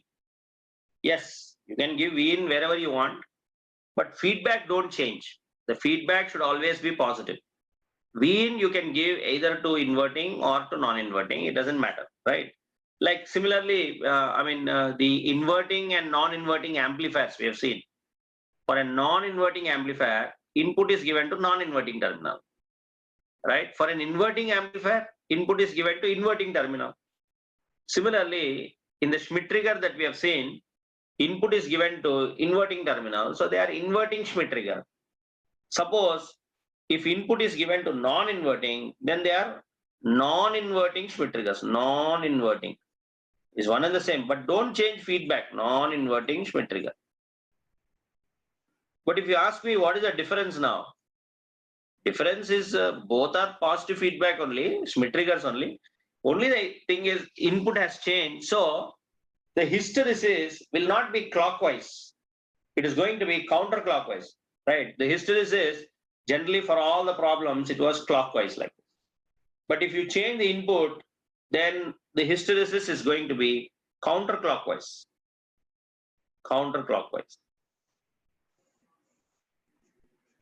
So what you are trying to tell me is,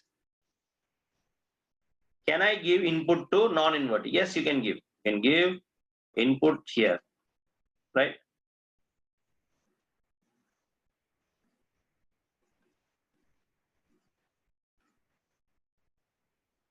Then what do we call this Schmitt trigger? Non-inverting Schmitt trigger. We call it as non-inverting Schmitt trigger. Are you getting? So for this, you can also calculate VUTP and VLTP if you want, right?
Calculate VUTP and VLTP.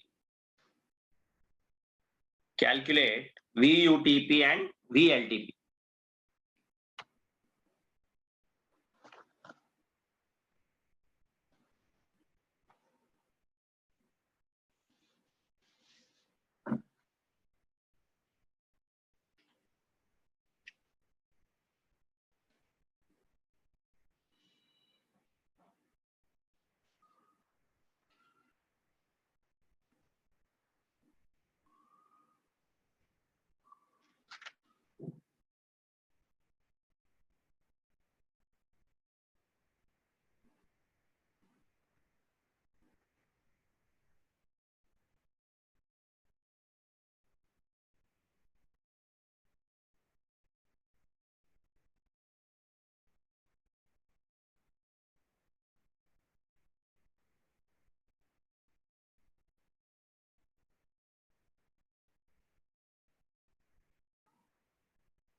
So let V naught is at plus Vsat.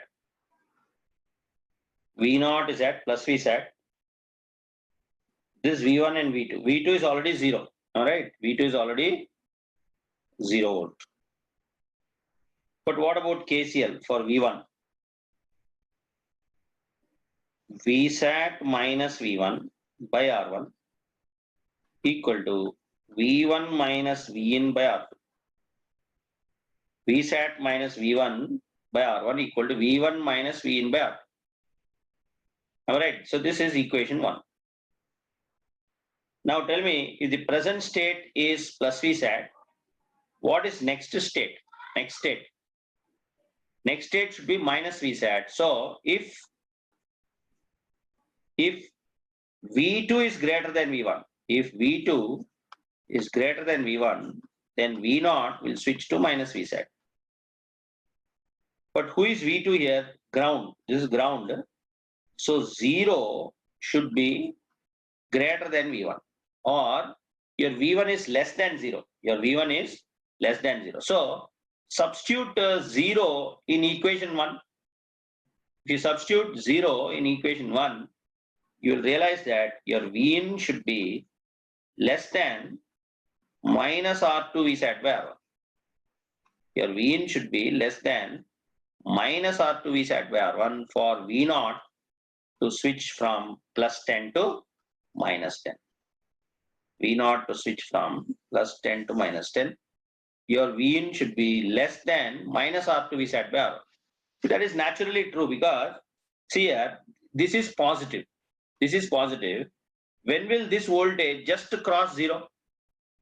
If this is positive, the Vin should go to negative direction. It should go in what direction? Negative. As long as Vin is negative, you cannot get a 0 value in the middle. So naturally, in voltages, upper end is positive, lower end should be what voltage to get the middle point as 0. The lower end Vin should be negative. So between plus and minus, you've seen integers, right? So voltages also are like that, integers. Between a negative voltage and a positive voltage, only you can have a 0, right? So if you want V1 to just cross 0, right, then your Vin should be less than minus R2 Vsat by R1. This is case 1. Case 1, right? Or you can take some values like this. For example, if R1 is 1K and R2 is 1K, if R1 is 1K, R2 is 1K, and V0 is plus 10 volts. If R1 is 1K, R2 is 1K, V0 is plus 10, which is Vsat is plus 10. Then what should be Vin? Naturally, if upper one is plus 10, then the lower point should be at minus 10. Then only the middle point will be at 0. Are you getting? So here, example, simple example I'm telling. Here you have V1. Here I'm giving plus 10, V0. This is 1K, 1K. What should be this? Naturally minus 10. Between a positive voltage and a negative voltage only you will get 0 in the middle, right? This is case 1. Case 2, let V0 is at minus Vsat. Minus Vsat. And your V2 is again 0. V2 is again 0. Then what is V1? V1, you have to apply KCL. Minus Vsat minus V1 by R1 equal to V1 minus Vin, V1 minus Vin by R2. Am I right? So present state is minus Vsat. How will you get plus Vsat? To get plus Vsat, V1 should be greater than V2. Then your V0 will be at plus Vsat. Right? V1 greater than, V2 is already 0. So when V1 will be greater than 0, substitute V1 0 here. Then you will realize that your Vin should be greater than R2 Vsat by R1. So if the present state is negative, if the output is negative, then input should be positive so that the output will switch from plus 10 to minus or plus Vsat to minus Vsat.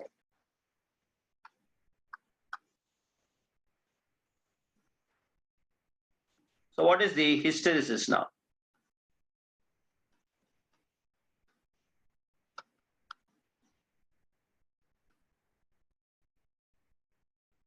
What is hysteresis? If the present state is plus Vsat, you have to give a voltage greater than R2 Vsat by R1. In the previous cases, have you seen? The previous cases, you were having clockwise hysteresis. But observe here. What is happening? Observe here. If the present state is plus Vsat, you have to give V in less than minus R2 Vsat by R1. Can you see? It's not going to change here. It's going to change here. Less than minus R2 Vsat by R1. Here. Now it will change. But if the present state is minus Vsat, case 2, it will never change until your Vn is greater than R2 Vsat by R1. Vn is greater, then it is going to change state.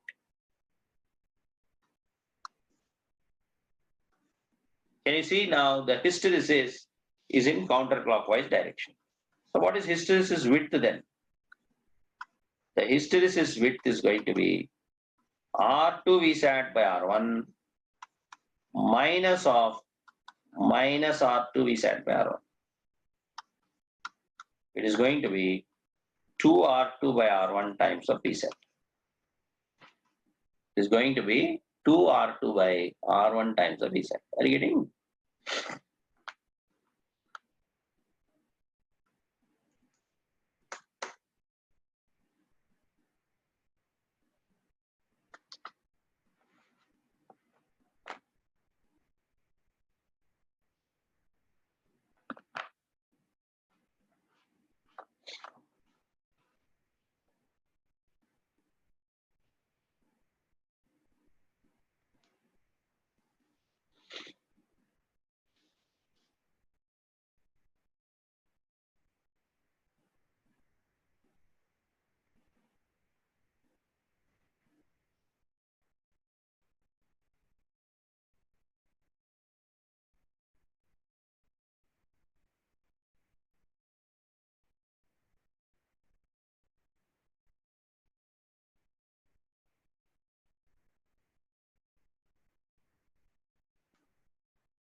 So what is that large negative voltage that is being applied to the negative terminal in the previous case? That is directly minus 10 is given. Is it not? Minus 10 is directly given to the inverting terminal. That is why it is large negative.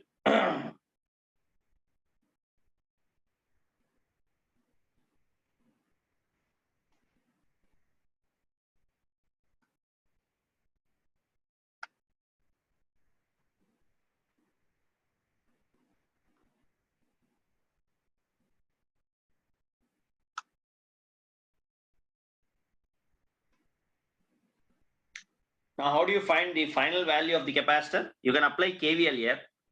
Minus to plus, minus 10 plus the current here is 0 plus VC minus 10 equal to 0. Your VC is going to be 20 volt. Are you getting? This is KVL.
Now, what if we want to build an oscillator? An oscillator. Because we all know that an oscillator does not have any input. The only input is the source of power supply. There is no input because in the previous case,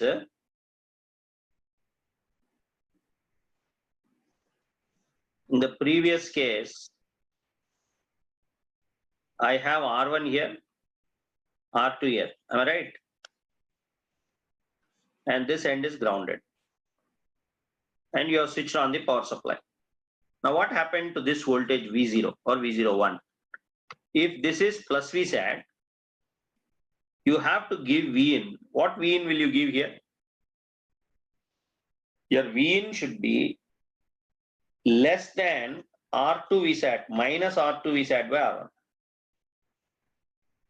If this voltage is negative and this is positive, then the output will switch from plus Vsat to minus Vsat, minus Vsat. If it switches to minus Vsat, here, now your Vin should be greater than R2 Vsat by R1. Then this output voltage will go above 0 or below 0. So that is something we have learned in the previous case, right? The previous case, when your V0 is at plus Vsat, your Vin should be less than minus R2 Vsat by R1. Right? When this is at plus Vsat. But if this is at minus Vsat, your Vin should be greater than R2 Vsat by R1. Are you getting? So with this idea, can I build an oscillator? I'm saying oscillator. An oscillator does not have any input. So with a positive voltage, if I can get a negative voltage by some means, right? Some means I'll build an inverting amplifier or whatever. But if with a positive, if I can get negative, then I don't need any external input. So how do I do that? I will give this voltage to an inverting amplifier. Or if you want the voltage to slowly increase, because we don't know exactly the same value, we'll put a capacitor here, something like a Miller integrator, right? So when a positive voltage is given to negative terminal, when a positive voltage, see here, this is a positive voltage, it is given to negative terminal, we know that a Miller integrator will give you a ramp. Will give you what? A ramp. So when a positive voltage is given to negative terminal, the output is going to have a negative ramp like this, negative ramp. Slowly it is reaching minus Vsat. So in the due course, when it reaches, before it reaches minus Vsat, if I feed it like this, what will happen? If your R2 is less than R1, or if your R1 is greater than R2, before it reaches minus Vsat, when it touches a voltage minus R2 Vsat by R1, what will happen? When this voltage goes minus R2 Vsat by R1, then your output will change from plus Vsat to minus Vsat. Now tell me, when a negative voltage is given to negative terminal, what is happening when a negative voltage from plus Vsat, it came to minus Vsat. When a negative voltage is given to negative terminal, the output will have a nice positive ramp like this. But when it touches a voltage greater than R2 Vsat by R1, that voltage is applied here, the output will flip from minus to plus. Again, you will have a negative ramp. So if you take the output here at the Schmitt trigger, there's a Schmitt trigger.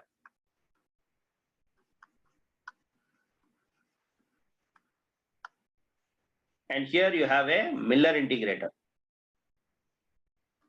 If you combine them, you can get a function generator in your lab. Like if you want a square wave, you can take from Schmitt trigger.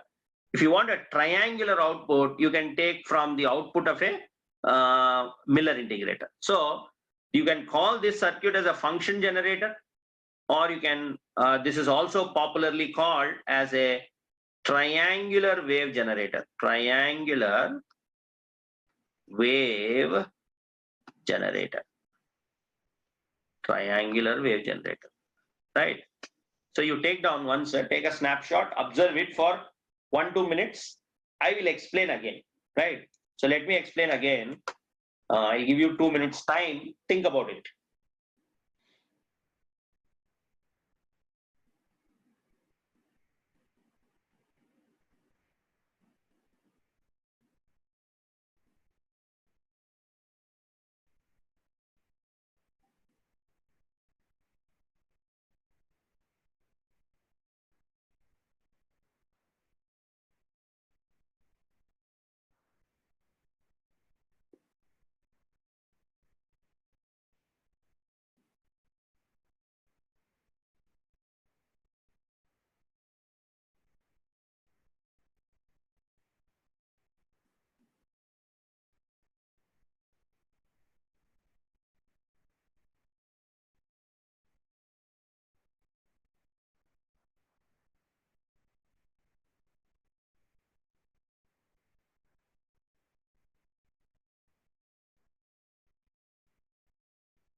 Okay, once again, let me explain this. For some students who have forgotten the Miller integrator, because Schmidt trigger we have just now seen, and then we will combine both. So let me, what is the function of a Miller integrator?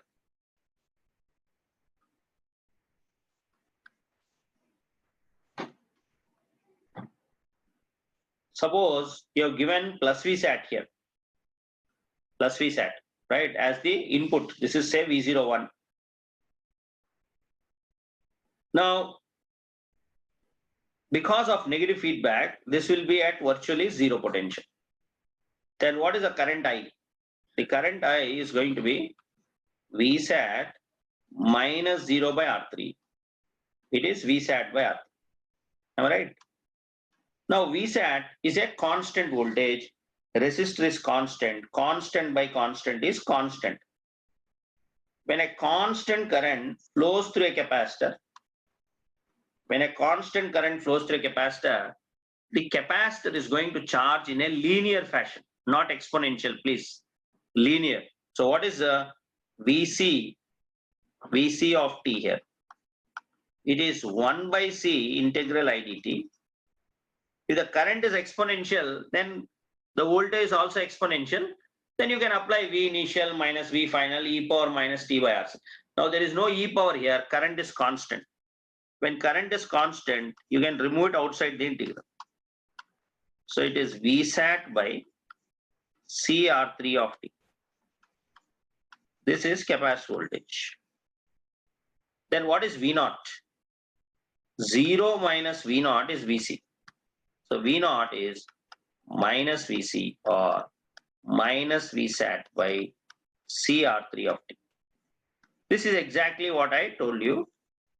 When the input is at plus VSAT, V01 is at plus VSAT, you are going to get a negative ramp of slope minus VSAT by CR3. So this is the slope. All right, this is the slope. It is going to charge in the negative portion, right? It's going to have a negative ramp with a slope minus VSAT by CR3. So this is a function of Miller integrator, right? Okay. what is the function of Schmidt-Trigger once again? What is the function of a Schmidt-Trigger? Tell me once again. This is Miller integrator operation. What is Schmidt-Trigger operation?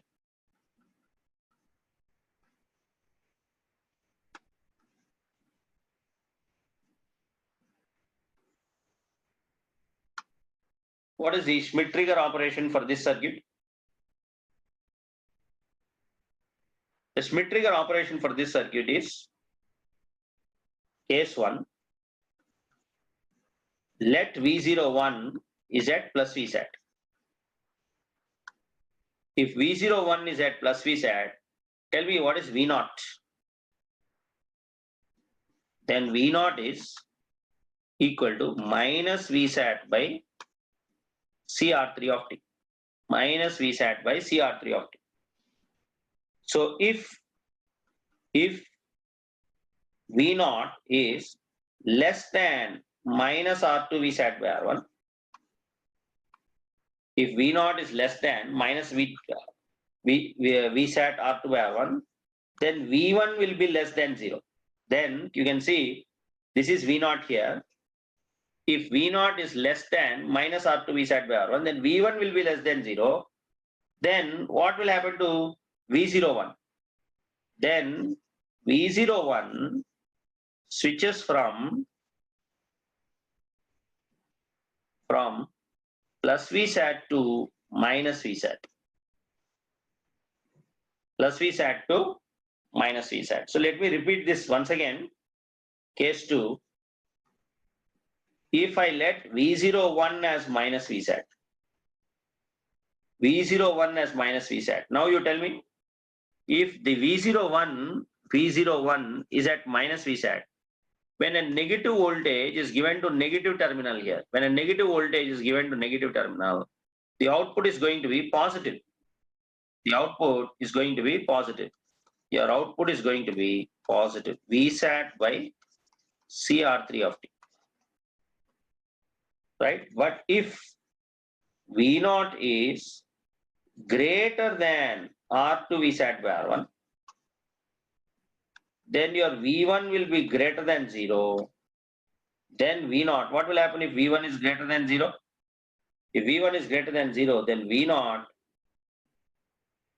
switches from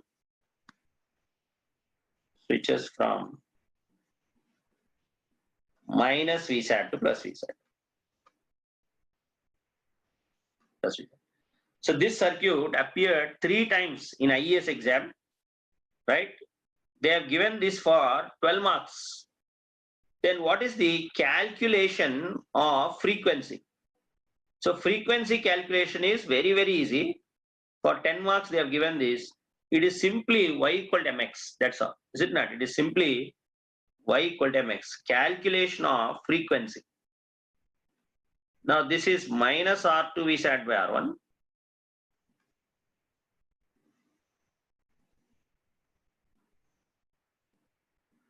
Now this whole duration is t. Am I right? What is half of it here? T by 2. What is quarter of it? T by 4. Am I right? T by 4. And what is the slope m? Minus Vsat by CR3. Just now we have proved. Now all of you, look at this line here, from here to here.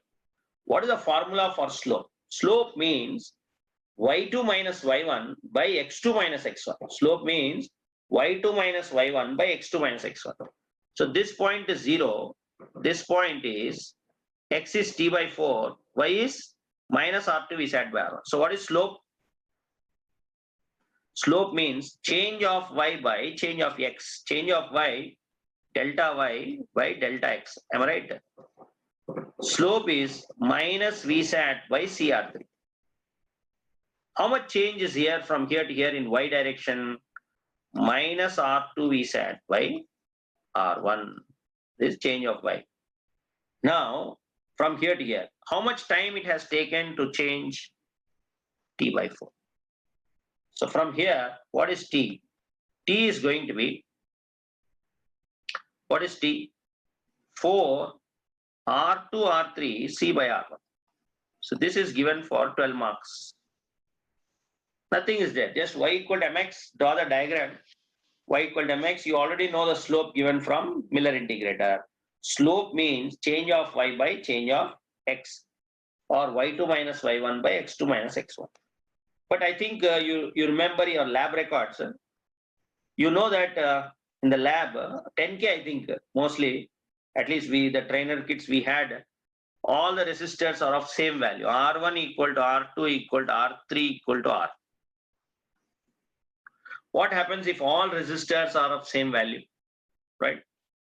If all resistors are of same value, then your T is going to be 4RC and F is going to be, if you remember your lab records, the frequency is going to be 1 by 4RC.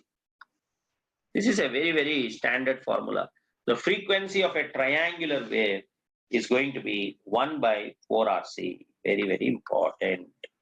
How did I calculate it? The formula y equal to mx. Y equal to mx. Right? So you can go through this, the same split trigger operation, Miller integrator operation. Are you getting?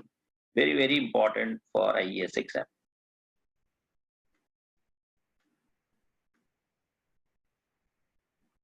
Okay. So with this, we will come to an end for today, right? Somehow the screen time, my eyes are burning, right? Not habituated to this. So we will stop for today. So tomorrow we will continue at around 5 o'clock. Yeah, if you have any doubts, you can ask me after this session.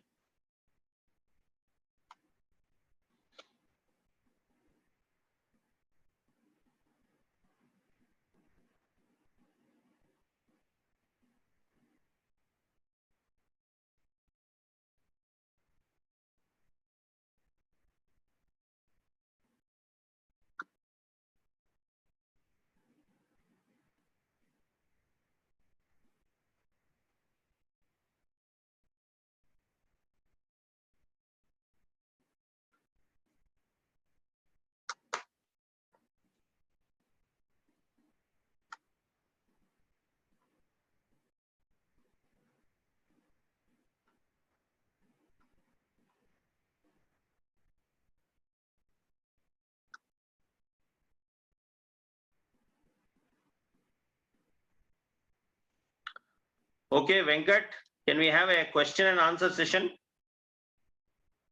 Venkat, can you hear me?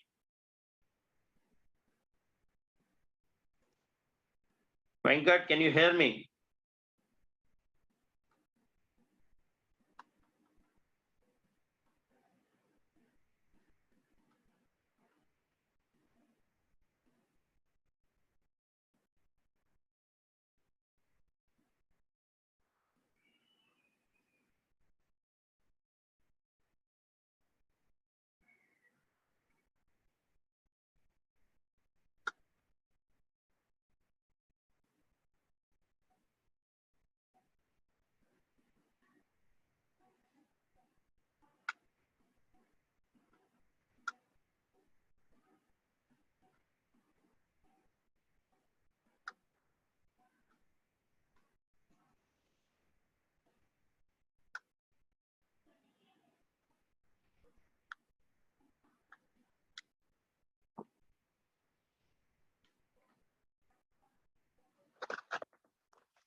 Okay.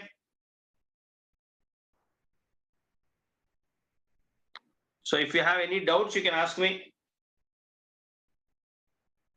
Otherwise, we can wind up for today.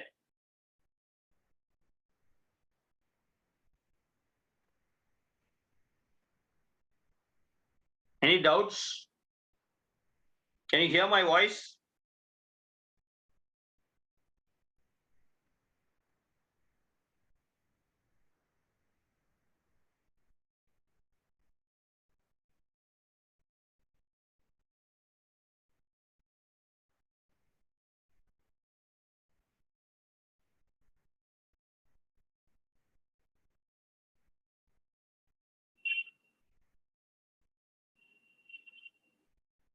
Raising hand option is not there. What happened to that option?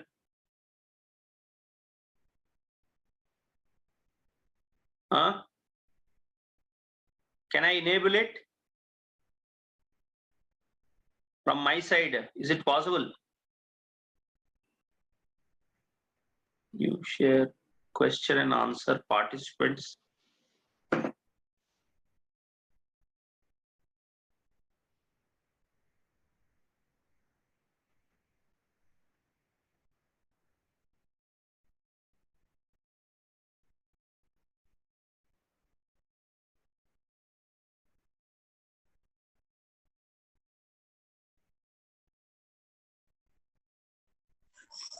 Sir, hello.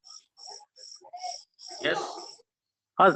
Sir ఇప్పుడు rice option sir on చేశాను sir, ఒకసారి వస్తాయి చూడండి.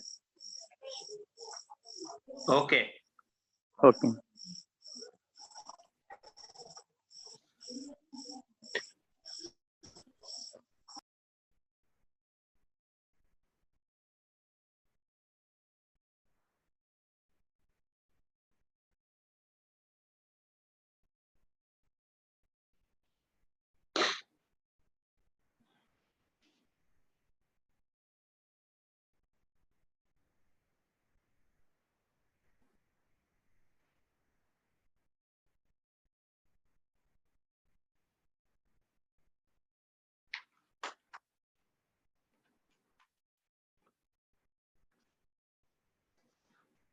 Yeah, tell me.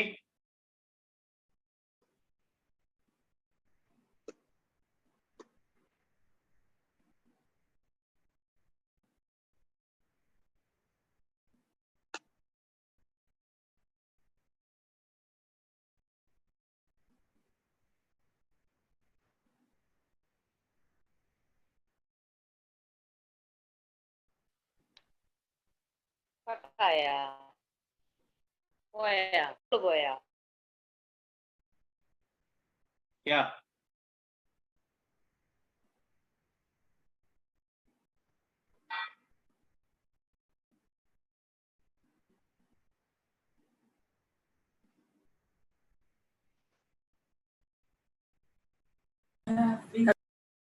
Yeah, are you able to hear me?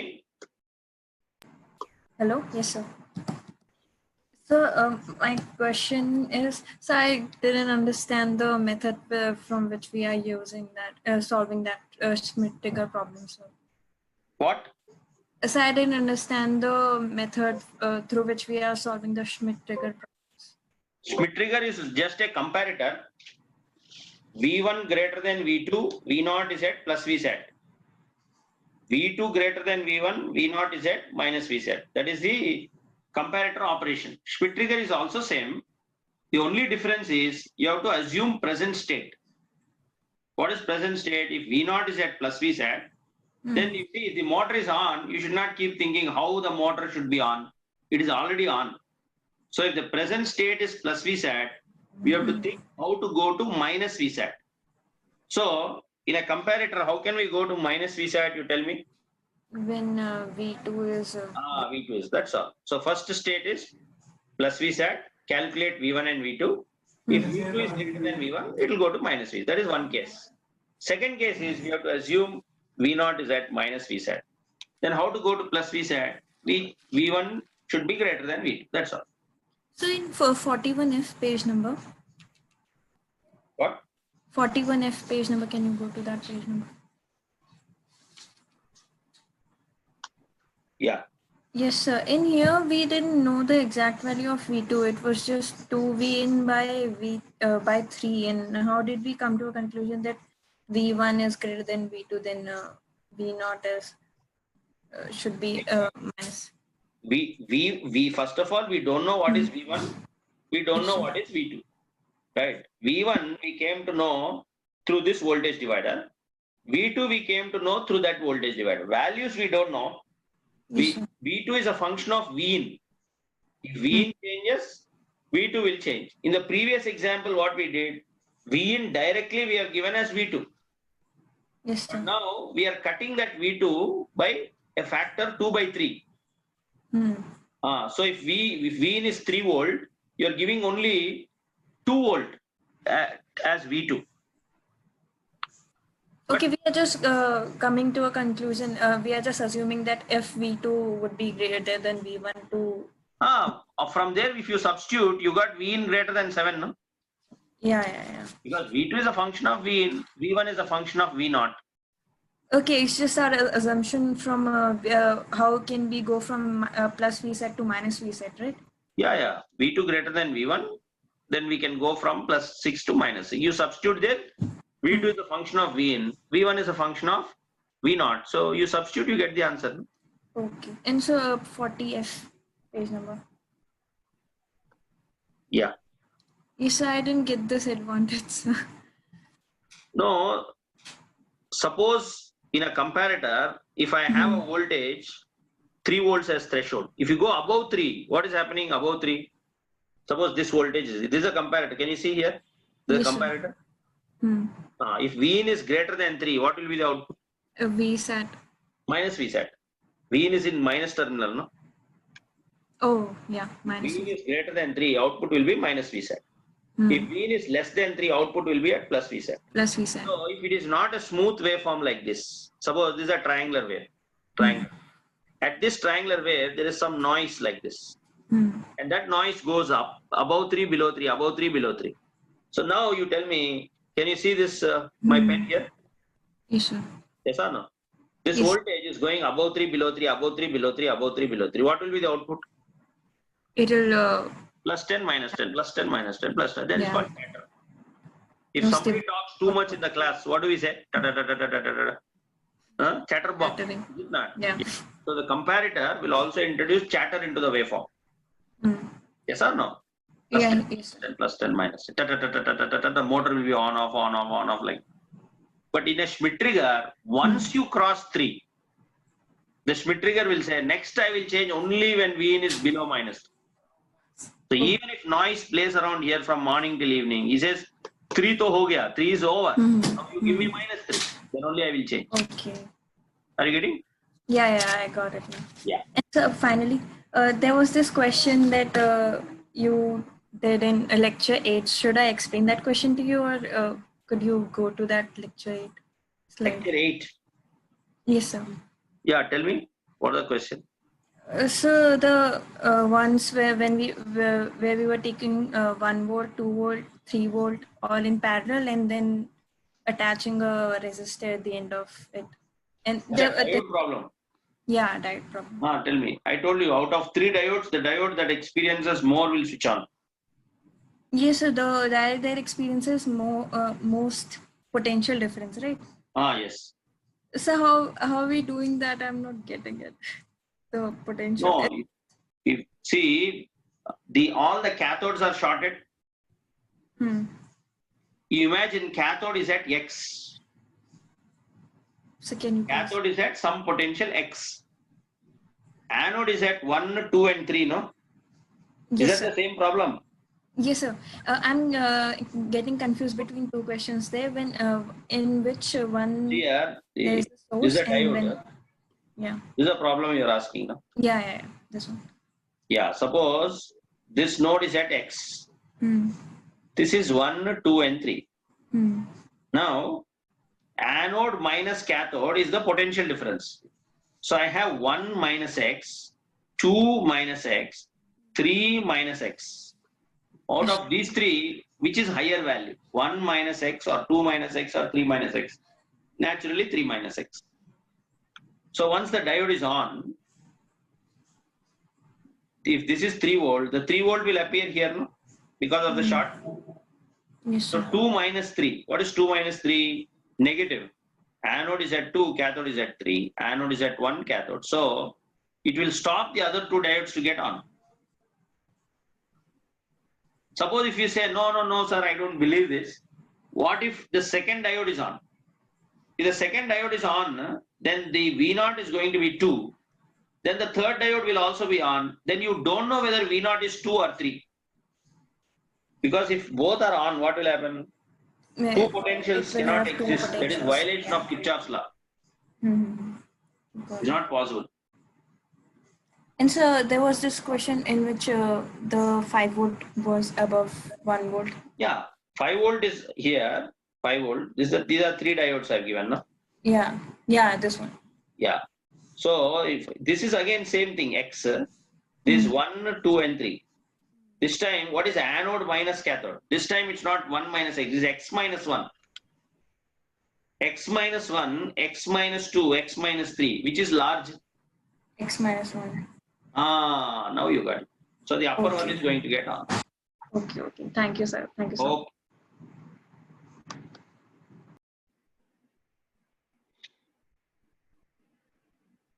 Next.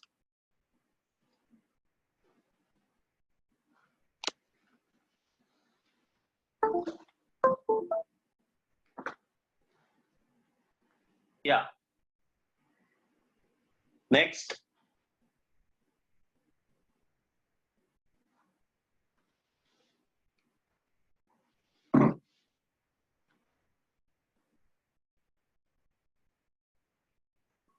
Tell me.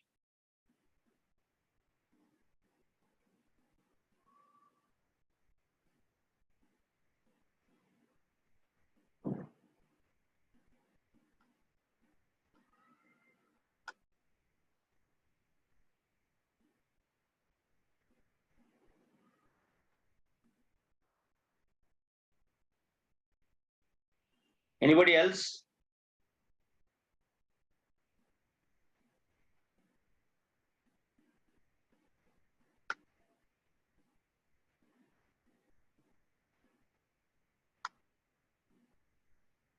I have doubt. Yeah. Hello. Yes. Good evening, sir. Yeah. Good evening. Sir, could you open 22F, sir?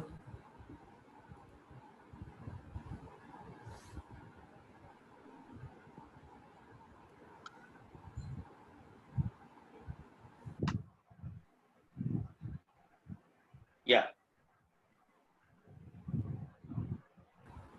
Sir, here, sir, you took minus I, sir, for the second diode, but again you took minus V2, sir. That I could not get, sir. No. Everything is ulta pulta here, no? For the second diode. Normal current direction. Yes. This is the diode for which the characteristics we have drawn. Yes, sir. The diode current should always be from positive to negative, and the plus terminal should be anode, minus terminal should be cathode. Yes, sir. For this, this is the equation. Yes, sir. Okay. Yes, sir. Now look at the D2 diode. Everything is ulta pulta there. Current is not, the current I is minus ID. This is ID, no? Can you see this ID? Yes, sir. Yes, sir. And that I is exactly opposite. VD is exactly opposite. V2 is exactly opposite. So what should I write now? Minus I equal to IS into e power V2 by VT, no?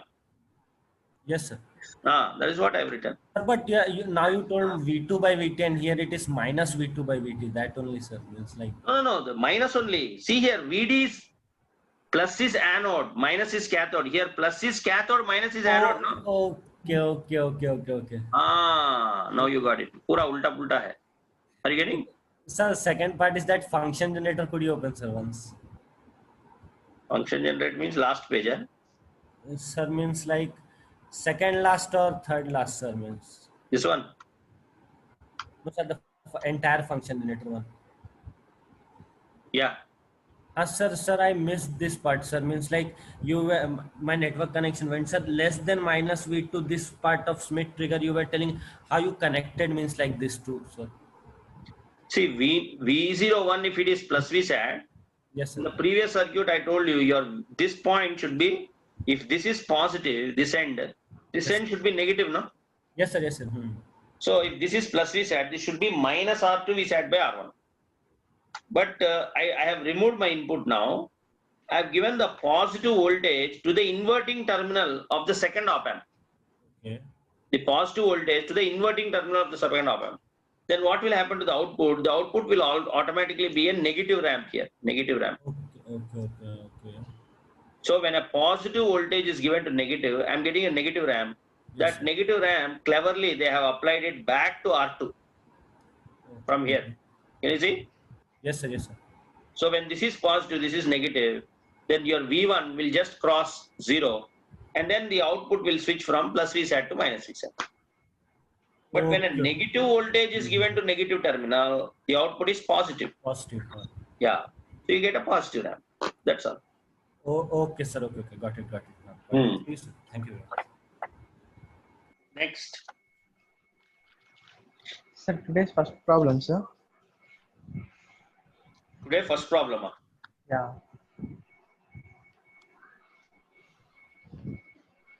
Sir, once explain third condition, sir. What is first problem? Once explain third condition, sir. Vn is from -5 to +5.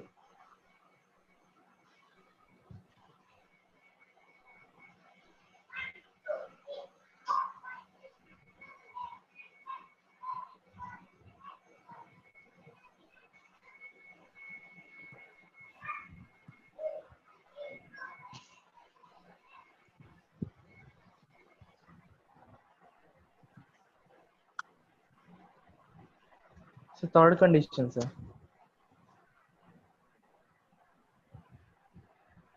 This one, huh? No, sir, first problem. This one, no? When all diodes are on. All are on. What is the doubt? Yes, sir. Sir, I didn't get it, sir. Sampling it. No, that voltage and this voltage both are same. So I'll show you. See here, these are 4 diodes, no? Yes, sir.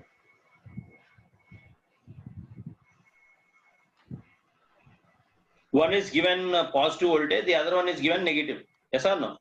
Yes, sir. Yes, sir. This V0, this Vin. Now, suppose your Vin is very small. Like suppose the Vin is 0.1 volt here.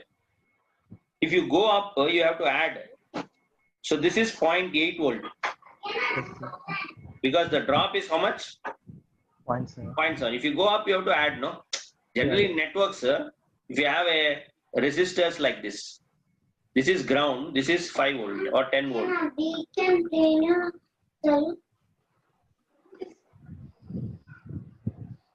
Now this is 15 volt, this is ground. What is this voltage? 5 volt. What is this voltage? 10 volt. No? 10 volts. So it's simple logic that when you go up, the voltage will be more, increase. Yeah. Here there's only one diode drop. This is 0.1, this is 0.8. Now again I want to come down. If I want to come down, this is 0.8 minus 0.7, Yes, ma'am. which is 0.1. See, nicely we have sampled that signal here, no? Your Vin and V0 both are same. So if this is 0.1, if you come down, 0.1 minus 0.7 is minus 0.6. Okay, sir. I And then you go up plus 0.7, it is 0.1 only. Sir, I Are you understood, sir. Yeah, yeah, sir. Now, you can take another example here. Say for example, instead of 0.1, what if it is minus 3 volt here? Minus 3. Then you go up, this is going to be minus 3 plus 0.7. How much? Minus 2.3. And again you come down, you have to subtract. So it is minus 2.3 minus 0.7. It is going to be minus 3 again. Yes, So sir. whatever And, you give, you are sampling here. sir, See, and simple. another Two doubt is, diodes sir. if you put here, one will add 0.7, other one will subtract, no? Yeah, yes. I The net understood, sir. effect is same. It is some diode compensation. Yeah. Sir, another doubt is we have calculated R2 Vin as R2 V sat by R1 plus R2. No, sir? R2 V sat by R1 plus R2. Where? Sir, in the last problem, sir, I think there. I didn't remember. In the triangular wave generator. No, sir. Before that one, sir. This one only, sir. This one. Yeah. Oh, sir, before this one. Before this. Yeah. Sir, here why you have included V1 as 0, sir? No. If V1 is greater than 0, output will be plus V sat, no? Yeah. Just tell me here, this is VD. Yes, sir. What is the function of this circuit, you tell me? V1 greater than 0, V0 is plus V sat. Am I right? Okay. If V2 is greater, because V2 is already what? 0. Now sir. V2 greater than V1, that means your V1 should be less than 0 for V0 equal to minus V sat. Am I right? Yes, sir. This is a very simple comparator because V2 is already 0 only. Yes, sir. So V1 greater than 0, V1 less than 0. So what is the value that you know that is very nearest to 0? Just slightly less, slightly more. It is 0 only. Are you getting? A value Yes, sir. that is slightly 0 means 0 minus. A value that is slightly 0 plus is 0 only. So by substituting 0, I came to know the transition. In equation 1, I substituted 0. I have to substitute 0 minus or 0 plus. So to know the transition, when I put 0, I got Vin equal to minus R2 V sat by R1. So if your Vin is slightly less than that value, then your V0 is going to switch to minus V sat. Are you getting? Oh. Yes, sir. Yeah. Thank you, sir. Yeah.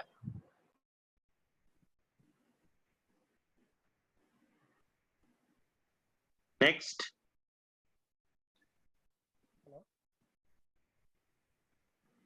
Hello, Yeah. sir. I have doubt in page 12F, sir. Your voice is low. I have doubt in page 12F, sir. 12. Hello? Your doubt in yesterday's class? Today's class, sir. Today's. Page number. 12, sir. 12. Huh? 12F. 12. 12.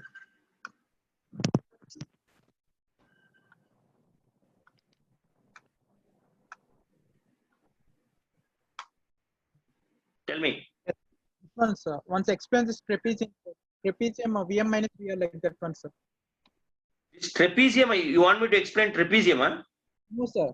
You had taken VM minus VR, no, sir. That one graph I didn't understood, sir. That previous page. Yeah. See, the average value is somewhere in the middle now. Yes, sir. So once previous page, one, sir. This This one, one. sir. This one, sir. See And here, this one. suppose from 0 till here, 0 to VM, say VM is 5 meters. Yes, sir. VM is 5 meters. And the ripple here is 1 meter. Yes, sir. 1 meter. Yes, sir. Now, your DC is somewhere in the middle, 4 meters. Yes, sir. So, 5 minus, this is 1 meter, 1 by 2. That means 4.5 will be the middle, no? Yes, sir. That is what we are saying.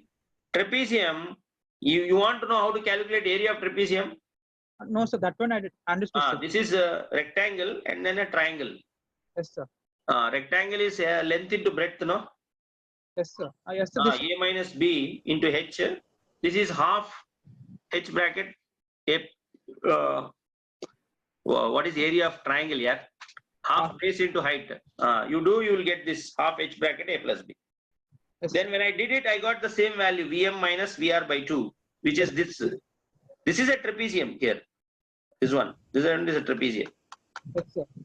Yeah. Thank you, sir. That's one. Yeah, only, yeah. Can you see the area here? Trapezium? sir. Yes, sir. Yeah. Thank you, sir. Yeah. Sir, I had doubt in yesterday's class, sir. Tell me. Sir, in yesterday's class, the output waveform of clamper circuit, sir. So there I'm not getting, sir. 16F page, sir, I think.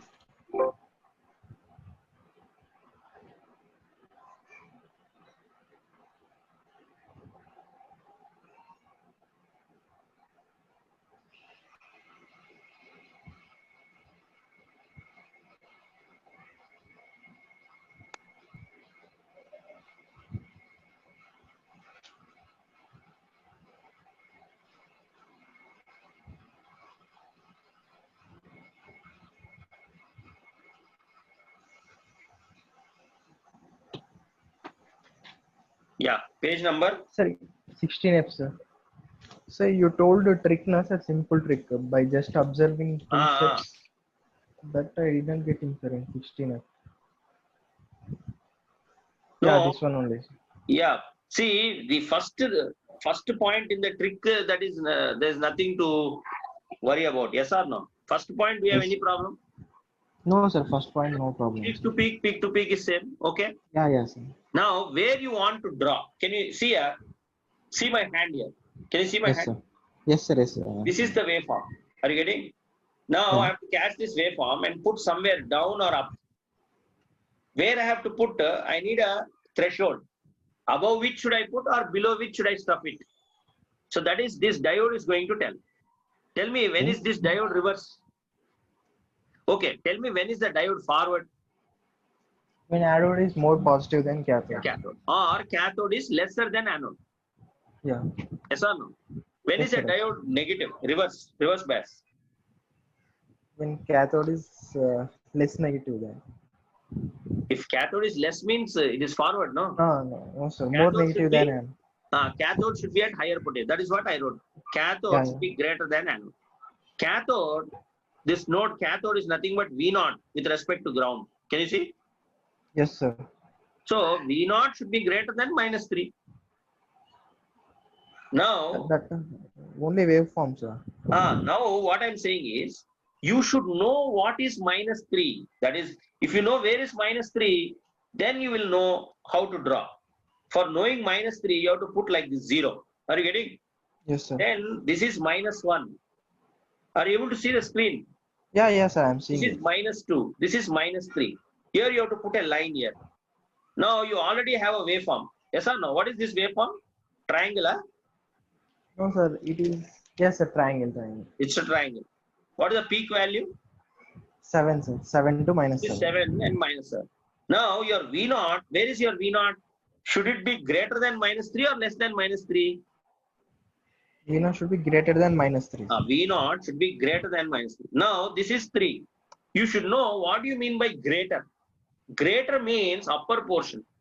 Yeah. Less means lower portion. Yes. So these are all values which are greater than minus 3. These are all values which are less than minus 3. This is minus 3. Because if you go down, minus 4, minus 5, they are small values. Small values. 1, 2, 3, 100, 1000, these are all big values.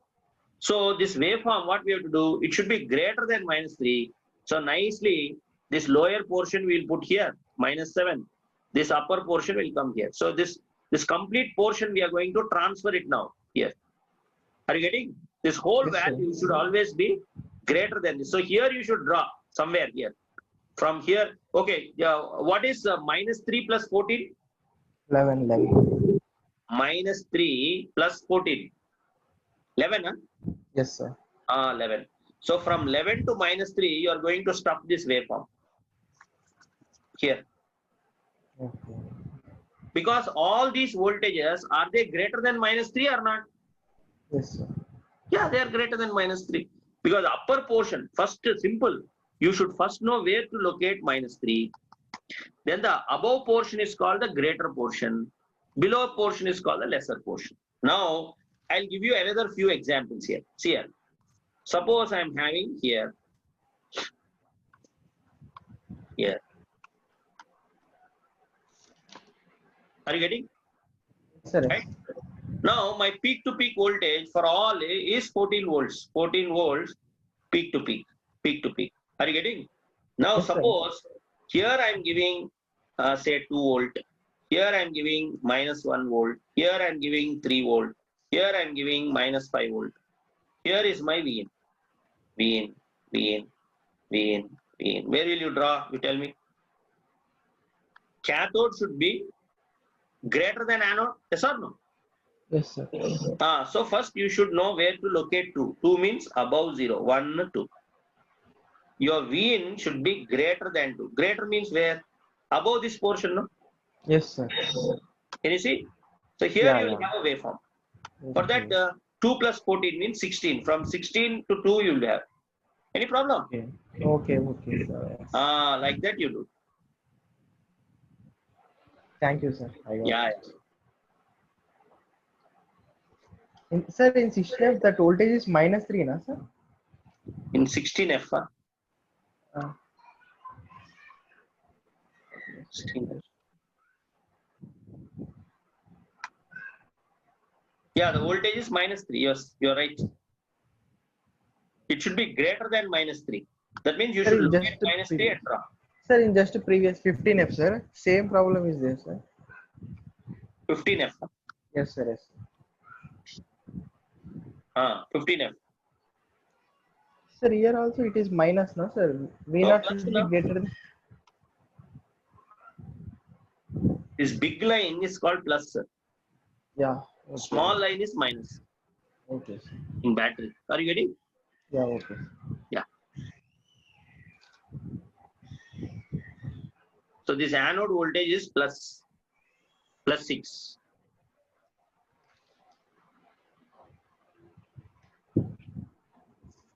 Next.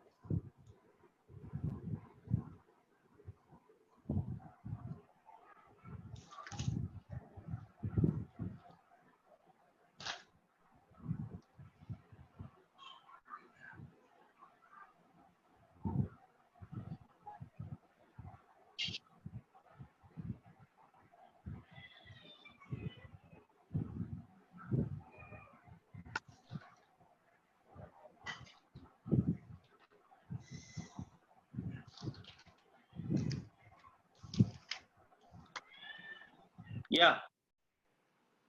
Are you able to hear me?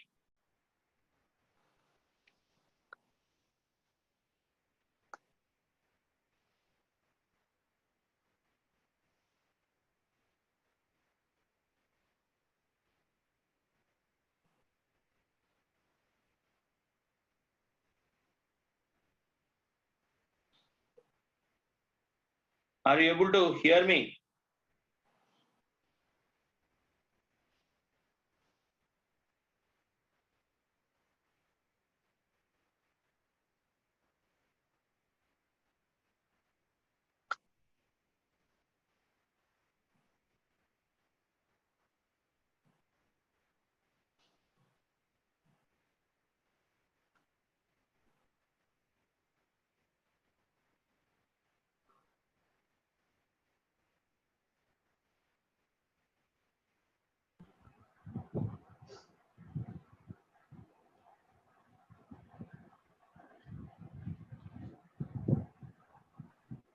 Nobody is there.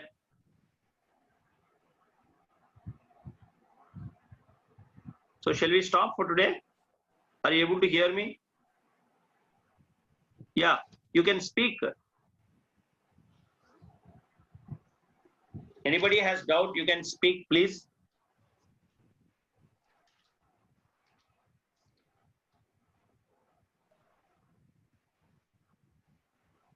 Please speak.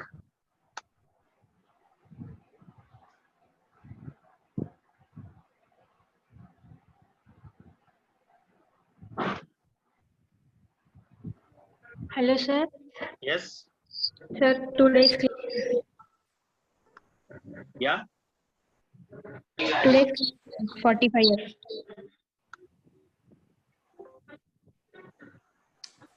Today's class 45F. Sir.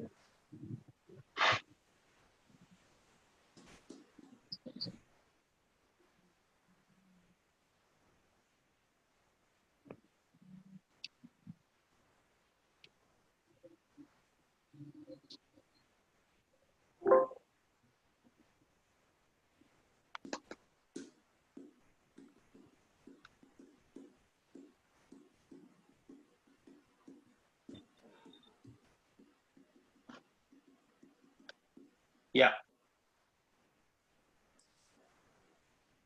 Tell me. Sir, 45. Yes, sir. This one, no? Yes, sir. Yes, sir. I could not get this, sir. What Next is your slide, doubt? sir. Where is the switch That for a very long time? capacitor. The switch initially is closed, no? That I understood, sir. For finding VC, why we are taking 3 volts there? That I didn't get, sir. Next slide, I think. Yeah, here this is 10 means this is 3, no? V1 equal to 10 into 3K by 7K plus 3K. Uh, It is 3 Sir. volt sir. by voltage division. Hmm. So if this is 3, this should be greater than 3. Or V2 should be greater than 3, no? Sir. Then only your output will switch from plus VSAT to minus VSAT. Now, for that, I've given here, if this should be, this node is greater than 3, what should be capacitor? Capacitor should be at least 13 plus. Okay, okay. Yeah. Now, this is the circuit. External circuit is this. One resistor, one capacitor, two sources. Yes, So I sir. wrote VC for all time and substituted. There, sir, for V initial value, we are getting 0, sir. If we Capacitor cannot charge suddenly. yes, sir. When you open the switch, capacitor cannot charge suddenly. Its voltage is 0. That is parallel capacitor voltage will be 0, but there are then we can apply KVL, no, sir. 2 voltages are there, plus 10 and minus 10. Yeah, here you have to apply, no? When you open the switch, capacitor voltage is 0. It is Yes, sir. almost short. 20 volts will appear across this resistor. Yes, sir. 20 volts will be here. Okay, okay, sir. Okay, Yeah, sir. this is 10, this is minus 10, no? Yes, sir. Yes, sir. 20 volts will be across resistor, this 1K. 20 milliamps of current will flow initially. Okay, okay. Then that 20 milliamp will become 18 milliamp, will become 17 milliamp, will become 10 milliamp, will become 0. When it becomes 0, that is final value. Yes, When sir. the capacitor has charged to 20 volt, then the current is going to become 0. But the Sir? point is, we are not waiting till plus VSAT to minus VSAT. This is only a path. Yes, sir. Where we are stopping, we are going to stop at what value? At, yeah. What is the page?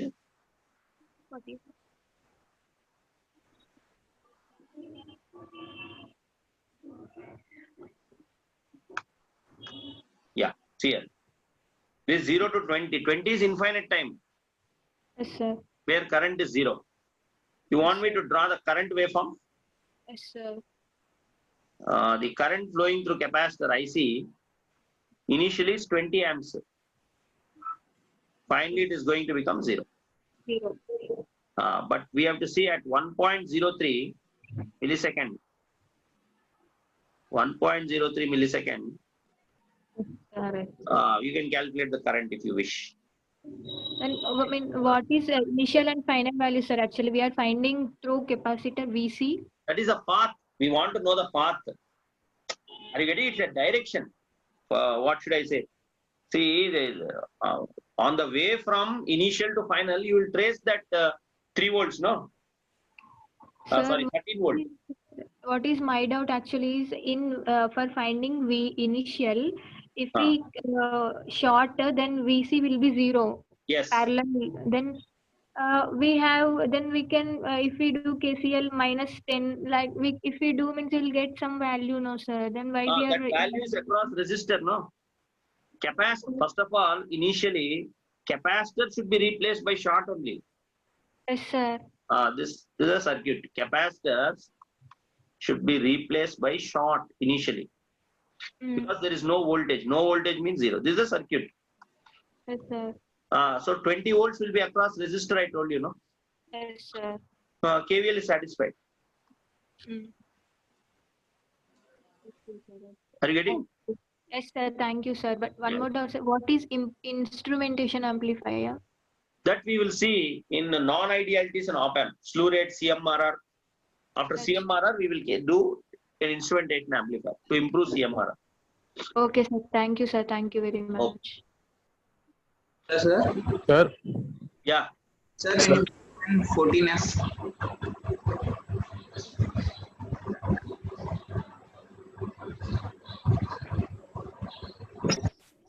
Half-wave peak detector. Huh? Half-wave peak detectors. This one? Before page, I guess. Yeah, sir, here, why we are taking it as VM, sir, during IDC, when we are calculating IDC, we should take VM minus VR by 2, right? Yeah, VM minus VR by 2 is your V output, correct? Your V output is going to be VM minus VR by 2 output, where VM is peak, VR is the ripple. Sir, next page, once can you go to next page, sir?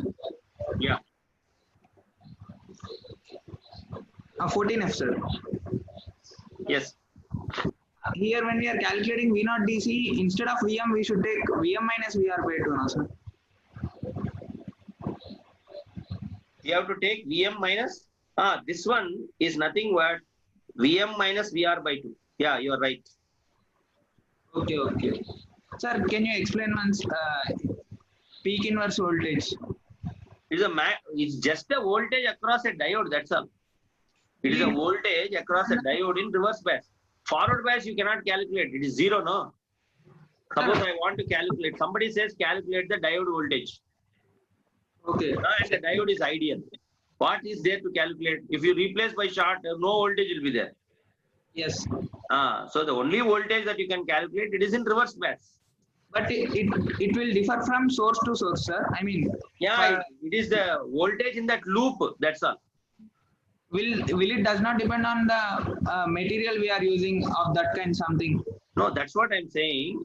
Suppose in the you are using a diode in a circuit. Okay. And that is 10 volt. 10 volt is PIV. Okay, sir. Okay, when you go to the market, you have to buy a PIV that is more than 10. Okay, okay. You have to buy 15 volt and connect. Suppose from the market, you want to save some money. You want to have some fruit juice, save some money. You said, "Arey, 2 volt PIV de do." And you came and put in the circuit. But the circuit PIV is greater than the device PIV. Yes. Then smoke will come from circuit. Okay, sir. Understood, sir. Are you getting? So always remember, there is something called the rating and the circuit value. Your Okay. rating should always be greater than the circuit calculated value. Okay, sir. But see, it is not only PIVR. You go to the market. I don't know, you are from which place? Warangal, sir. Huh? Warangal, Telangana. Sir. Warangal. Very good. So in Warangal, if you happen to go to some electronic shop and then you ask him, "Give me 1 kilo ohm resistor," that fellow will again ask you, "Kaun sa chahiye? Half watt chahiye, quarter watt chahiye? Which one you want? Quarter watt resistor, half watt resistor, 1 watt resistor?" Then if you say a quarter watt resistor, he'll give you a small resistor. Half watt means a little big. 1 watt means big resistor. So the power rating will change. Okay, sir. Then the circuit parameter which you calculate should always be less. Rated value should be more. Then it can sustain. Yes. Clear, sir. Sir, Yeah. sir, I have a doubt in second F. 2F. 2F. Yes, sir. 2F. Tell me. Sir, how are we saying in the large negative? How are we saying that D1 is deactivated? How are we saying D1 is? is off. Yeah, we are not saying D1 is off. Sir, in large We are negative. saying D2 is on. Acha. Yeah. When we are saying D2 is on and D2 is a short circuit, then if V2 is suppose minus 1000 volts, then this node, can you see my, Yes, sir. Yes, sir. this node is also minus 1000, no? Okay. Then this 10 minus of minus 1000, this 1010 will be dropped across 1K. Yes, sir. And this anode is negative now. So D1 is off only, no? Okay. Okay. Okay, sir. Get it. Yeah. I got it. Good. Sir, 23F. 43F. 23. 23, sir.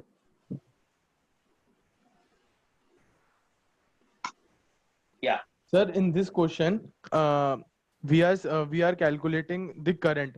Sir, the diode, one is in forward bias, the other is in reverse bias. Yeah, So- see, there is no forward, no reverse. Why? Because input voltage is 0.005. Okay. Sir, Neither what of them is forward or neither of them are reverse. Small Okay. chota voltage you have given. Almost 0 volt.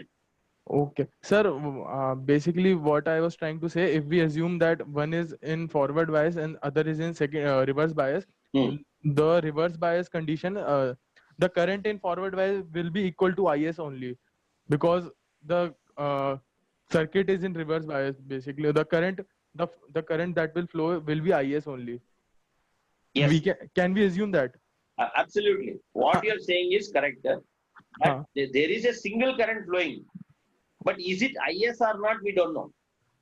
Why? Because the voltage that we are giving is not a full negative voltage to get minus IS. It is not a positive voltage to sustain a positive current. Somewhere in between chota voltage he has given. Okay. See, for IS to appear, your Yes. PD should be negative. Okay. Pakka reverse bias if you make, IS will flow here. Pakka forward bias if you make, the diode will sustain a large positive current. And the drop across the diode will be close to 0.7. This is a civil services question. That fellow 50 millivolt is given. No fool will give 50 millivolt to 2 diodes. That means he wants you, no assumption, nothing. Just the equation you take and you keep on doing that, sir. Okay. Are you getting? Okay, sir. Can you go to 22F? 22F. Yes, sir. Yeah. Sir, I just want to screenshot basically. Sorry, sir. Sir, so if that our voltage, if it's greater than 50 millivolt, if it's like 10 volt, If so you that give we 700 millivolt, 0.7 volt, Then we sir, can talk, no? Yes, sir, sir. then we can assume that it is in IS, matlab that I is equal to IS. Then you are right. You are right. You Okay, give a sir. large positive voltage, Ah. and one is forward, the other one is reverse, no? Yes, sir. Yeah, you are right. Yeah, so that's why I was confused. Okay. Okay. Thank you, sir. Yeah, yeah. Hello, sir. Yes. Sir, can you go to that last triangular function generator?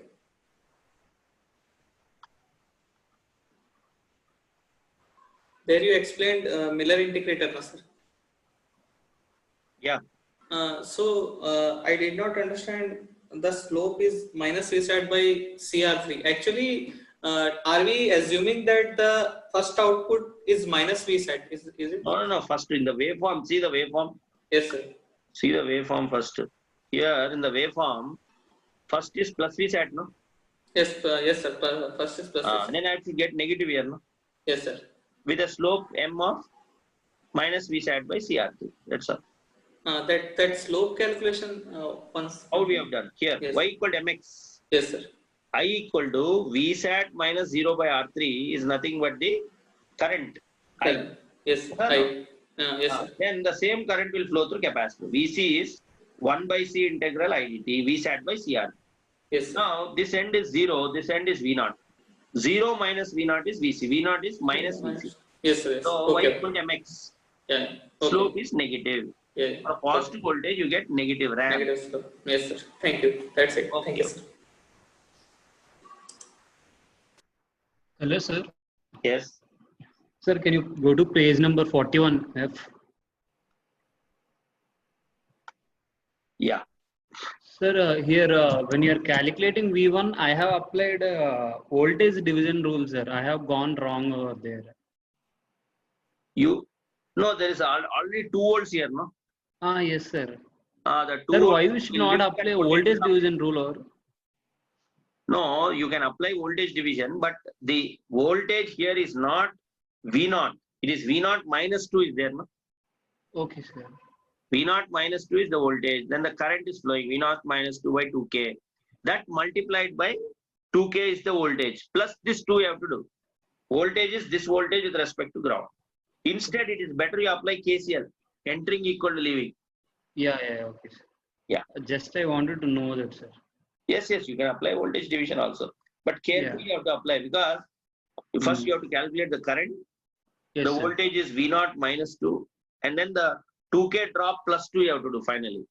Yes, sir. Yeah. Okay, thank you, sir. Yeah.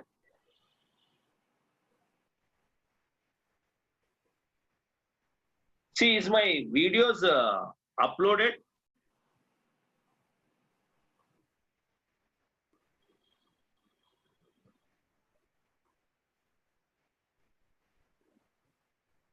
Yes, sir. They are uploading daily. Okay. Thank you. Now, what about all the notes that I'm writing? Are you able to receive? Yes, sir. Yes, sir. Everything is. Okay, very good. Hello. Yes. Sir, once can you explain full wave peak detector?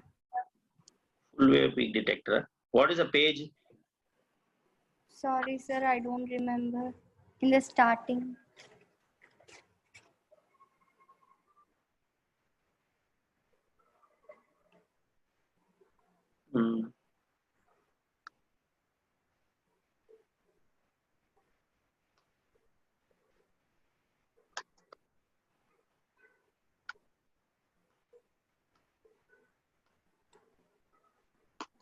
This one? Yes, sir. Have you have drawn the equivalent circuit? Yeah, first is from the waveform. This is a waveform. What is this voltage? Is VM, no? Yes, sir. Your DC should be VM actually. Ideally, you should get peak value. Are you getting? Your DC should be like this. Yes, really. It is like this. But it should be VM. But what I'm saying is the small ripple here, no?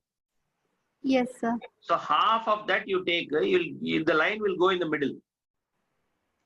Okay. Are you getting? Yes, Okay. sir. Let me tell you this. This is VM. This is VM, no? And here I'm having a ripple of VR. What if this should be in the middle. So where is this line going? This line is going half the ripple, no? Yes, sir. Yes or no?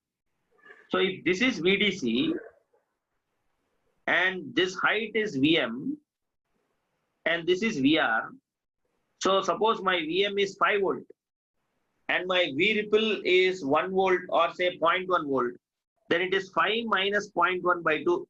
Are you getting? Yes, sir. Yeah, so your V naught is VM minus VR by 2. VR by 2. From this, I wrote a circuit. It is very rare that from the waveform you draw a circuit. We try to model it. You apply KVL and see minus to plus, minus VM plus VR by 2 plus V naught equal to 0.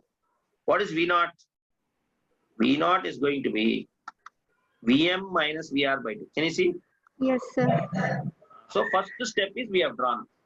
Now the second step is, okay, we have drawn voltage, but what is the resistance value? Yes or no? We don't know the resistance. Yes. So then we went for the second diagram. For the second diagram, I have taken a equation. Charge lost is charge gain. So Q is IT. What is Q? I into T, no? Yes, sir. So how much charge you lose here? You lose here, that much you will gain here. How much charge you lose here? That much amount you will gain here. Yes, sir. So charge lost is I into T. Charge gain is C into V. Q can be written as IT or CV. Yes or no? Yes, sir. From here I got VR. So I thought, what if I take VR by 2? If I take VR by 2, I am getting IDC into something. So then I went for the second diagram. What is the second diagram? VM, VR by 2, IDC is there. And here this extra, I am calling it as impedance. Okay. V equal to I into R, no? Yes, sir. So that impedance I have put. So this diagram, if I remember, there is no need to look at the circuit. That is my final idea. Okay. From here, whatever you want, you calculate from this diagram. If you remember this diagram means, then current you can calculate, output DC you can calculate, ripple value you can get, everything you will get. Okay, sir. Yes or no? Otherwise, analyzing this is headache, no? Can you see? See how so that circuit is transformer to diode, capacitor, this is all big headache. Instead, from the waveform, we have drawn an equivalent. Remember the equivalent, you'll get the answer. Okay, sir. Okay. So, page 42. 42.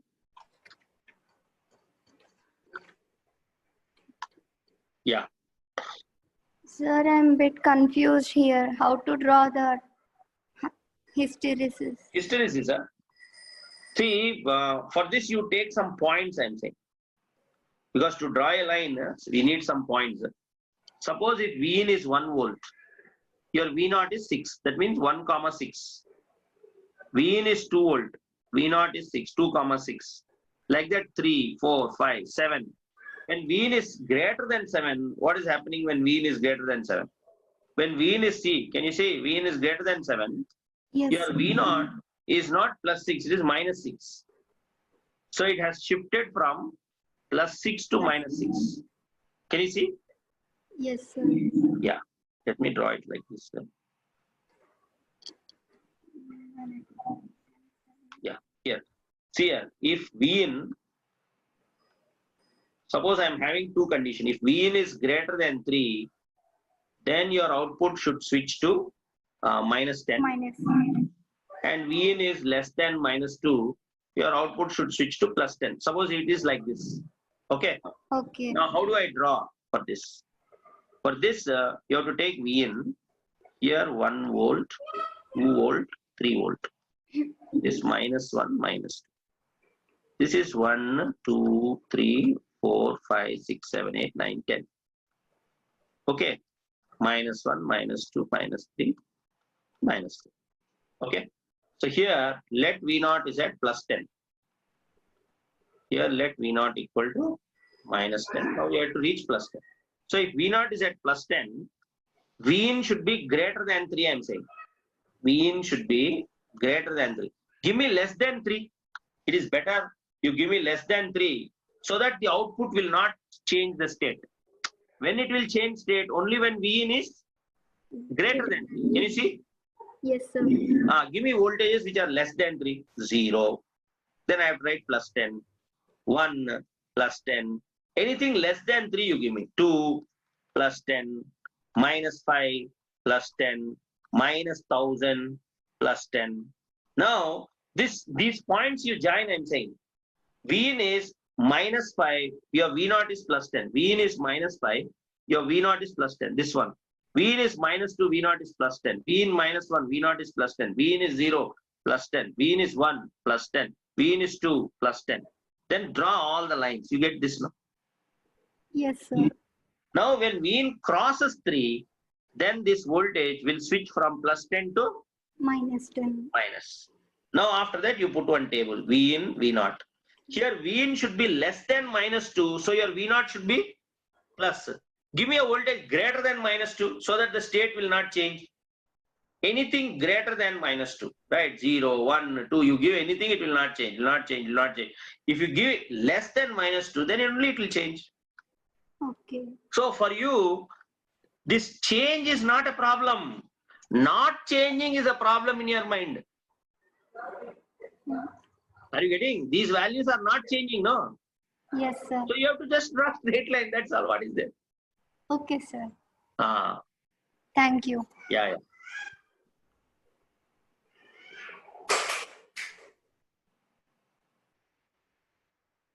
Tell me. That's it. Shall we stop? Shall we wind up?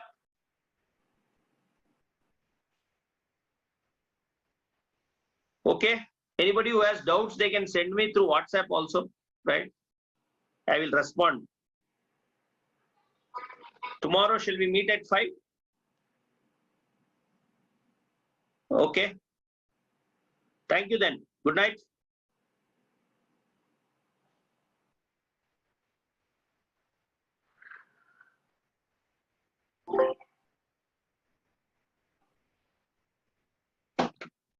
Your class is done? Mommy said from the class. Wait. Mommy said I have to attend online classes from tomorrow. Who? What's the password? Who should attend online class?